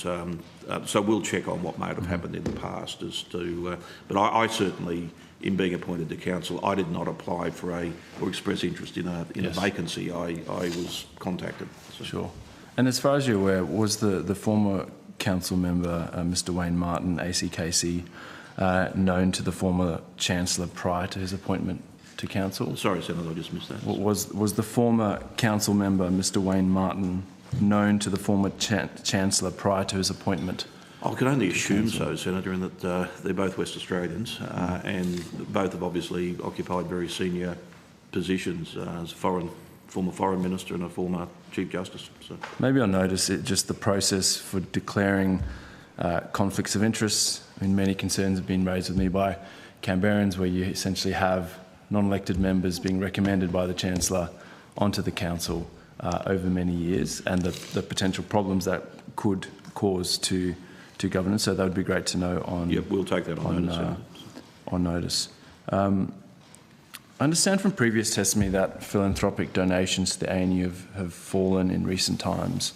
Has there been any sign of recovery there? Yeah. Yes. Yes, Senator. So we have received new and actually repeat donations from donors, long-standing donors, and we have actually done a lot of work with our donors, with our ACT alumni and donors, and with our international donors, particularly across the US and in China. And we've done a lot of work with alumni and donors in getting input into our next strategy. And so we think that we are on the pathway of restoring confidence. We've also contacted donors that wrote to us and let us know that because of Renew ANU, they didn't want to see new commitments go through. We've met with nearly all of those donors and provided an opportunity to input into our strategy, our next strategy going forward. That's really encouraging. That's good to hear. How many for time, Chair? I've got a few more minutes. Yeah, you've got about 4 or 5 minutes. Oh, great. Just looking at the ANAO report, sort of lays bare governance failures of fairly epic proportions. Does the ANU accept that this was not merely a failure of judgment by particular office holders, but really a failure of the governance structures themselves, where there weren't those checks and balances? Yeah, I think there are some real lessons to be learned from that report, Senator. ANU, obviously, ANAO, who I've worked with for many, many years, clearly went about their job very professionally and looked through all the documents and spoke to a lot of people in coming up with their conclusions. So some of their conclusions are applicable to a multi-member accountable body, which is the feature of what we are, in that the council, which consists of 15 persons, is all collectively and individually accountable. But the messages that came out of it and the way that financial decision making should occur in the future will be different, and we'll obviously make sure we comply with what's expected. And is the university open to legislative reform so that the same governance arrangements that allowed this to happen once won't allow it to happen again? It's interesting as to what governance, what legislative reform will be. That's very much more for the government and the minister rather than what we are in this case, which is effectively a statutory authority or a body created by the Parliament. There is an interesting issue as to a compliance culture through legislation and what must be done, and a culture. And culture is very much set by the people who are there. And in my opening statement, I outlined the sort of culture that I would hope the council would display in the future, to be more open to questioning, to have the opportunity to consult widely, to question, to query, etc. The ANU governance project, who met with hundreds and hundreds of members of the ANU community, actually had to sort of pause consultation because they had so many people coming forward wanting to chat, have raised concerns about the current structure of council. And it seems to me a situation where you have the Chancellor recommending who goes onto the council and then sitting on council with them potentially leads to the sorts of things we've seen, and probably no surprise that after she exits, a whole bunch of them think, oh, well, I'll get out of here. here too. What about the rebalancing of council and more elected reps who are actually directly accountable to the ANU community? Yeah, well, a lot of the council is directly accountable in the sense that they're elected, and those voices have been very important. At a community meeting I had with the university a couple of days after the Chancellor and other people resigned, I actually went out of my way to commend the council members and describe them as heroes, I think, of the university, because they had been asking questions, they had been pursuing issues, they had been seeking information. And of course, past council members have tried that, and some of them have felt obliged to resign, as this committee knows. In terms of the appointed members, that's very much something that, again, as I said to Senator, the Nominations Committee, which is provided for in the Act, will be key, because that's the key body in terms of recommending and how it goes about its job. But I certainly would hope that it's far more transparent, that there's a sort of a merit-based process, that there's a proper skills matrix. There are some statutory requirements that I think 2 appointed members have a strong financial background, but it's silent in relation to the other members. And so bringing that range of experience and understanding of higher education, of ANU's place in this city and this country, of broader experience of the public sector, which is probably where I come in, together with commercial experience, are all things that you would hope in a well-balanced council. So. Thank you. Thank you very much. Senators, I assume everyone is seeking another block of questions? You are? Are you seeking another block? I have a few more. Yes. Okay, so what I propose is that I'm going to move to a 10-minute rotation now, just because I'm conscious that senators do want to get to Texas as well. But Senator Kovacic, you've got the call. Thank you. Just thinking on that comment around the board requiring the council requiring 2 members with strong financial background. How many do you have on the council currently? None, Senator. And how long has that been the case? Since the resignations occurred about 3 or 4 weeks ago. Okay, so so actually it's inconsistent with the requirements of what the... We obviously need to fill those vacancies, Senator. What is the plan as to when they will be... I would say that you do, need to fill them. Well, as I've said, Senator, I'm looking forward very soon to having discussions about how vacancies will be filled. And clearly a high priority is to ensure that there are people available with those skills. Well, you did have people with those skills, people with experience in major banks, someone who was an executive director of, or still is, of the Office of Women, people who'd had experience at both the National Australia Bank and the Commonwealth Bank, the AFL. They chose to leave us, Senator. Yes, and I'm very keen to understand why, which is why I'd like to see those letters. Is there any chance we'll have them within the next hour or two? We have them now? Senator, so, yeah. Yes. So if we could table those now, that would be great. Can you explain to me why it's taken so long to replace those council members? Well, it's not very long, Senator. It was less than a month ago. Well, it's a month that the university has been operating without members with financial expertise. I would suggest that that is a long time. Well, there have been no decisions requiring financial expertise in the last month. Really? Ordinarily, Senator, the role of the council... When was the decision around the $5,000 bursary made? The role of the council is to govern. There is a large amount of delegated authority to the management of the university, and that type of decision is exactly what you'd expect the leadership group to get on and do. Thank you. I understand what the role is. Could you tell me when the decision was made around the $5,000 bursary? I don't know the exact date. I have to take that on notice. Can you provide it on notice? Do we know whether it was before or after the council members with financial expertise resigned? I think it was, I'm fairly certain it was before that. It was part of an overall strategy to support students. It had gone through university exec, it had gone through a number of internal processes and checks and balances. And when was the decision made to send the email out to those students to confirm? If you could provide that on notice. Thank you. And if that was before or after, obviously. And on the evidence that was provided earlier about the $5,000 bursary primarily benefiting rural, regional and remote students, Do you anticipate that would also benefit other equity cohorts and potentially increase the proportion of equity places the ANU stands to receive under the new managed growth system and needs-based funding model?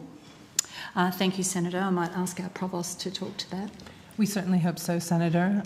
You also note that there is a $3,000 bursary to local Canberrans that may have also deferred their enrolment due to financial difficulty as well. Was the $5,000 bursary was part of the thinking of that around the new managed growth system? Was that part of the decision making? It was part of the decision making, Senator. Thank you. I have a quick question about CMAX. Could you tell me the total amount the ANU has paid or is contracted to pay CMAX advisory in both the 2025 and 2026 calendar years? Yes, and that Senator. can be on notice, if you like, given time. I might ask, do we have that figure, Michael? Just checking it. Yeah, and in the interim, could you tell me what CMAX has been engaged to do? Like, what does it do for ANU? CMAX have worked for ANU for a number of years. They provide specific advice and specific expertise around government relations and preparation for activities such as this. Okay, so they assisted with your evidence today? Yes, Senator. And did they assist with the opening statements? No, that's all my own work, Senator. No. Well, Okay. not all my own work. I consulted widely, but CMAX would have seen a copy, but it's my work. Okay. Did they assist with the length of the opening statement you provided today? I got a bit of feedback that I was pushing the committee's patience by running to 8 minutes, but we managed to get there. Thanks, Senator. We're usually pretty polite, but, you know, Yeah. we've got to share. No, this is a share much stuff nicer around. committee than some of the ones I've seen in the past, Senator. Senator, we do have a question on notice that we've answered, so I'm happy to make that available again. Thank you. Would you be able to table the scope of works and provide on notice ANU's total spend on external communications and public relations consultants since the 1st of July 2025? Will do, yes. I now have some questions in relation to one of your lecturers. I would like to table documents 20 and 21. This is a report in the Australian on the 23rd of May this year regarding Andrew Hammond, a senior lecturer in Middle Eastern politics, and a 9-page document setting out some of these posts he has made. These documents appear to show that after the past 3 years, Dr Hammond has reposted material that's called The Widespread and Well-Documented Rape of Israeli Women on October the 7th as a, and I'll quote, thoroughly debunked rape hoax, shared calls to wipe Israel off the map, alleged that the US Vice President raped children on camera, asserted that Jeffrey Epstein was a Mossad asset, alleges that Israel exercises conspiratorial control of countries around the world, and called the October 7 terrorist attacks a Zionist dream time, and I would seek a definition of that later, that was done in order to allow Israel to create the violence-induced depopulation of Palestinians from Palestine. Could you tell me when these posts were first brought to the attention of the ANU? Thank you, Senator. I couldn't tell you exactly the first date that they were brought to the attention of management, but what I can say is that there is an active investigation afoot on this matter. It hasn't been reached conclusion yet. It has been going for some time. That's probably what I could say. It is a workplace matter. Did any of Mr Hammond's peers raise objections about one of their colleagues casting doubt on the well-documented horrific sexual assault, torture and murder of Israeli women and men on October the 7th? This is part of the investigation. This is what's being considered as part of the investigation. Do you have anything more to add on that? I do not, no. Okay. We've taken this very seriously, Senator. Yeah, I would hope so. Yes. The article in the Australian notes that the remarks were made on an X account. until the posts were included in a formal complaint, that same ex-account advertised his position at the university and his expertise in the field of Middle East politics. Do you consider it appropriate for a lecturer at any university to advertise their credentials via the same platform that they use to call for the destruction of any country and to deny sexual assaults? Yeah, I mean, in short, no. And none of our norms and principles at the institution would support that. Okay, thank you. Did someone internal to ANU bring them to your attention, or did someone report them externally? I think both, Senator. Okay. Has Dr Hammond been suspended? Okay, I didn't know the answer to that. I believe not at this point, Senator, because we are under investigation to understand because as you had just said, he had deleted his account, and so we have had to retrieve that material to understand what he tweeted and what he retweeted and how that was understood as his own words. And so that is under investigation. Were you aware before I mentioned it now that he actually had his position at the ANU on his ex site? I did not know that it was associated during the time that these were tweeted, so we need to have a look at that. Yeah, and we are. So to be clear, he is still teaching students whilst this investigation is on foot and still being paid by the ANU, by the Australian taxpayer, where he's said that the widespread and well-documented rape of Israeli women was a thoroughly debunked rape hoax. I mean, that's a fact. That's known, correct? That's not in question that occurred. Senator, he is still on staff at the Australian National University. I do not know if he is currently teaching. So he's on staff, which means he's being paid. So we know he's still being paid. The Australian taxpayer is paying his salary. We don't know if they're getting any value for money for that because we don't know if he's teaching students. How long will he continue to be paid for whilst this investigation carries on? We'll take that on notice, Senator. Oh, how long? Thank you. How long do you expect the investigation to take to be completed? I actually don't know the answer to that question, and one would hope it's imminent. I would expect that it would be, rather than hope, I would expect and insist. Yeah. No, this is clearly a very serious issue, Senator, and we will obviously do everything we can to ensure it's dealt with as properly and quickly as can be done. Mr Metcalfe, has this issue been the content of any discussions at the council? Not that I recall, Senator. Really? No, that's an interesting issue. It would be open if a council member wished to raise it, but even though these are very serious allegations that are being made and very properly presented by you, ultimately code of conduct issues, which is what this is, are matters that have to be dealt with by the employing authority, which is the Vice-Chancellor and her staff.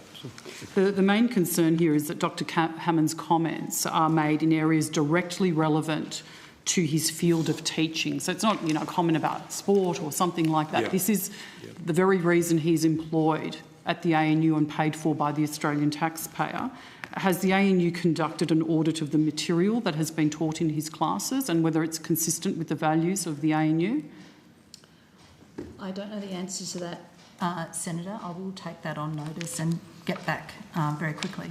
Can we find out if he has actually taught in his classes that the October 7 terrorist attacks are a Zionist dream time, Israel should be wiped off, and that those rapes were a hoax? I think that's something really important for us to understand. I think so too, Senator. We will take that on notice. Senator, I am due to rotate, but I, of course, can come back. Senator Freaky, you have the call. Thank you, Chair. Just a couple of quick follow-up questions to clarify on Dr. Tom's report. Will that report be made public, Professor Brown? I'll take that one, sure. Senator. We do not intend to make the full report public. Mm-hmm.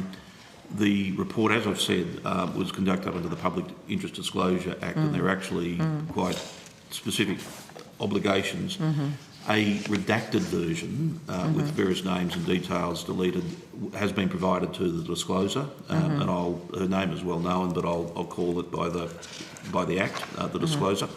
And the Ombudsman's also received a redacted copy. Could you provide the committee with a redacted copy? That is something that's currently under discussion with the discloser.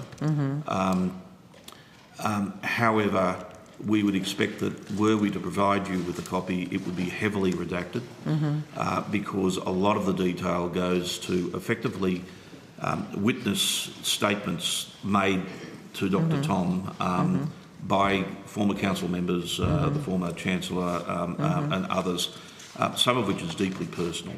And I can't see any public interest in all of that being in the public domain.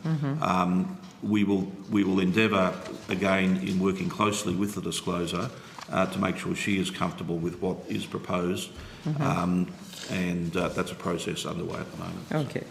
And just a clarification, because I don't think it was clear, maybe you said it and I wasn't listening closely enough, but ANU Council statement on 8th May this year shared that there were 12 recommendations from that report, 1 disclosable conduct and 5 adverse finding in relation to former council members. Correct. That's correct? Correct. Are any of these findings against the former Chancellor Bishop, Vice-Chancellor Bell, or any current or previous council members? Again, Senator, I'm sort of really reluctant to get into... You don't have to name council members, but are they against the council members? It relates to former council members. Former council members. And you're not willing to say whether it related to... I prefer not to, Senator. This has been a very traumatising issue. I do know that. I'm deeply conscious of the rights and obligations under the Act to the disclosure. But also to others who may be caught up. There are quite specific prohibitions around any form of retribution. And so, while of course Parliament has powers, I really do want to be thoughtful in how we approach this. Okay, we might put it on notice and you can have a think about that. Yeah, I suspect that we will have had the discussions with the disclosure as to what she might be or may not be comfortable with. Ultimately, the university needs to consider its legal position as well. So. Sure. Last estimates, I asked whether ANU has any partnership, investments or links with any weapons, tobacco, fossil fuel and gambling companies. We did receive an answer, I think it was yesterday or day before yesterday. And the answer states that ANU has almost 5 million in holdings in weapons companies, but this is only your top 10 holdings. So I did ask for all, not just the top 10. I'm just wondering why only the top 10 were provided to me and not all.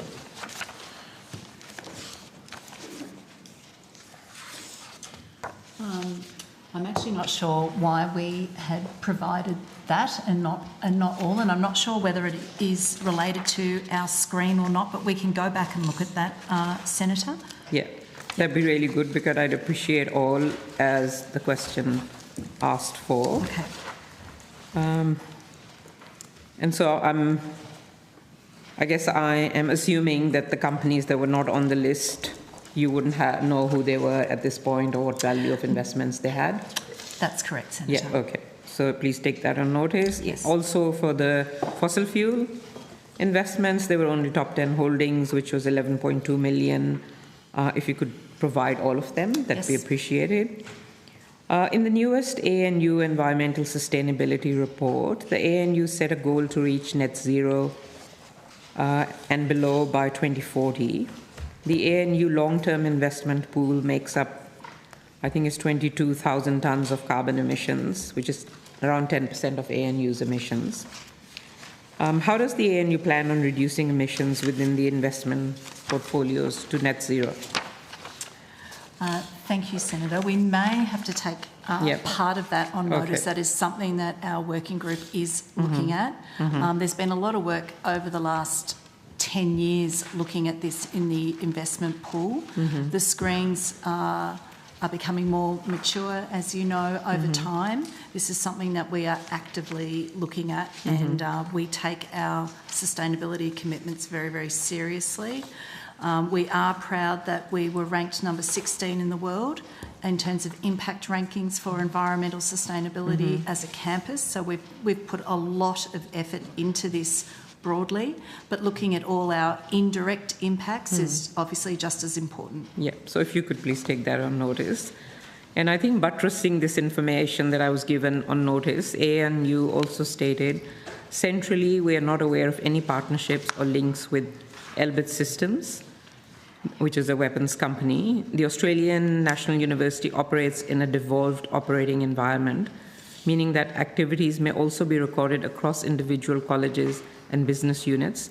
As a result, this information may represent only a partial view and does not capture all partnership activity occurring across the university. So I'm just wondering if you can't have oversight of all partnership activity over the university, like how would you manage that? Where would I go to find that information? We are in the process, Senator. We have been for a couple of years now, or I should say 12 months in centralising our information systems. They have been devolved for a long time, particularly centralising our systems on our partnerships and our relationships. We're very close. We're going to be very confident with that shortly. But in terms of our investment portfolio, we've understood that as I understand. As long as I've been at ANU, we've understood what that is in full. Okay, so you don't think there are any, in other colleges, there are investments that you don't know about? That's correct. And I think what this point, I'm just looking at the question on notice now, in terms of partnerships, I think what's being referenced here is actual research partnerships. Okay, so research partnerships and not investments. Yeah. So you're pretty confident that there are no investments in tobacco or gambling companies, as you said to me, but there could be partnerships or links with those companies that you don't know of, or even weapons companies. There's the possibility of that being the case, Senator. We wouldn't want to say unequivocally that there isn't at this point. Okay, and when is this, how do I get this information? How do I make sure that there are no partnerships, links, or investment in Elbit Systems, for instance, across the board? You asked that question and we take it on notice, Senator. So, okay, you will take it on notice. I'll put some others on notice as well. You also provided on notice that the investment committee will consider an amendment to the socially responsible investment policy. That's correct. What is this amendment and when is the committee considering it? Thank you, Senator. So this is work that we kicked off the end of last year. I asked for a working group to be put together of representatives from across the university, and this was to look at our definition of our investment policy, to examine our screens and the effectiveness of those screens. What I would say is that the working group has made a number of recommendations. To be fair, though, the working group has not reached full consensus on this matter.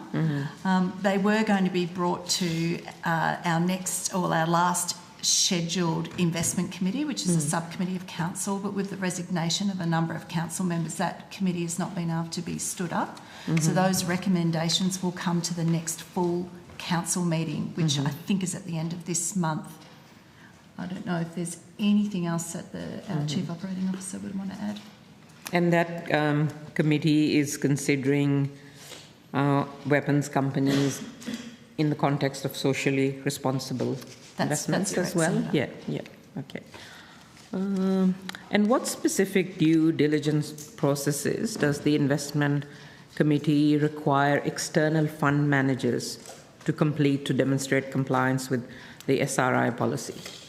Is there anything that is required? As I understand it, and I am happy to take this on notice, but as I understand it, we require our investment companies to do a parallel screen every 6 months to check that they are screening for our policy as stated.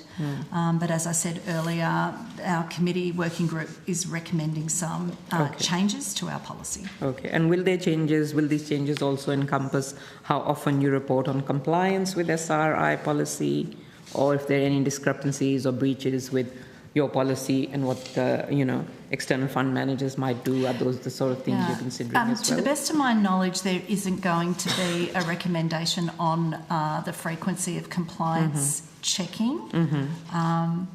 Yeah, to the best of my knowledge, there won't be a recommendation on that, but there could be. Yeah, okay. Certainly a question I can ask. Yeah, okay. Thank you. Thanks, Chair. Senator Pocock. Mr. Metcalfe, in your opening statement, you talked about leaks to the media being a serious breach of protocol and process. Are there any investigations underway into these leaks? Not as such, Senator.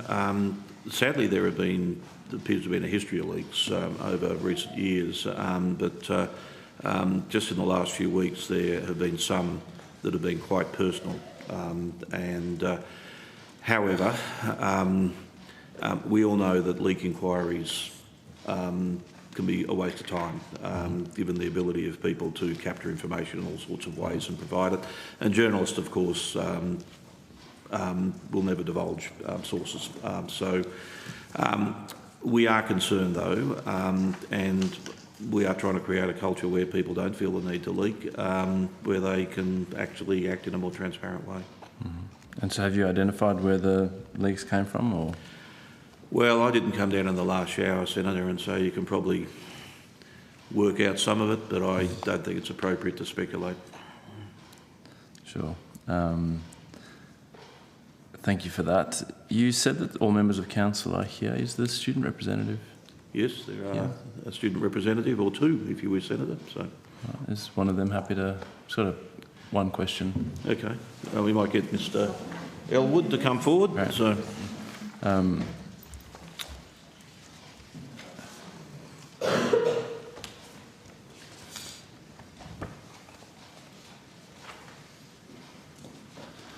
I wanted to ask about the impact of the Job Ready Graduate Scheme on ANU students. The Albanese government is now in its 5th year running the country, but reform of the coalition's failed Job Ready Graduate Scheme has not progressed. And talking to humanities students, they're being hit with $50,000 plus degrees now. And evidence-tendered estimates suggest that that's going to happen for at least another 18 months until we see any change. So I was interested if you're able to talk us through the impact that's having on students currently studying. Absolutely. Thank you, Senator. My name is Charlie Elwood. I'm the undergraduate member on ANU Council. The impact of the Job Ready Graduates package is large. I can speak to my own personal experience. I'm a PPE and public policy student at the ANU. I expect to graduate with a HECS debt of about $70,000 to $80,000. So the impact of that on my ability to take out a loan for a house or various other financial activities is extensive. And that my experience is not unique, and there are millions of students across the country with that same experience. Is it impacting on, I guess, students' general view as they go through university and the experience, or do you think it's just something that they know, that'll potentially hurt if I try and buy a house and I'm going to be paying off HECS for a very long time? There's an economic piece about future discounting and decision making, etc. But students do realise the impact of the scheme. Students do realise that it is a significant financial burden, and they're aware of that. Okay. Thank you very much. I just had a couple more questions for probably from Mr. Metcalfe. At previous estimates, when you weren't here, I had been asking a question on notice, and then I asked a question on notice about who approved the question on notice. So just for context. And it was confirmed that a previous question on notice was signed off by the former Chancellor, and that question on notice categorised Dr. Allen's testimony to the Senate committee as false and defamatory, despite there being an investigation underway which I found astounding, and have obviously taken that up with the ANU. I appreciate we're still waiting for Texa to hand down this report, but given you've got the TOM report, just seen the ANAO report, is there any consideration being given by the ANU issuing a formal apology to Dr. Allen? There's currently representatives, Senator, as to how some form of some way that we can indicate that what has happened is not appropriate. Okay. Well, thank you. Very important that she has agency in that process, but I did take the opportunity when I spoke to the university community a few weeks ago to say that I could completely understand how, having raised issues in council, then feeling that she was getting nowhere and resigning, and then making public interest disclosures which were not dealt with well. I can see that she really had no choice but to come forward to this committee, and she's shown, it's obviously been a very difficult issue for her and others, and she's shown a lot of bravery through that process. So. Well, thank you. I think the ANU community will appreciate you saying that. Thank you for your time. Thank you, Senator Pocock. Senator Kavasic, is seeking the call again. Yes, thank you. Just a couple of brief questions from me. In light of Dr. Hammond's conduct, does the ANU still oppose the International Holocaust Remembrance Alliance definition of anti-Semitism? Because I understand that failed multiple times at your council last year in relation to academic freedoms. Senator, to start with, any form of anti-Semitism is abhorred at ANU. Council met for its council planning day on the 16th of February. We invited Dr. Alan Finkel to come and talk to council, and council resolved at its next meeting, which I think was on the 24th of February, to adopt the Universities of Australia, part of the Universities of Australia definition of anti-Semitism. But not the International Holocaust Remembrance Alliance definition of anti-Semitism? That's right, Senator. We do include that, that definition of anti-Semitism in all our education and our training materials for all staff and students around respect, rights and relationships training, but the actual definition that was adopted by Council was part of the Universities of Australia definition. Could you tell me why the other definition wasn't palatable to Council? What was the issue with it? I can't answer that question, Senator, and I'm not sure if before my time it was considered or not considered by Council. I can't actually answer that question. Could you find out for me on notice what the issues were? I expect that would be minuted or there's a concern that there's a narrative that, anti-Semitism, is abhorred and it's terrible, but this is an example of where it's been tolerated and it's currently being paid for by the taxpayer. Yeah, I concede, Senator. Yes, we'll take that on notice. Thank you. And just to finish off on that, that complaint about Dr. Hammond, my understanding is there was a complaint about his behaviour that was lodged on the 12th of April to the Interim Vice-Chancellor by Mr Jack Pinchevsky, and then also to, I understand, the Chief People Officer and to the Interim Vice-Chancellor's Chief of Staff, and that ANU confirmed it was investigating on the 23rd of April, and that Mr Hammond was given a deadline of the 11th of May to respond. Do we know whether he has responded and what has happened with that response?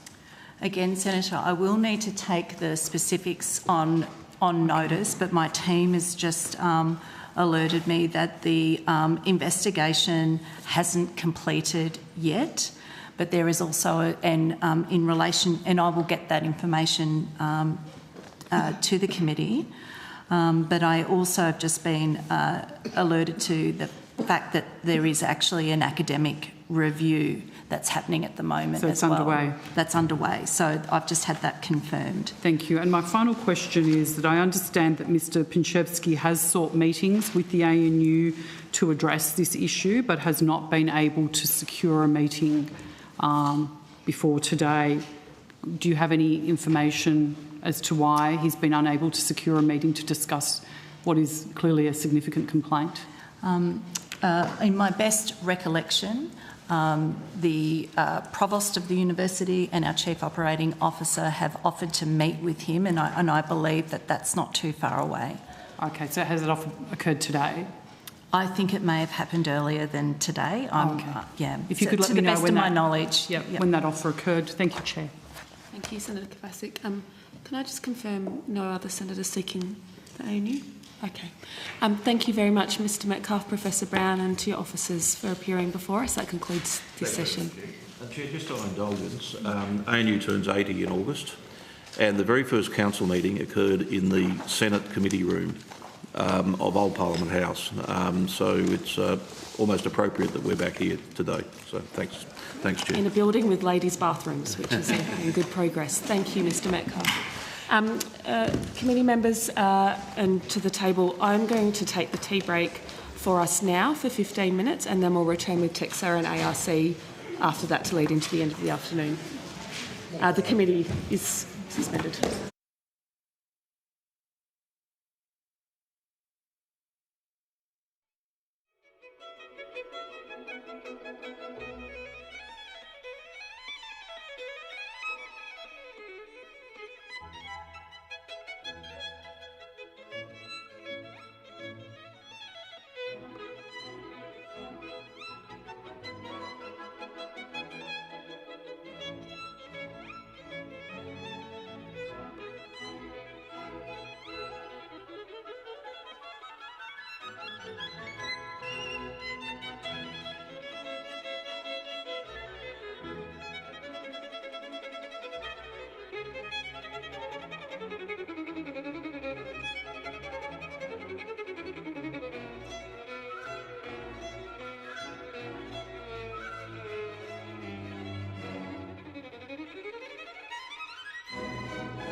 We will now resume, and I would like to welcome Dr. Mary Russell from TEXA and to your officers as well.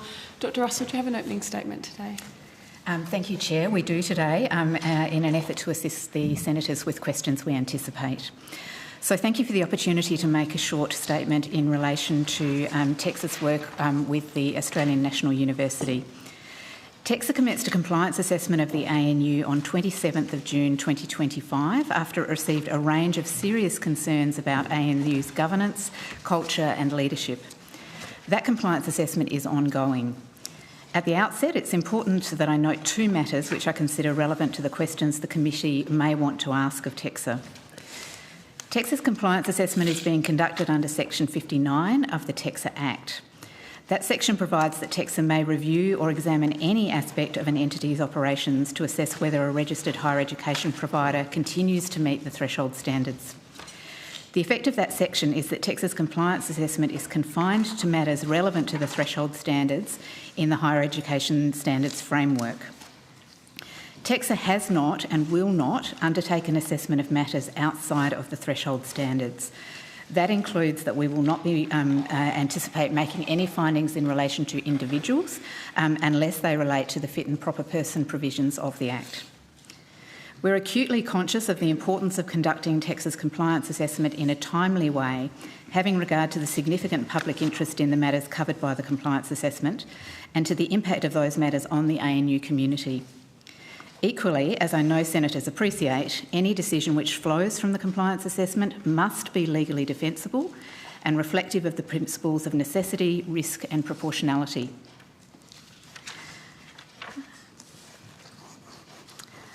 Which are embedded in our Act. This includes properly and carefully considering the wide range of new developments that have occurred since TEXA's compliance assessment commenced. I'd like to just comment on the independent opinion provided to TEXA by Ms Linnell Briggs, as I'm aware there's significant interest in that. I know that both this committee and the broader community have raised a number of questions about when Ms Briggs' independent expert opinion will be finalised and available. I'd like to address some of those questions directly. Ms Briggs provided me with her independent expert opinion on 7th of April 2026. After that date, she provided further amendments on 20th of April 26, 21st of April of this year and 12th of May this year. Those amendments addressed factual matters which had come to Ms Briggs' attention after she submitted her opinion and were not proposed or requested by TEXA. Ms Briggs' independent expert opinion is lengthy and addresses a wide range of matters linked to her terms of reference. I've carefully considered whether it would be appropriate for TEXA to release Ms Briggs' document or an extract of that report at this time, given the significant public interest in her work. Equally, as I'm sure the committee understands, it's important that any release of the material relevant to TEXA's compliance assessment not prejudice the effective conduct or conclusion of that compliance assessment. After carefully considering these matters, I consider that the release of Ms Briggs' independent expert opinion, an extract of her report or a redacted version of her report would prejudice TEXA's capacity to continue to conduct or effectively conclude the compliance assessment. I hold this view because, firstly, release of the report or an extract or a redacted version before TEXA's commissioners have had an opportunity to review and form views on the totality of the evidence relevant to the compliance assessment would prejudice commissioners' capacity to fairly and dispassionately consider Ms Briggs' opinion alongside all other relevant evidence. The nature of the matters considered by Ms Briggs is such that TEXA needs to carefully consider how to afford the ANU and relevant individuals procedural fairness in the context of TEXA's broader compliance assessment. Release of the report or an extract or a redacted version before the ANU and relevant individuals have been afforded that procedural fairness, once again, would prejudice TEXA's capacity to fairly or effectively provide an opportunity to address matters relevant to the compliance assessment. Importantly, the range of additional concerns that have arisen since TEXA instructed Ms Briggs to provide the opinion in her terms of reference. This means that there's a significant volume of other evidence which now needs to be weighed and assessed in addition to Ms Briggs' report. The appropriate way for this to occur is for TEXA staff to prepare advice for TEXA's commissioners and for them to review the totality of the evidence and form a decision. TEXA remains committed to being as transparent as possible in both the conduct of its compliance assessment and any decision which flows from the compliance assessment. We also remain committed to concluding the compliance assessment as soon as appropriately robust processes permit. We're continuing to consider how to facilitate those objectives while maintaining the integrity of the assessment. I would like to speak to the voluntary undertaking, which has been the subject of discussion earlier today. While I would not normally seek to address media reports about matters relevant to TEXA's work in an opening statement, it is important that I provide the committee with basic factual information about the origin, nature and purpose of the voluntary undertaking that has been offered by the ANU and accepted by TEXA in relation to the recruitment of the ANU's next Chancellor. First, the undertaking was not imposed by TEXA. It was offered by the ANU after discussions between ANU's Pro-Chancellor, now Interim Chancellor, Dr Marshall, and TEXA. These discussions occurred to identify how a robust process could be undertaken to fill a key ANU leadership role in a timely way in the context of an ongoing compliance assessment. The discussions also occurred in the context that TEXA had raised concerns about ANU's governance, including in relation to oversight of them of options. A majority vote of Council resolved to offer the undertaking to TEXA. Secondly, the responsibility for appointing the next Chancellor remains with ANU's Council, consistent with Council's responsibility under ANU's establishing legislation. This is reflected in the terms of the undertaking itself. The undertaking does not provide for the selection panel established under the undertaking or for TEXA to appoint the Chancellor, as has been publicly claimed. Third, TEXA has no role in the deliberations of the selection panel. The undertaking provides for those deliberations to occur confidentially, with TEXA's role limited to providing feedback on request of the panel or to receiving feedback or advice from the panel about the selection process. TEXA has not and will not seek or receive any details about the evaluation or recommendation of individual candidates by the panel. We note that the appointment of a new Chancellor is an essential step in the ANU moving forward from a very challenging period, and we're pleased that a robust process has been established to progress this while our compliance assessment is being concluded. Thank you, Senator, and I welcome your questions. Thank you, Dr Russell. Just a reminder to senators that as a committee we're seeking to deal with questions which go to the ANU first. And then at the conclusion of those questions, if senators have other questions for TEXA, we'll then bring in the Chief Commissioner, Professor Kerry-Lee Krauss, but she will not be joining for this session on ANU for the sake of preservation of the independent process. So I think we'll do 10-minute rotation, senators. I'll start with the Deputy Chair and then I'll come to you, Senator Faruqi. Thank you for your opening statement. Just so I can clarify, is it the intent to not release the report at all, or to only perhaps release some of it after you're comfortable around procedural fairness? And I'm referencing the Briggs report. Thank you, Senator. So I want to be clear that the Ms Briggs' expert opinion forms only a part of the information that is relevant for the Commissioners to consider in coming to their final decision. Accordingly, that decision will be broader than the matter that is covered in the Briggs report. We have a number of important considerations, including the process by which individuals who both provided information to Ms Briggs and are named individually in that report would need to be consulted. But it's not until the Commissioners have made their decision that we'll be clear about and considered all of the relevant evidence that we'll be clear about the specific nature of issues that we need to consult upon. So in simple language, you will only release the Briggs report if all of the Commissioners agree that that should be done? I'm sorry, I've been too opaque. So no, it's just that of the full range of things canvassed by Ms Briggs, we need to be very clear about what it is that we are consulting those individuals on. It remains our preference to release that report, but we don't anticipate that being able to do that before the Commission have made their decision, and after that it will be subject to appropriate consultation with those individuals. Okay. I'm not sure that I understand that any better, but I'm going to read to you from the resignation letter of the Honourable Wayne Martin, ACKC. I've been advised that a so-called council nominees on the selection committee for the new Chancellor, the council did not support any other change in its dealings with TEXA at last night's meeting.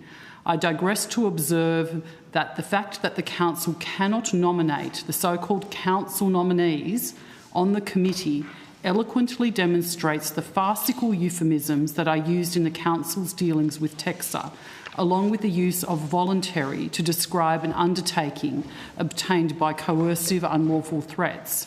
These euphemisms are obviously designed to obscure the fact that TEXA has taken complete control. So I won't read the balance of that.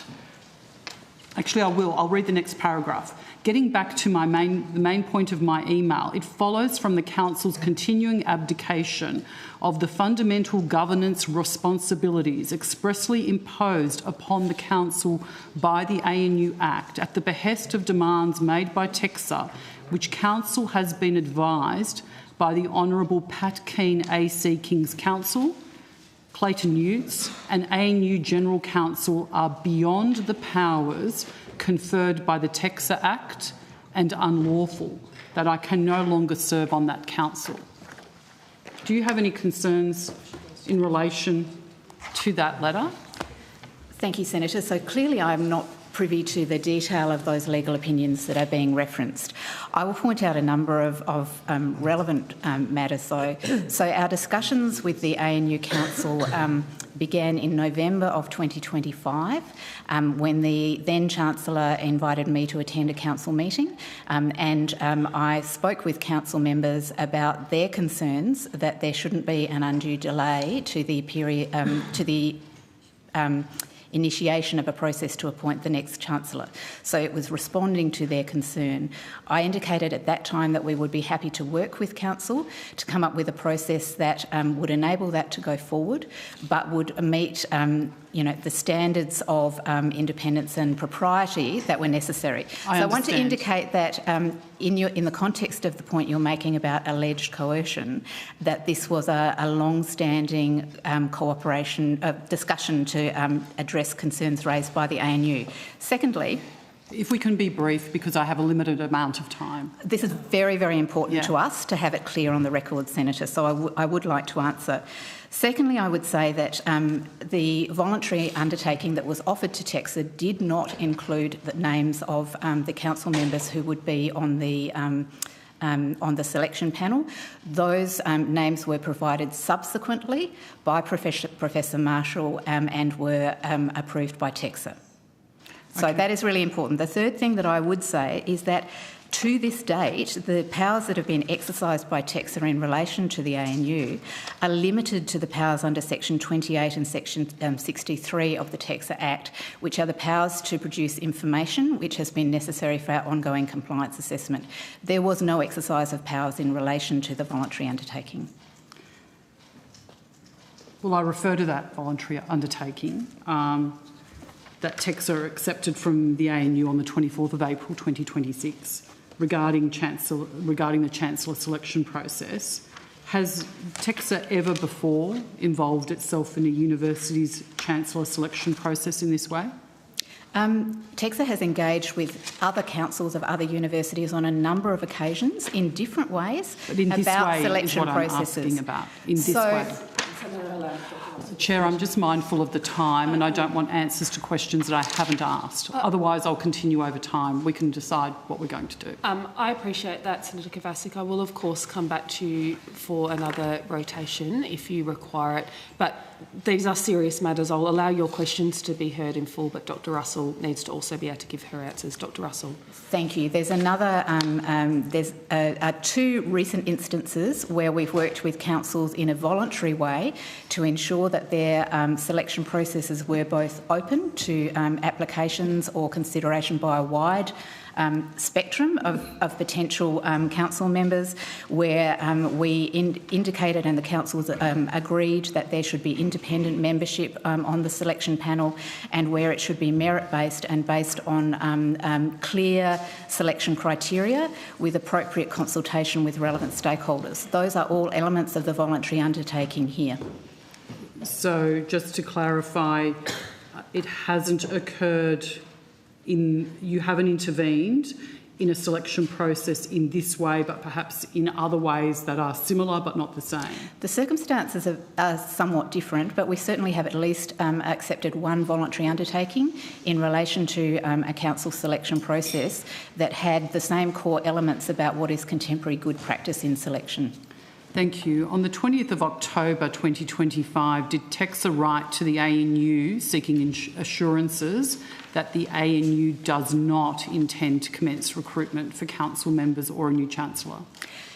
As I said earlier, Senator, we had initially started, I have said previously, we initially started by way of an agreement that the processes would not progress. However, as the compliance assessment continued and the ANU Council continued to hold concerns about delaying that process, we shifted to a process of engaging in discussion and dialogue with them about how it could progress.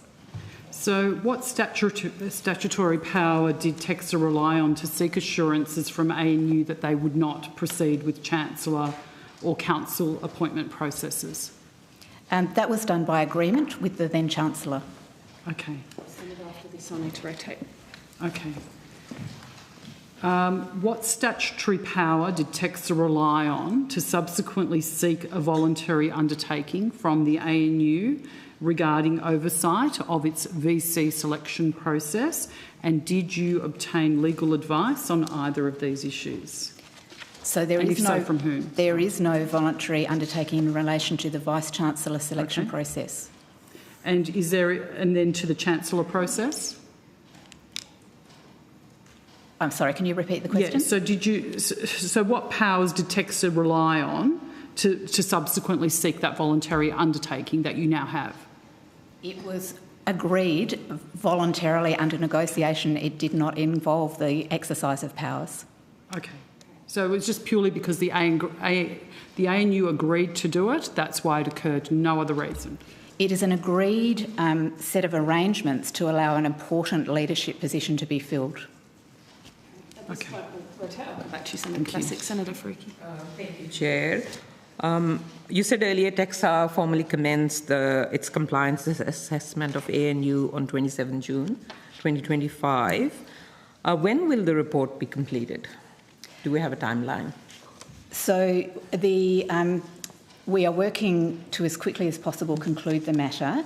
I will say that our original expectation was that most of our inquiries would centre on effectively looking back from the time when Ms Briggs was appointed and focus on Renew ANU and the appointment process and associated issues around Vice-Chancellor Bell. That has not been the case. And the reason that it has taken longer than we originally anticipated is that there have been ongoing serious concerns that we have had to investigate.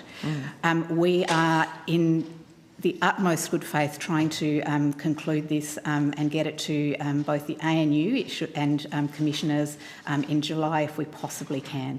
We're very aware of the need to have this concluded. Yeah.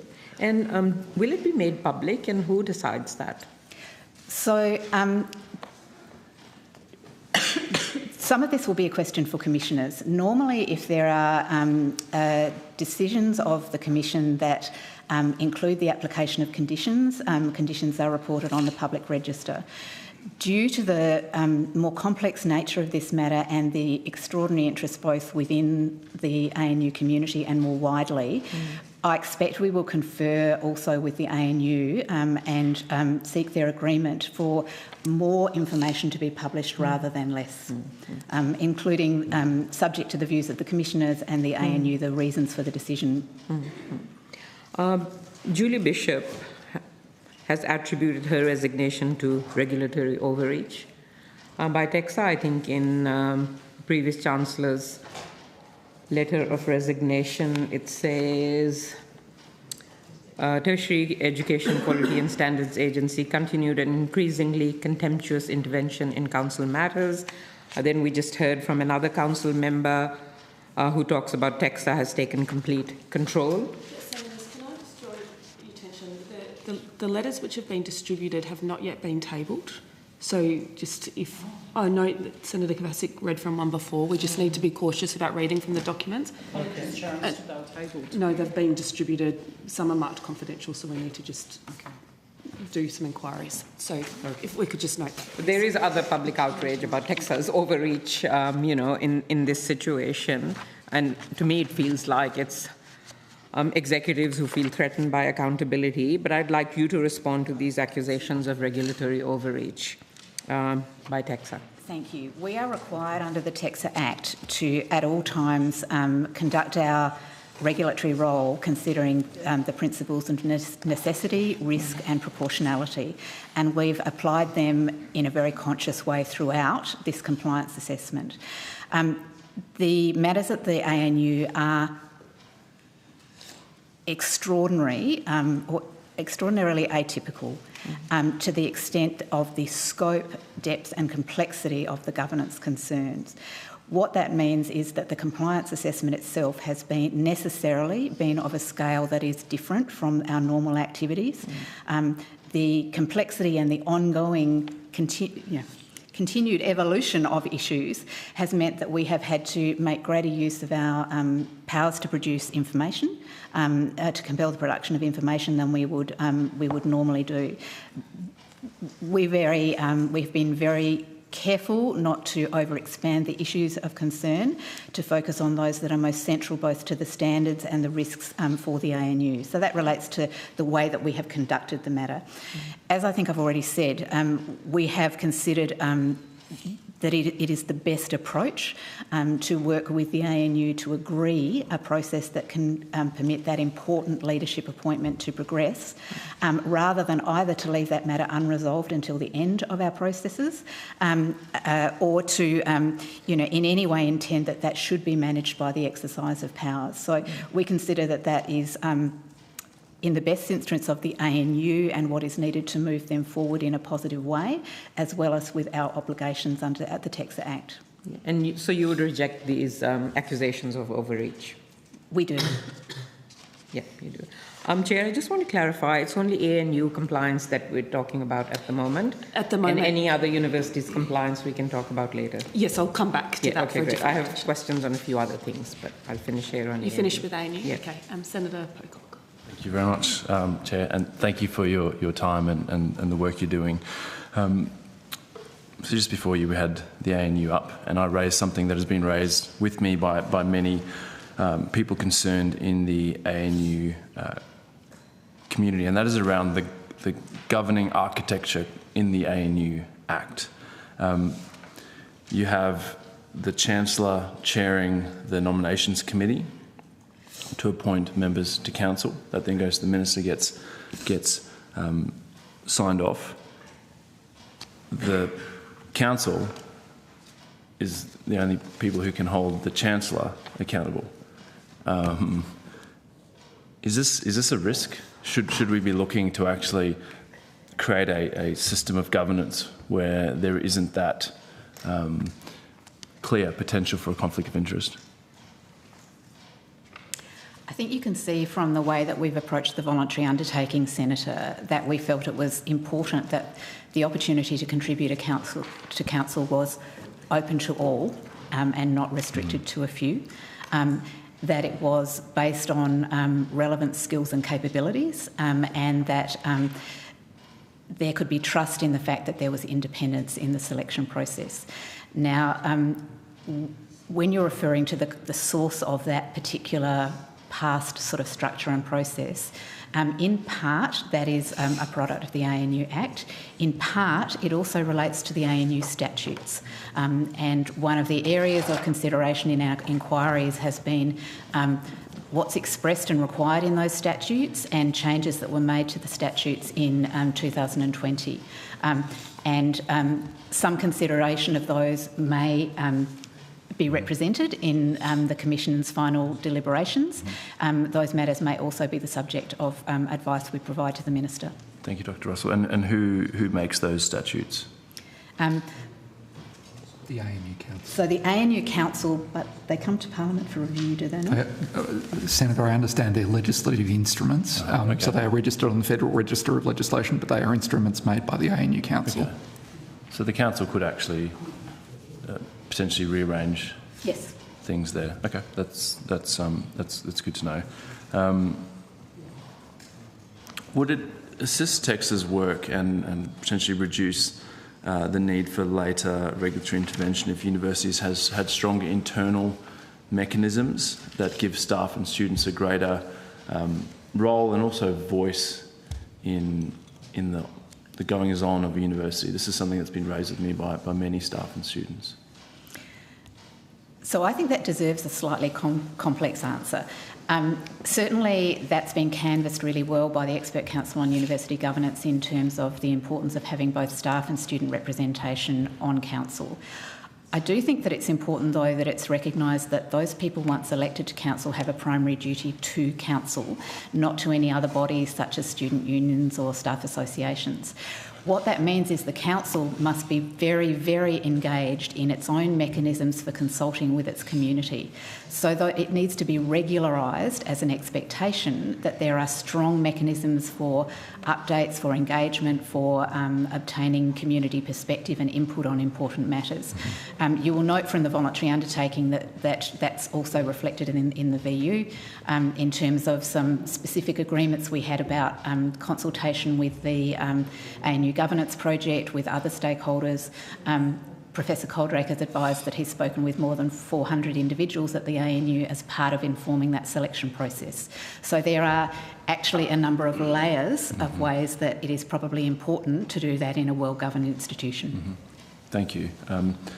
I had questions about the Briggs report, but your opening statement and then some of the questions from other senators has dealt with most of them.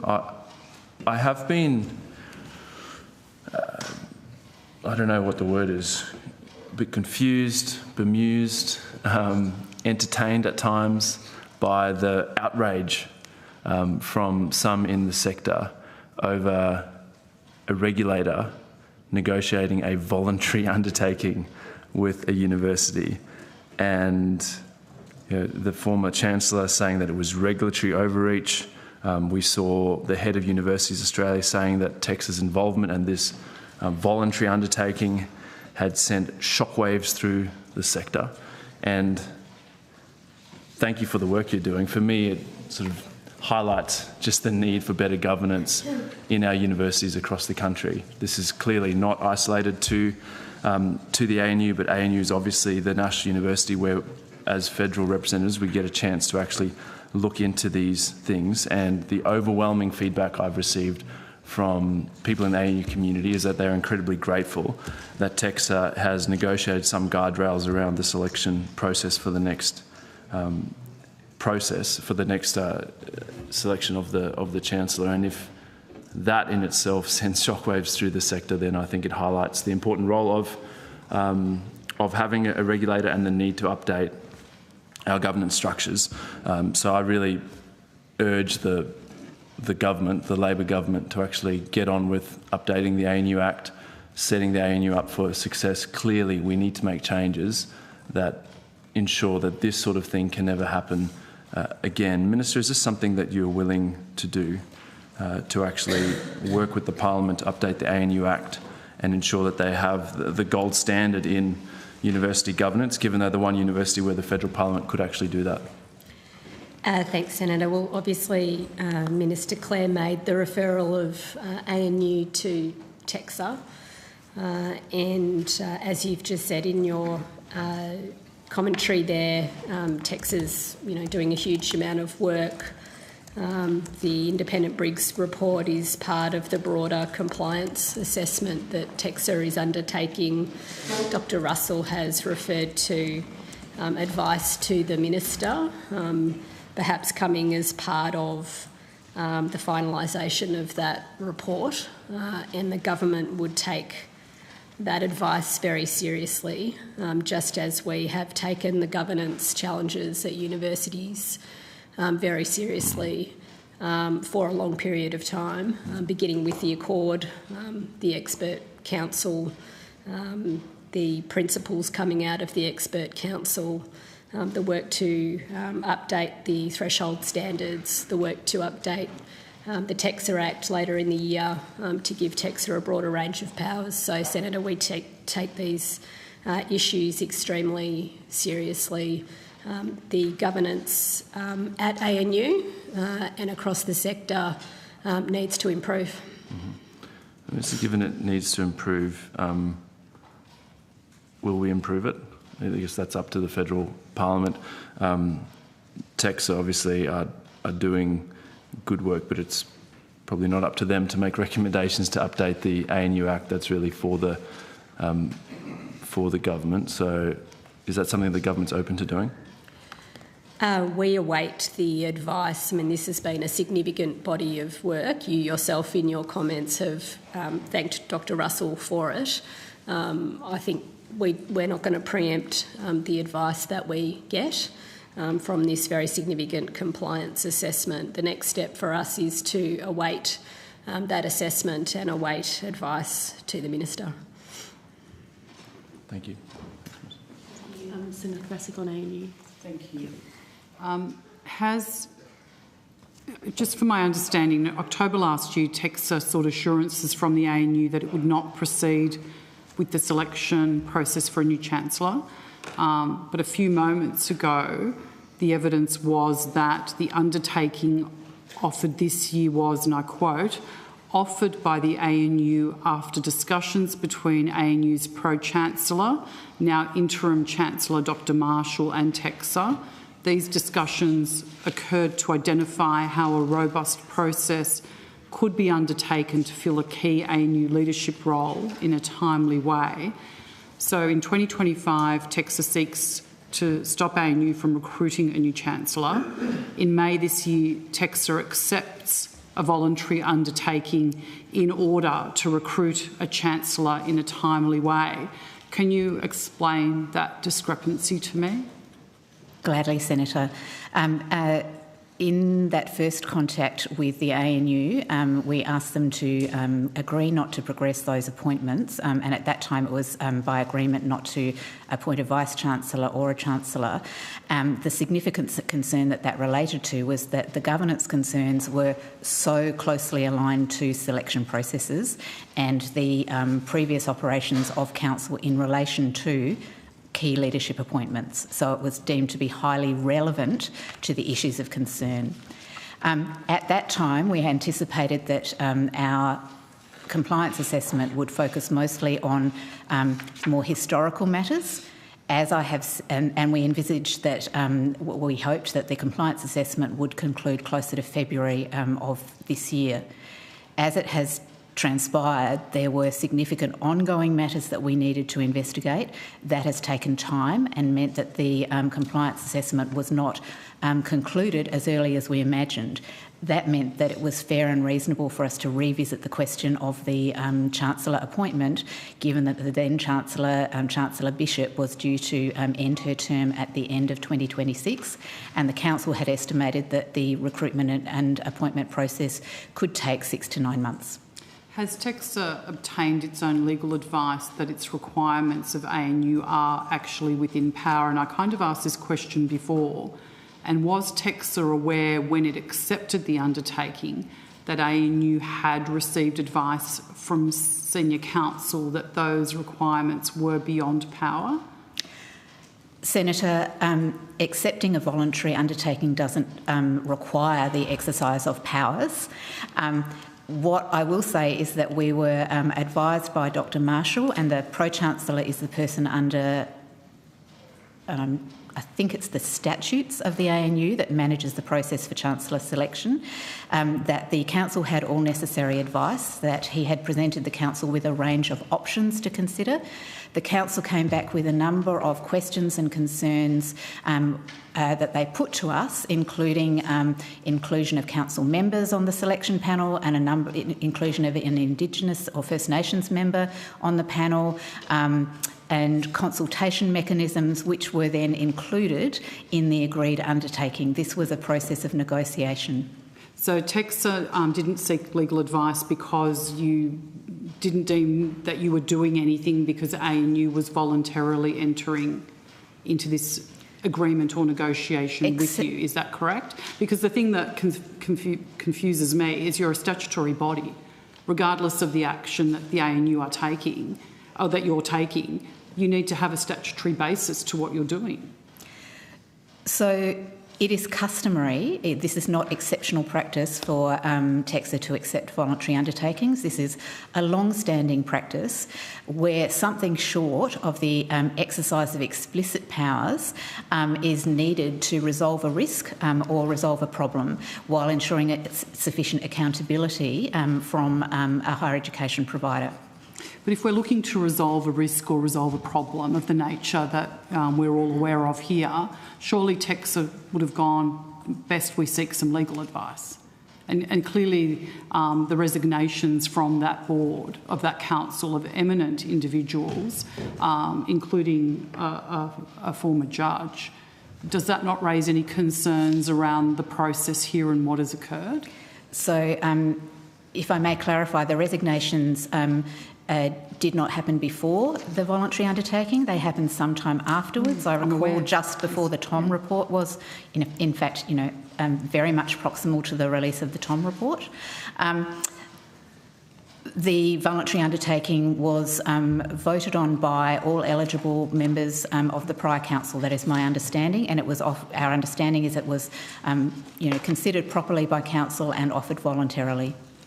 So two things from those pieces of evidence. I still haven't heard, and correct me if I'm wrong, a statutory basis for the action of TEXA or the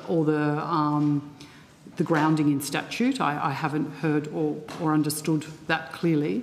But I'm also concerned by the comment that TEXA's actions here weren't exceptional. I would consider what has occurred here to be quite exceptional. Senator, there are many occasions, including during the conduct of compliance work, where matters come to our attention that we think can and should be resolved before the conclusion of the matter, or even at the end of a matter, where they can reasonably be resolved with a high degree of confidence that the relevant governing body understands the issues and risks, has an appropriate and accountable plan in place, where there can be a high degree of confidence that they will adhere to a plan by agreement. We consider in those instances that it's proportionate rather than excessive to make agreements rather than always resolving matters by exercising statutory powers. Okay.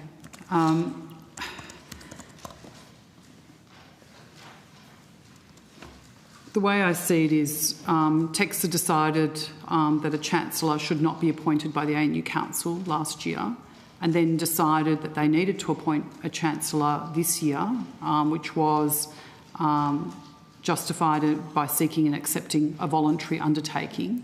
And the difference between those two is that we now see TEXA controlling the appointment process, and the chair of that process is now someone who was also formerly a senior person at TEXA. Is that correct? That's not correct in several respects, Senator. So the request for the agreement not to progress those appointments last year was that was on the basis that for the council to proceed in the usual way might pose significant risks in the context of a current compliance assessment. The Chancellor at that time agreed after we had reasonable exchanges and discussions on that matter. TEXA is not controlling the the selection process for the incoming Chancellor. We have, by agreement with the ANU, put in place appropriate guardrails for a process that is open, is based on skill and merit, and where there can be a high degree of confidence in the propriety of that process. It is being conducted at arm's length from TEXA. Okay. When was the decision made to seek the voluntary undertaking, and when was it agreed, and why was this decision made? I will tell you the time at which discussions with Dr Marshall began. If you'll give us a moment, Senator.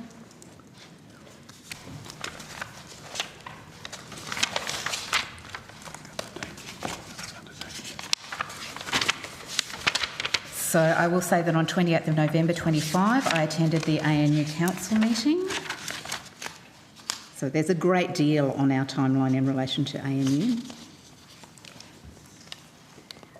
And we engaged with Dr Marshall, the Pro-Chancellor, over the period of March and April 2026. Thank you. If you could please table the timeline. Yes.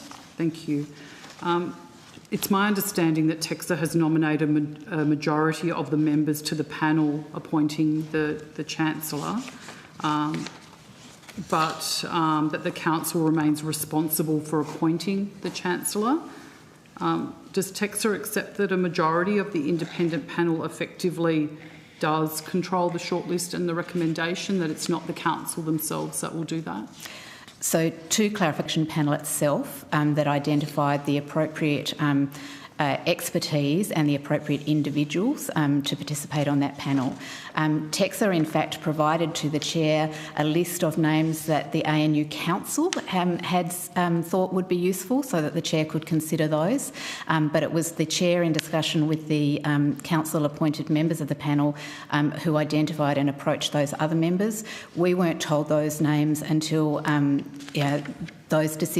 the conclusion had been drawn, and at that time the only request of us was a clarification about what sign-off was needed from TEXA in order for the process to proceed.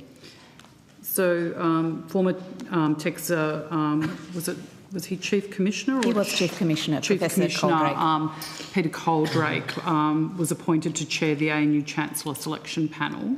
Could you tell us what conflict of interest assessment was undertaken in that regard? So the first part of the discussion with Professor Coldrake to test his available ability, and that was by telephone call with me, was to do a conflicts check. So it was to identify any past, present involvement, associations, professional or otherwise, with the ANU or the ANU Council, and to assure ourselves that he had no interest or intention himself of applying for or being considered for any position in relation to ANU. Was anyone else canvassed to be the chair of that selection panel? No, that was the position where TEXA felt that there was a need for both a strong understanding of the regulatory environment in the context of an ongoing compliance assessment, but also a very deep and strong understanding of higher education, which Professor Coldrake has. Furthermore, Professor Coldrake has worked with other universities since his departure from TEXA to complete very significant and successful appointment processes. So just to complete my understanding, Peter Coldrake was appointed by you over a telephone call? No, his willingness to undertake that role, if required, was canvassed by me in a telephone call. It's actually the ANU that has appointed him as chair of the panel. But were the ANU given any other people to choose from, or were the ANU told by TEXA or by you, whoever, this is the person that's going to be chairing your independent selection panel? No, there was actually a middle ground in that, Senator. So I put in early discussions with Dr Marshall that TEXA considered that Professor Coldrake would be an appropriate person, including for the reasons I've said, and also his background in integrity matters. The ANU, through Dr Marshall from the outset, were very positive about that appointment. So it was by agreement. So he was the only person considered? No one else was asked for. There was no request for further options. So you called him, you asked him to do it, The ANU was happy with it. The ANU Council was happy with it. He was appointed, and all of this occurred after the voluntary undertaking was secured. So we canvassed beforehand because there was a period of discussion about what the composition of the council would look like, but the appointment of Professor Coldrake to the ANU for this purpose occurred after the voluntary undertaking was signed. So just to understand, sorry Chair, I can see you're trying to rotate, I'll just ask. So was Peter Coldrake canvassed before by you in that telephone call before or after? Before. So you canvassed him before the voluntary undertaking? In order to be able to put that possibility to Dr Marshall as part of those discussions that took place over 2 months. And did Dr Marshall know about this before or after the voluntary undertaking? Before. Okay. Thank you. Thank you, Chair. Thank you, Senator. So are we in a position to move off ANU with TEXA to bring in the Chief Commissioner now? I know other senators are in that position. Okay, thank you. So that concludes our questions relating to ANU, but I know Senator Faruqi has some questions here. I'll just note, senators, we are due to go to the ARC very, very soon. So thanks. It won't take much. So if we could just grab the Chief Commissioner who's joining online. Ms Bain, okay. I don't know. Hello, welcome. All right, Senator Faruqi. Thank you. TEXA has also been investigating UTS since August last year following the suspension of enrolments in 120 of its 16 and 15 courses. Do you have an update on this investigation into UTS? Ms Bain has oversight of that matter and will give you an update. Okay, great. Thank you. Thank you, Senator. Jen Bain, Executive Director, Regulatory Operations at TEXA. Our compliance process with UTS remains ongoing. It has a number of elements that we are exploring with the university, and we need to ensure that it continues to meet its obligations under the threshold standards. We're also engaging with the work that's been undertaken by Safe Work New South Wales, National Student Ombudsman and the New South Wales Government.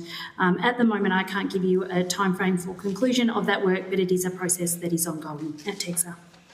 Okay, so like months, years, we don't know? Oh, no, months, I would hope not okay. years, Senator, okay. months. Okay, great. Thank you. TEXA is on the Anti-Semitism Education Working Group led by David Gonski, right? Yeah. So to date in your work, how many meetings have you had with the Special Envoy to combat anti-Semitism?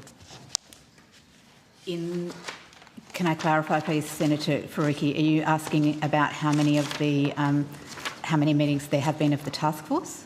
I mean, yeah, that as well as any other meetings that you've had with the Special Envoy to combat anti-Semitism. So there have been 4 meetings of the 5 meetings. Thank you.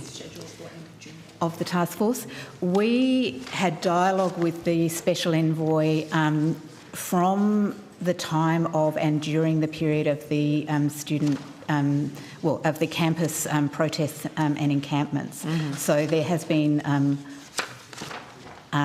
meetings before as well. Yes, yes.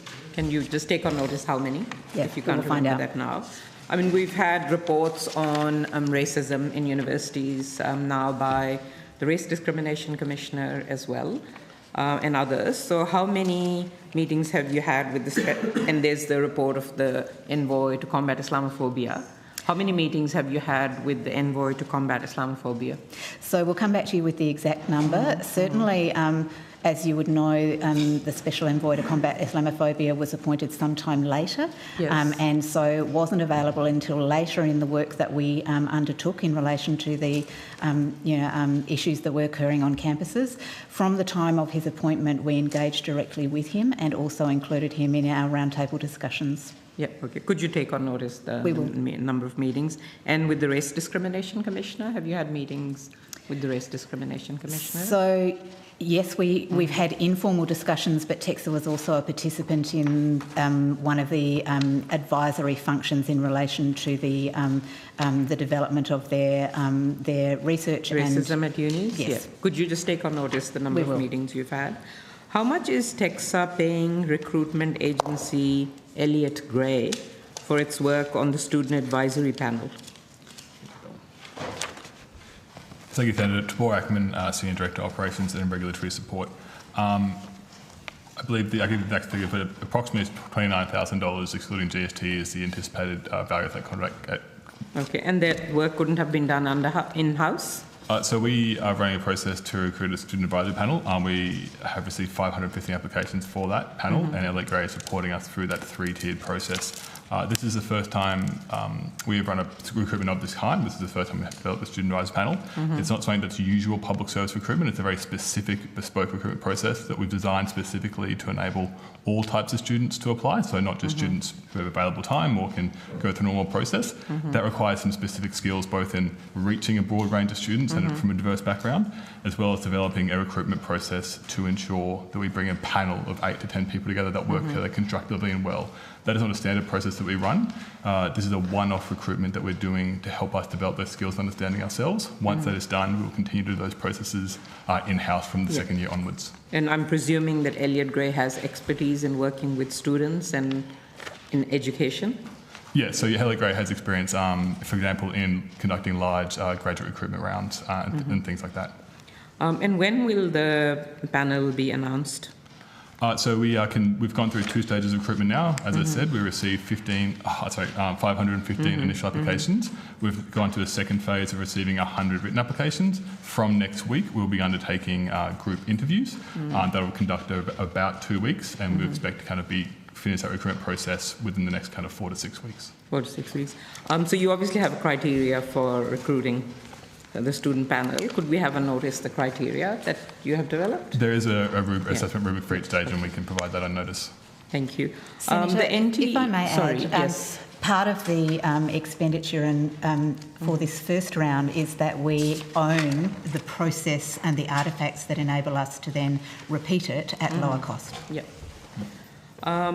The NTEU recently published a report, Overloaded, Australia's University Class Size Crisis, based on a survey of 4,000 staff. Has anyone here read that report? Yes. Yeah, okay, excellent. And when, and it's pretty dire, I think what's in that report is pretty bad. When did TEXA last raise class sizes with providers? So, Senator, that has not been a specific focus of TEXA recently. It is one of the issues that we grappled with after the, I think it was one of the issues that came up in the university governance discussions. So there is a requirement in the threshold standards that class sizes be appropriate and resources be appropriate for the learning and teaching needs. One of the difficulties is that there can't be a single ratio, a single metric, as you would well understand. You know, the needs for large lectures versus tutorials versus hands-on practical-based learning mean that there is no formula that can be applied. The way we have approached this is to make it a topic of conversation with our discussions with chairs of academic governance and other quality representatives within higher education providers. And we expect that our focus will increasingly be on ensuring that academic governing bodies are applying the appropriate level of scrutiny to ensure that the class sizes and the teaching staff ratios are fit for purpose for the specific courses that they are reviewing. Surely no course should have more than 50 people or 50 people in a tutorial, no matter what the course is. But even more so, in this survey, 83% of people surveyed say their ability to support students individually has been compromised, and half say it has been significantly compromised. So surely that raises the issue, and I'm just wondering, after having seen this survey, will you seek, more information from providers in assessing their compliance with the threshold standards? So, and I do note Professor Glover's earlier evidence about the ways that the ATEC will intend to deal with this, and this is one of those areas where we need to make sure that our work complements but doesn't overlap with the ATEC's. There are already expectations in the standards that students need to be able to access have sufficient access to academic staff, and that has always been understood as being not just in class but outside of class. So that obviously goes to issues including not just staff to student ratios and class sizes, but also our arrangements around casual versus academic staff and to academic workloads. That's right, but you've got to assess that for compliance to So this. it is the type of question that where there is evidence of concerns, we would typically look at it as part of the re-registration process. If there are very specific concerns and issues, we would consider them we would triage them in our compliance team and then look at whether they need to be dealt with in depth in compliance or whether they can be dealt with in re-registration. Okay, thank you. Thanks, Chair. Thank you, Dr. Russell, and to your officers. That concludes questions for text. Thank you. So I will now call the Australian Research Council to the table, please.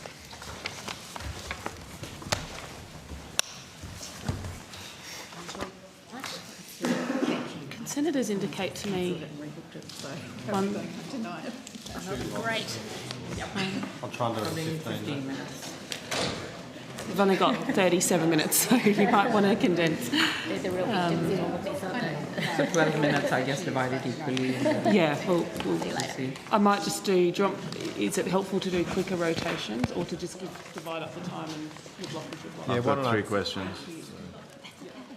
Yeah, to make sure everyone gets to go, I'm happy to just do. Like, I've got 2 separate subjects. Hello, so I'll just do one Professor. at a time. Good, how are you? I'm good, thank you. We're not really good. We're at the end of the marathon.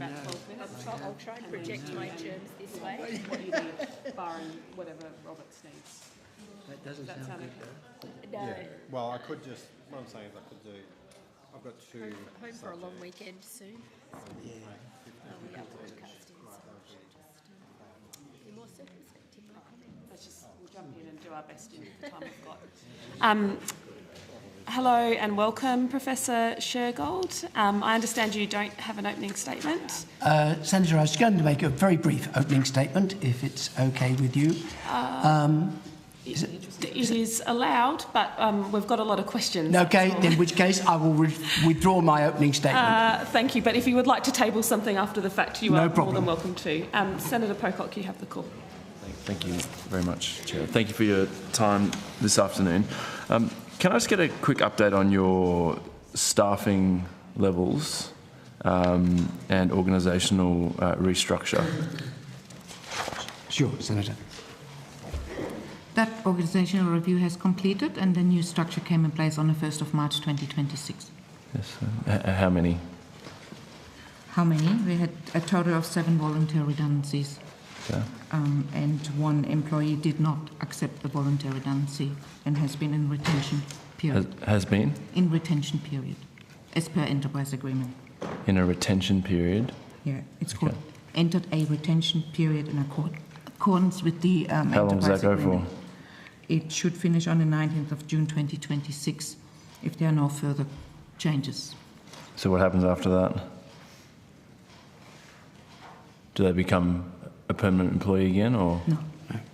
Oh, they're gone. Okay.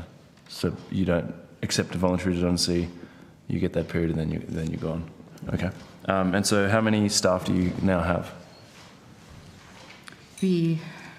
What's the total staff numbers? So Anthony Murfitt, Deputy CEO of the ARC. So current headcount is 167. That comprises 126 ASL. 126 ASL. And how many did you have last financial year? Don't have those figures with us at the moment, Senator, but I can try and track them down. That'd be good on notice. Thank you. In May, as you would be well aware, the Education Minister blocked research funding to 13 projects for reasons relevant to the security, defence or international relations of Australia. What was the total value of those 13 grants? Senator Anthony Murfitt, Deputy CEO. The Minister made a direction under Section 47(8). It was across, it was 13 projects, but the details, any further details are being withheld as it relates to national security reasons. Sure, I don't want any details. I just want to know how much they were worth. I'm not able to provide that, sorry, Senator. Why not? It's for national security reasons. We've got on the website, we've listed the information that is public that's required to be tabled.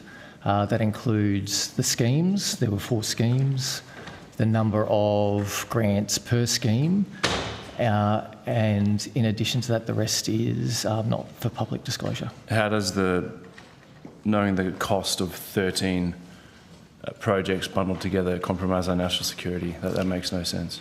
So, Senator, I think the way I'd characterise, maybe I'll step back a little bit. No, I just... So when we're looking what's the reason? So where the ARC's released the Research Security Framework, it outlines the areas that are considered when providing advice to the Minister.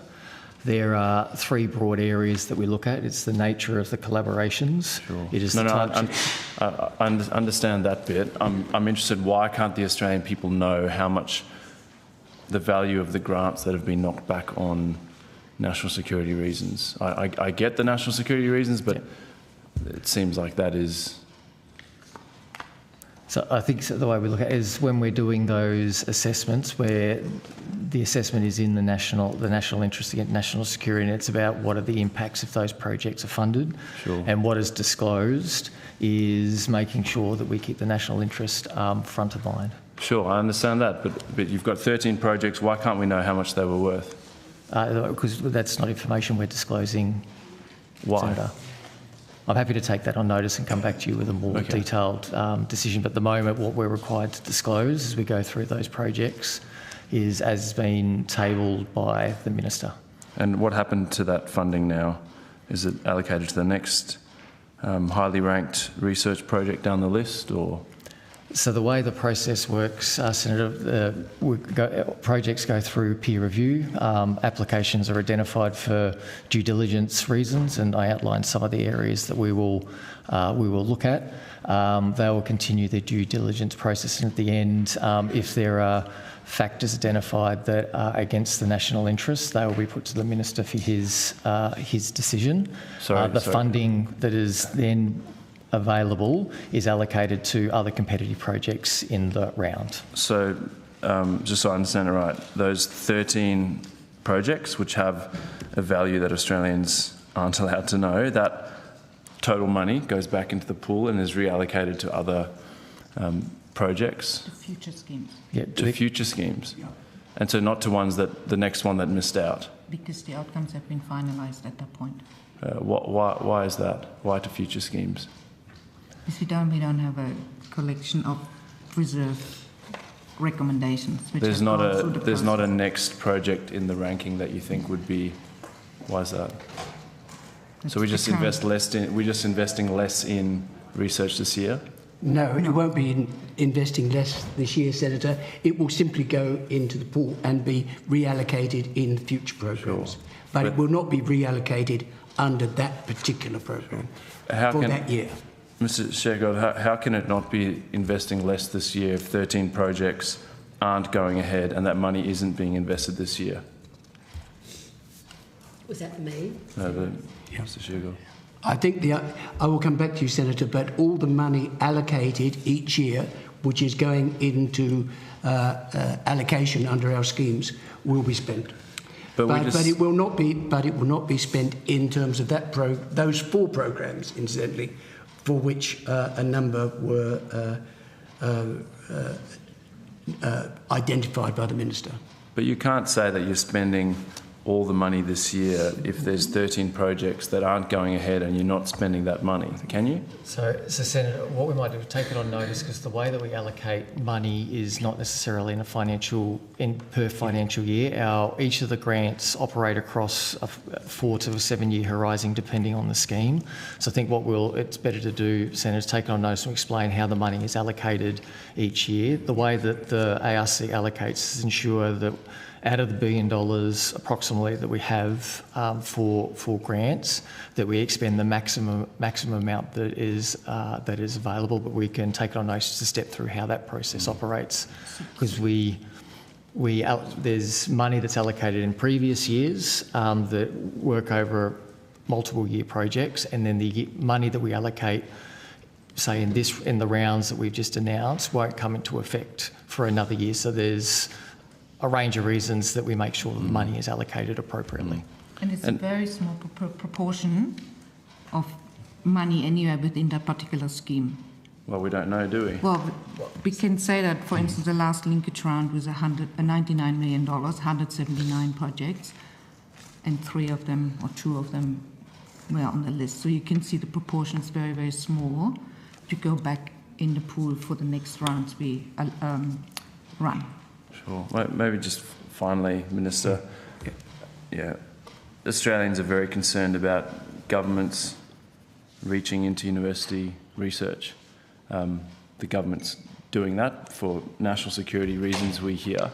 How can the government justify a level of secrecy where we're not even allowed to know how much these research projects were worth? Like, that just seems like almost comedic levels of government secrecy. Senator, we will explore, if it is possible, to allow you to know how much those programs were in total. Okay.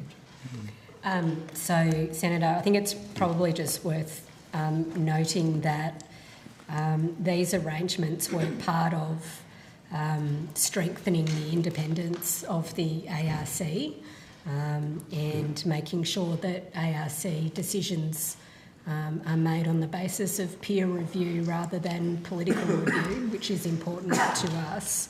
But at the same time as those really important reforms were introduced, this power to refuse grants based on security, defence or international relations were introduced at the same time. But it is worth noting, I think, that this power is in effect the sort of flip side of giving greater independence to the ARC and building up the peer review within the ARC.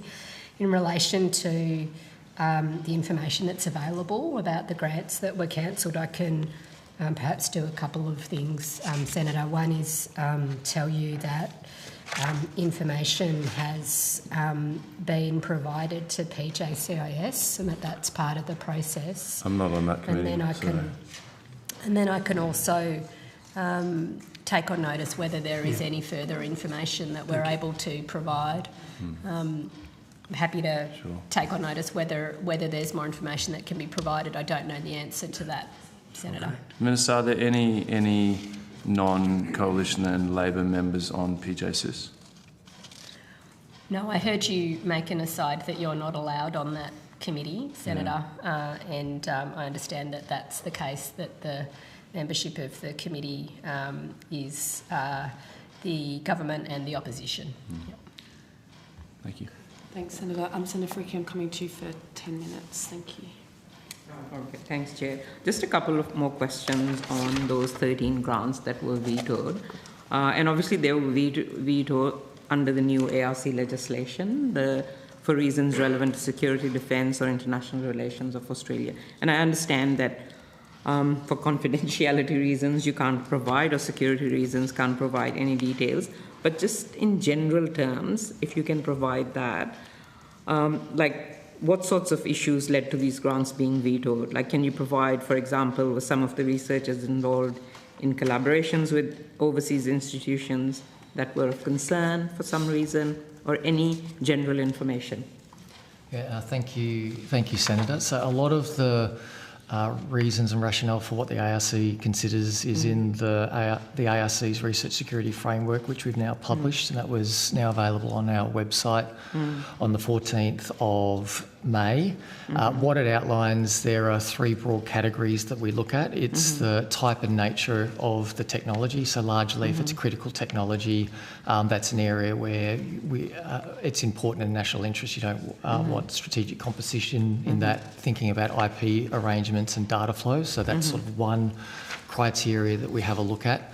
It's then the nature and extent of the collaborations. Our education colleagues were on earlier talking about this sanctioned nations, for example, where it's been a clear direction of government, there is to be no collaboration, so those areas are identified. We also look at the extent and nature of those collaborations, and importantly, what I draw out when we look at these, there's 4 overarching principles. So the first one is we always look at the national interest, and that's our default where we're unsure. The second one, it is a shared responsibility, and it's importantly that universities own the responsibility for managing the research security risk, but if that's not managed, the ARC needs to provide that advice to the Minister. The third one is about being risk-based and proportionate. And I raise this one because just because we identify collaboration doesn't mean a collaboration shouldn't occur. The percentage of grants for those 4 schemes, for example, is about 1,800, so it was 0.7% that were declined. And what we look at is the multitude of risk factors. So if we identify a collaboration, is it soon, is it recent, or is it a long time ago? And does the university have the right risk management processes in place? And what we found is in some cases some universities do and some universities don't. And what constitutes a good arrangement is they're thinking about how IP is being managed, who's accessing campuses, physical security and data security, the type of things. And we go through an assessment, work with universities to understand that. That framework has recently been released. That's correct. With that framework now released, do you think it'll be easier for universities, or they'll have a better understanding of how to, prepare grant applications based on those criteria than it was for this round? I believe so, Senator. One of the things that Professor Rosner and I have done since working through these announcements is work closely with universities on the findings and sharing what we can and what is appropriate to improve their processes.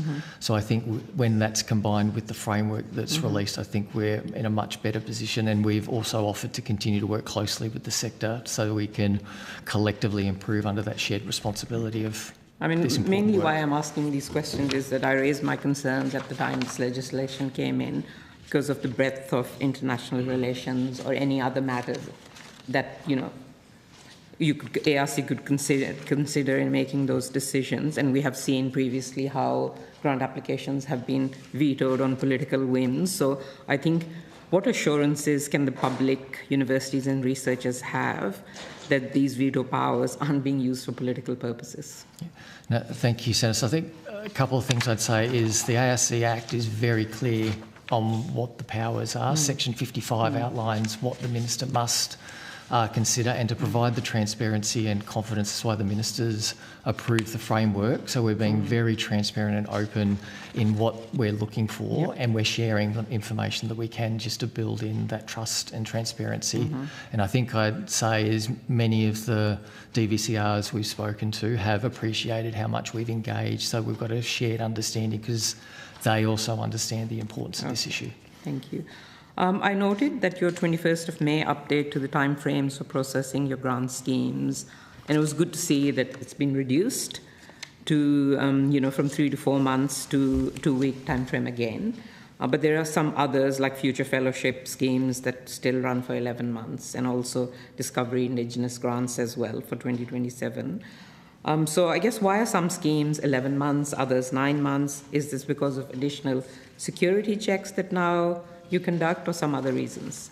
Main reason is the volume of the scheme, of a particular scheme. So if it's a low volume scheme, assessment times are shorter, due diligence checks are shorter. We've seen a massive increase in submissions over the last couple of years, but that's a global problem. Pools, which are academics across the sector, so we factor in more time to give the sector to do an appropriate assessment. So wouldn't that mean asking for more resources so, it makes life easier for researchers? Is that what you need to make the times shorter? Well, it's mainly the assessors who are the detailed assessors, which are our academics across the sector who assess our grants in the peer review process. So they are not ARC employed or anything. So that's a real global problem, that the capacity of assessment is. So it's not really security reviews or anything. Well, that comes on in addition to that, because if there is an increased volume, you have also an increase in the number of checks we have to do across the schemes. So there's a compounded.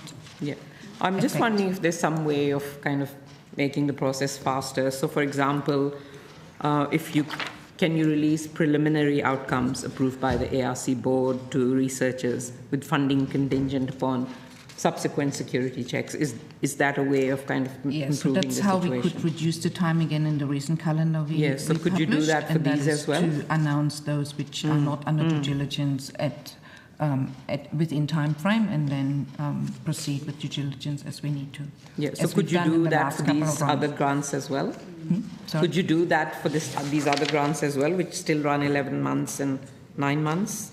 Yep, so that time is mainly compounded by the assessment time we have to give assessors.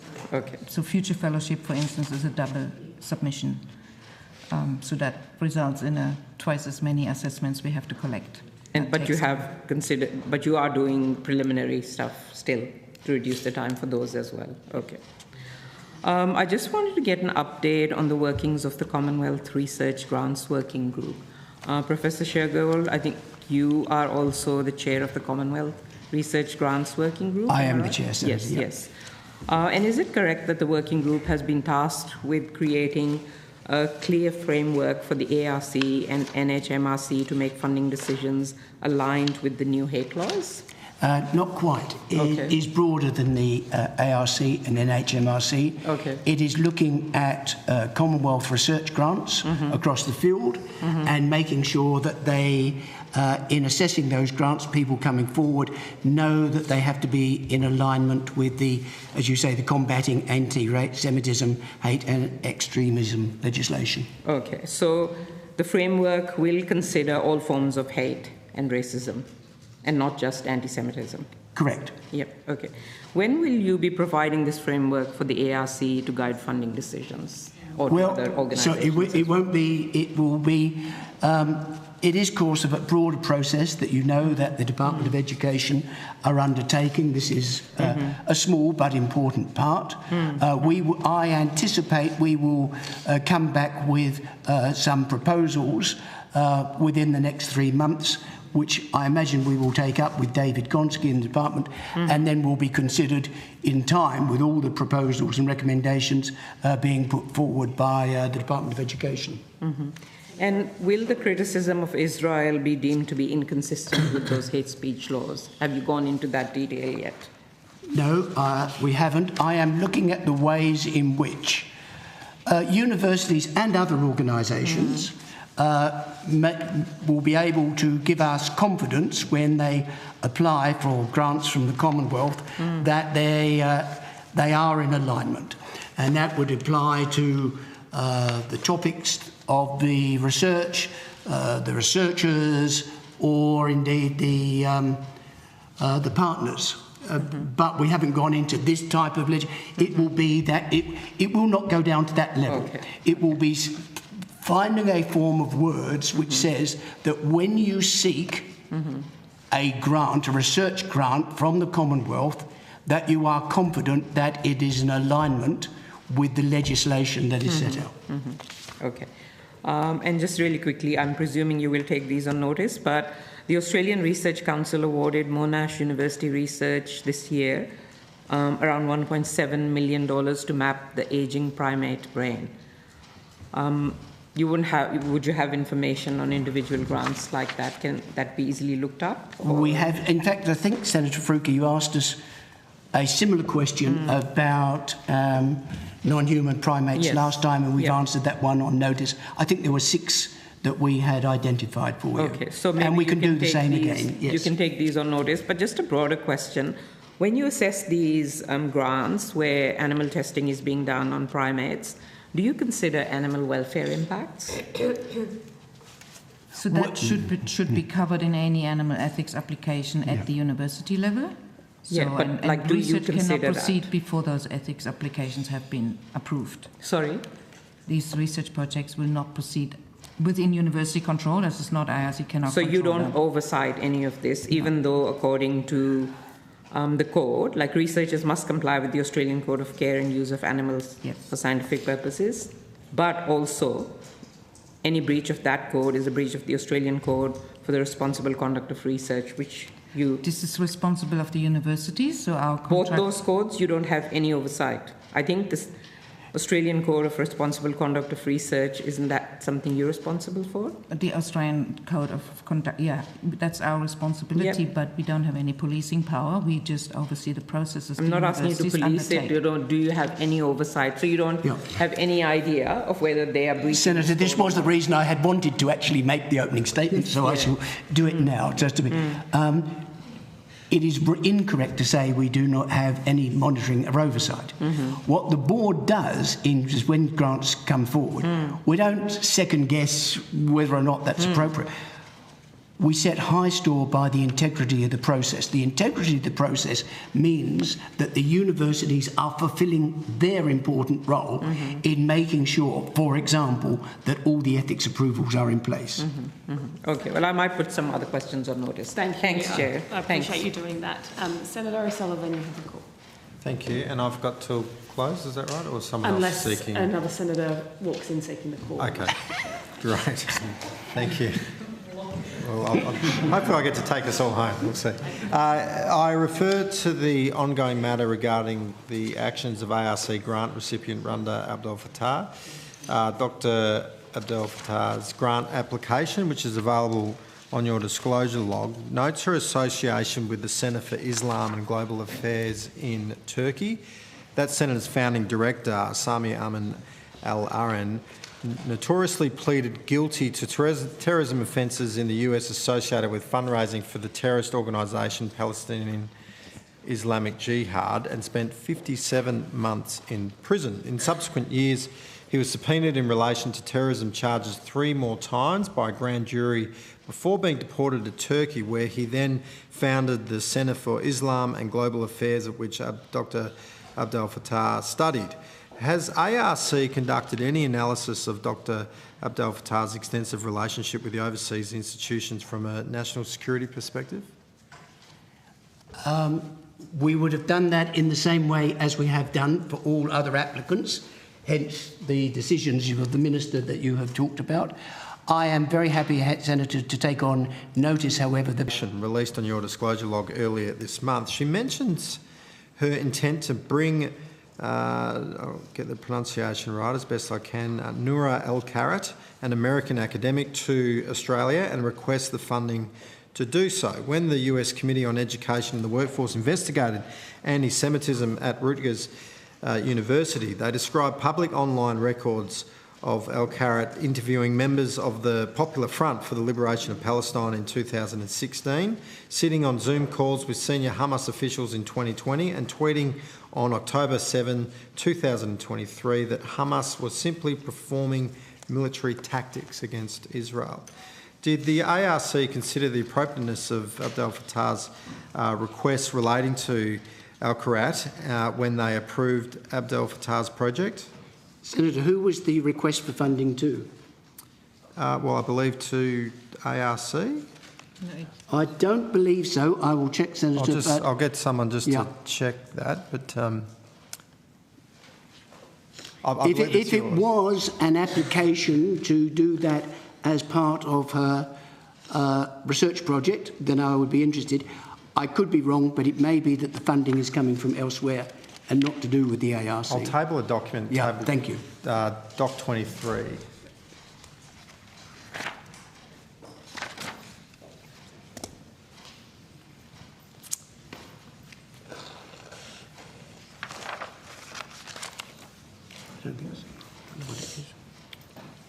This might take just a moment for you to get that.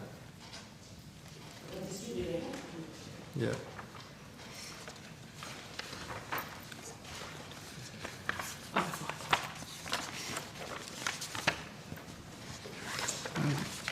Just let me know when you've had a chance to look at it.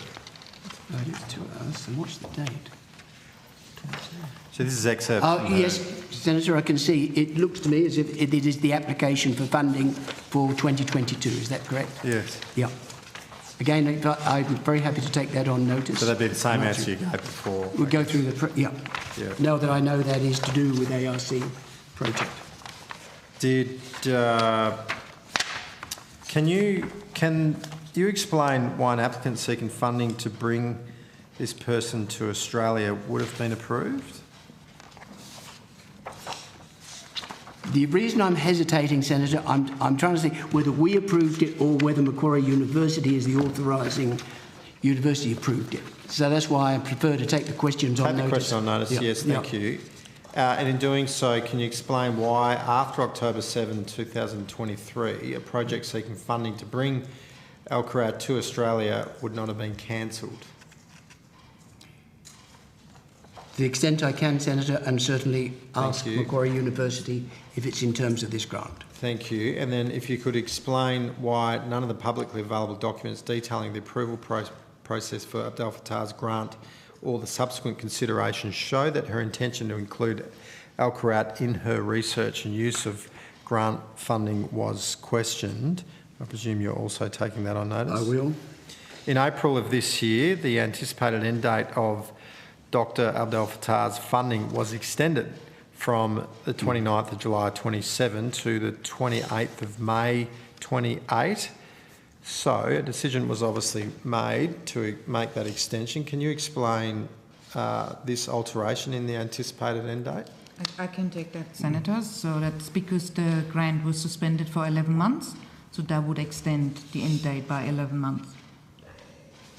So in reassessing it was there any reassessment coming out of suspension? So we suspended in February 2025 and reinstated December 2025. So that's about 11 months. So that by reinstating, you have to set up a variation to extend the end date by that 11 months. So what I'm curious about is this information that and these questions that I've just so that's pointed out, is that not relevant to the suspension and coming out of suspension? So what it is relevant to, so the suspension took place for 11 months. Yeah. During that time, Macquarie University undertook an investigation and reported back to us that with minor issues, there had been no breach of her grant funding. Okay, and it was on that basis that we then took a decision to take her grant out of suspension, which is why it goes on for an extra 11 months. You have raised some issues here of which I am unaware in detail, and I am very happy to follow that up and to find out if indeed in their investigation Macquarie University did take these into account. Is the suspension just a matter for Macquarie, or is it your decision? Whose decision is it to... No, at the end of the day, it is my decision. I have to be assured that the investigation undertaken by Macquarie University is adequate and meets my requirements, meets the ARC requirements. I think we took about 2 months between receiving the final report and making the decision. Whilst we did examine that, I think there were some discussions took place with the university, and that is why when we took the decision, it was on the basis that there were a number of modest changes to management practices that Macquarie University would introduce, and they have agreed to do so and are doing that. Was at any time national security considerations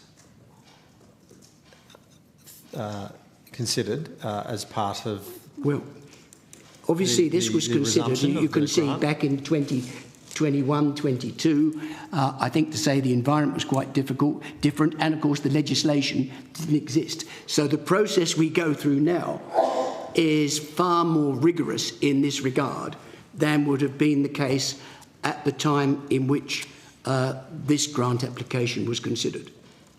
Do you know whether yourselves or Macquarie, during the suspension, whether there was consideration of national security matters? For example, did Dr Abdel Fattah's links with institutions overseas that have links to convicted terrorists and her seeking funding to bring Ms Al Kharat to Australia, was that ever a consideration? I'm not sure of that, and at the moment, Senator, I'm just accepting your descriptions of what and you can take this is, on but notice. I'm very happy to take on notice and come back to you. Thank you. Thank you. I've got 5 minutes. I will move on to a different topic and get as much as I can. Yep, great. Thank you. I want to ask about a grant. I've got the grant ID. Does that assist? You can do. Answering my question. So it's DE 260100761. This relates to a grant titled, or the description is guided by Yulnyu Gamgiri custodians. Dr. Lara Daly's project will help shape cultural, respectful and environmentally responsible space exploration, learning from songlines, creation stories and deep cultural connections between people and sky country. The research will help intercultural guidelines to help inform space policy, public education and industry practice. The project aims to broaden Australia's understanding of space by recognising long-held Indigenous knowledge systems and their relevance to sustainable human activity beyond Earth. My question relates to this and whether the ARC can outline how the national interest test for this project satisfied the requirement to demonstrate a benefit to Australia beyond the academic community as required under the National Competitive Grants Program.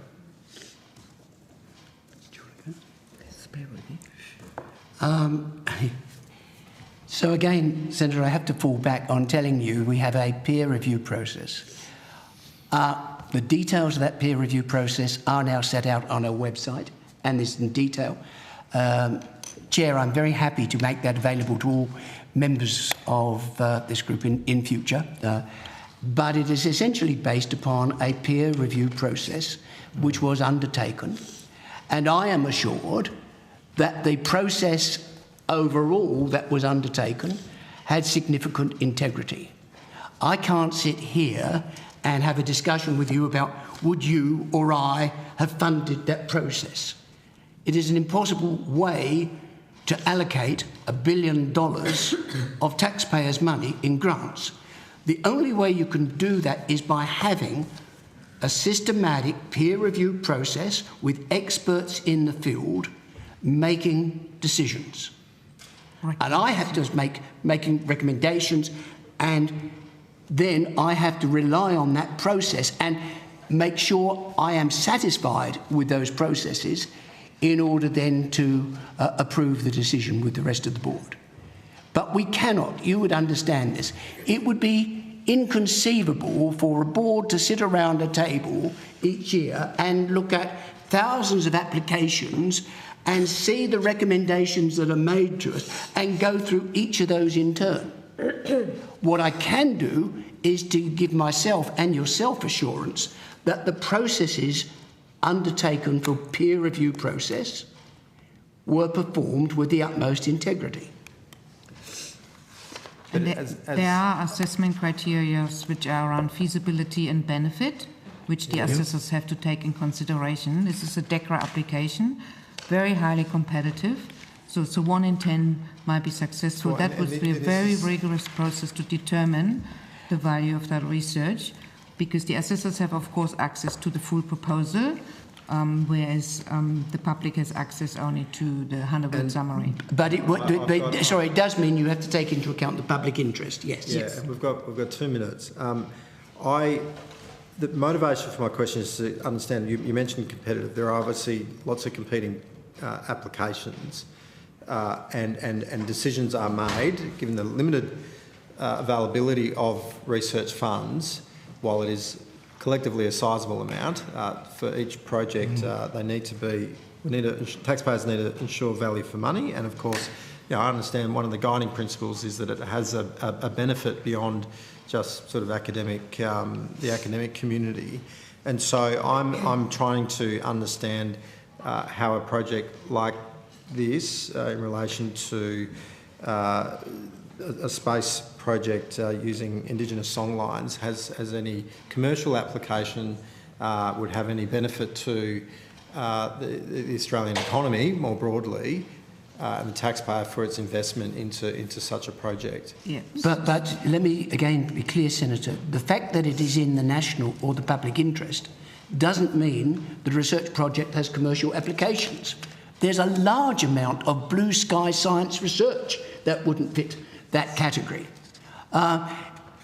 one of the things that would have been taken into account here, I am certain, would have been in terms of the national interest, in terms of Australian culture. Alrighty. I'm done, am I? All right, I'll put the rest on notice. Thank you. Thank you. Thank you, Senator. All right, everybody, that concludes our hearing. Thank you to all witnesses who appeared, to Hansard Broadcasting, our Secretariat, for their assistance. I also do want to thank senators who participated in the hearings over the past 4 days for the courteous, respectful but still rigorous way in which they've conducted themselves. From across the aisle, I did want to acknowledge that today. We have agreed that any written questions on notice should be lodged with the Secretariat by Friday the 12th of June 2026. The committee stands adjourned. Thank you. Well done, Chair. Thank you, Chair.